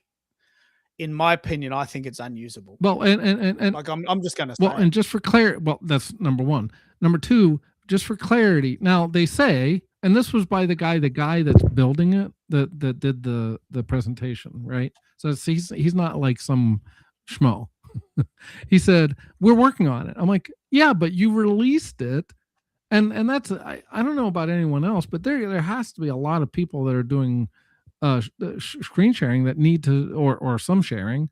It doesn't need to be screen. It could be the whole, it could be an app or whatever, like PowerPoint. I'm presenting on a PowerPoint. Well, I can't, I can't share any audio that's in the PowerPoint. I have an audio a PowerPoint right now that has audio in it. In fact, you can't share the image either. And I'm like, so help me out here. What's the point? Now, again, I think if you are saying, well, I kind of want to create clips or whatever, Keith, maybe you are doing, and you can't like pause. That's the other thing. You can't pause. You can stop. And there was confusion about that. So I'm not sure. And to be honest, once I found I couldn't share sound, I'm like, I'm not going to bother. But and again, I'm sure they're going to hopefully fix it. But it just seems to me, dude, like they're obviously they're incented to get you to create content, right? So that you will turn on, the paywall, and they take the 10% or whatever. That's where their money is, right? So of course, and so everything they're doing, I haven't seen anything wrong so far with the actual infrastructure. In other words, all the distribution, all of these tools that you have, really good tools to to reuse your content, right? And then of course I keep on banging the drum on this one to be able to push it out. Again, to me, it's not just what you can do on Substack, it's what you can do outside of Substack and push all of this content that you're creating. And I'm sure they know this too. They're like, of course we want to make you successful on these other platforms, and we're going to give you the tools to do that. So that's, to me, that's a huge chunk, right? And yeah, well, let me pick up on this. I know quite a lot about this. Substack has done massive research on this, and they've worked out that the most common use of Substack live videos is two people talking, right? And that one person talking is fine, two people talking is the most common, and three is a little bit less common but still common. And they've said they are not inclined to have a panel discussion format because that's not what the users want in general. In general, that's not what people want. They don't want a panel. They want two people talking to each other and maybe one other guest. I don't know who came up with that idea. That's not what I want. And they're in no hurry to add music, and they're in no hurry to add images. So I personally think that Substack in its current format is unusable. So what I do, as you know, is I send my file from Restream to Substack. And I still think that is the best option. And I don't think this year we will see a panel format on Substack. So, you've got to ask yourself, is it worth doing? For me, it's not worth doing. Well, and if you look at the trajectory, Keith, they started on phones, right? I mean, that's how, if you remember, in order to start a live, you had to be on your phone. That was, and people were doing it. There was a lot of people, Keith, I know you probably won't do this, but there's a lot of people that were doing full on, whatever you want to call them, video casts on their phones. Because who wants to, and today the quality of the pictures and the sound that you can get on phones is usable enough to do a video cast or a podcast. Is that a concept? Do you think that could take off? That's what clearly that's what they want you to do. But do you watch them? Do you want to do them yourself? I don't watch them, and I don't want to do them. But it's like Jim, though. Jim could do on his iPhone. Jim Hughes, Yeah. Jim Ford. Yeah. Yep, He yep. could do right on his phone. Now, I'm not saying he's going to, but I mean, he already said he's doing a lot of videoing of his pets. That's his whole audience, basically. And Jason. Yeah, Jason. Jason, sorry. Am I getting confused again? Yeah. Okay. Look, I tell you what. Why don't we have a break here? I'm starting to flag after 4 hours, but I think we got something here. I wouldn't mind letting us contemplate the idea of whether Substack is going mainstream. Is it worth doing? I just want to have a quick break and have a bit of a walk around. I've been sitting down for 4 hours. I need a bit of a break. Maybe have a cup of tea. I'm just flagging a bit. So this is a good chance for us to reflect. If you need to go, that's okay. We've been going 4 hours, and the replay will be on YouTube as well. So let's have a bit of a break here. Substack is going mainstream. From a niche to a digital dream. Voices rise, breaking the frame. It's a new frontier with a familiar name. It started as a whisper, a spark in the feed. Creators find their voice and created light speed. We are scaling up without selling out. Gentle souls finding an audience without having to shout. It's still very early in these golden days. The crowd's not too loud and the tech will amaze. Substack is going mainstream. From a niche to a digital dream. Voices rise, breaking the frame. It's a new frontier with a familiar name. The challenge is the balance to stay true and free. Hold that creator's soul in the storming sea. 2025, the year we decide how far the wave goes, how wide the tide. Can we scale the mountain without losing the art? Every platform's heartbeat starts in the heart. Substack is going mainstream. From a niche to a digital dream. Voices rise, breaking the frame. It's a new frontier with a familiar name.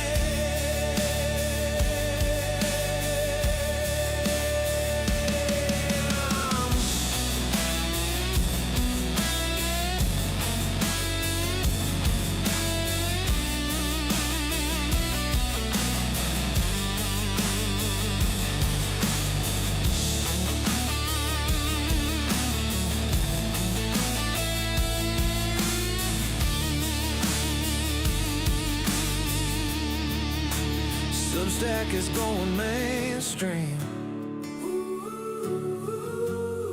From a niche to a digital dream. Voices rise, breaking the frame. It's a new frontier with a familiar name. Substack is going mainstream.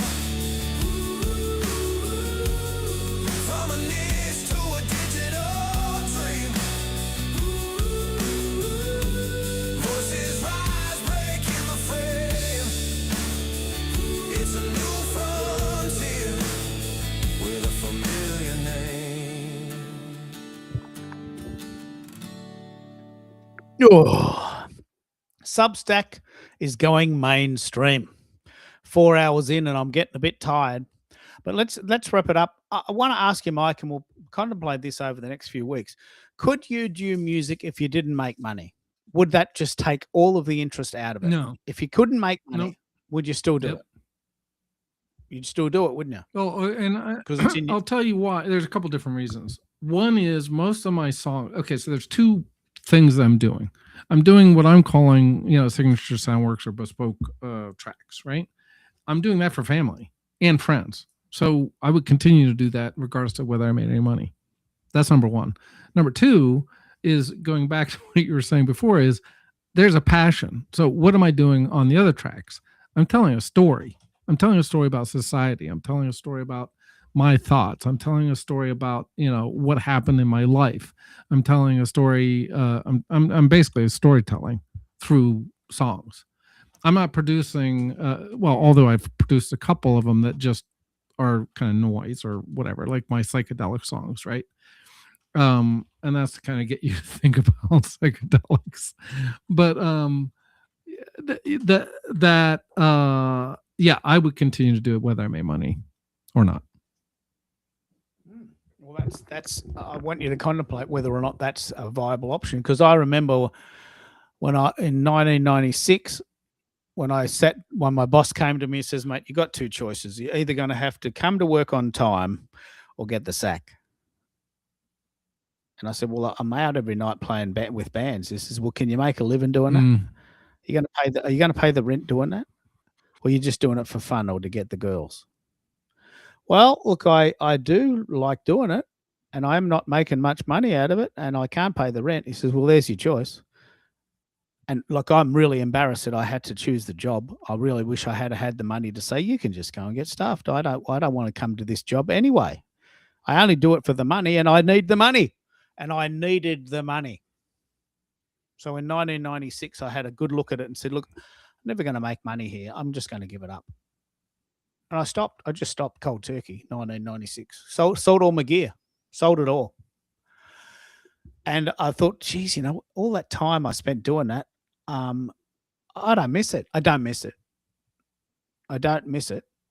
I just found creative outlets in other ways, and I ended up doing that crappy job for a couple more years until I found another better job. But I needed the money, and so I've got a very biased view of music. It's really hard to make money out of music, and if that's your only inspiration, you just better stop. But if you love doing it, do it. No, do it for fun. Yeah, I agree. It goes back to the Rick Rubin thing, right? He basically says the audience comes last, meaning that you're doing it for, in essence, the art or the music, or you're doing it because you have to, and the money is because, to your point, I mean, if you look at just the reality, first of all, and I don't want to get radical or whatever, but there was a lot of money made by the music labels, not necessarily the artists. It's a whole different story. But my point is, it's just like, the NFL or the NBA, right? How many people are actually making it into the NFL or the NBA? It's very, very few people. How many people out there play football in high school or whatever? It's, millions and millions of people, right? And so, I had my brother-in-law is an awesome individual. He played until he couldn't, until he passed away, actually. Backyard football. Now, would he have been, NFL material? I don't know, but he loved the game. He did it for the love of the game, and he was a great. I mean, I remember playing football when we were kids. And he had met he had met his future wife, my sister, and he was playing football with us.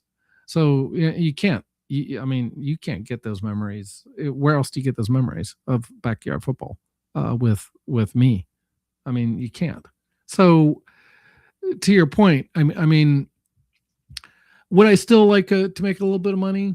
Yeah, but and that's more, Keith. That goes back to, and again, I don't want to get political or whatever, but I think we are being fed this notion that there's only kind of one way to make money, and I'm just trying to figure out, again, particularly in retirement, Keith.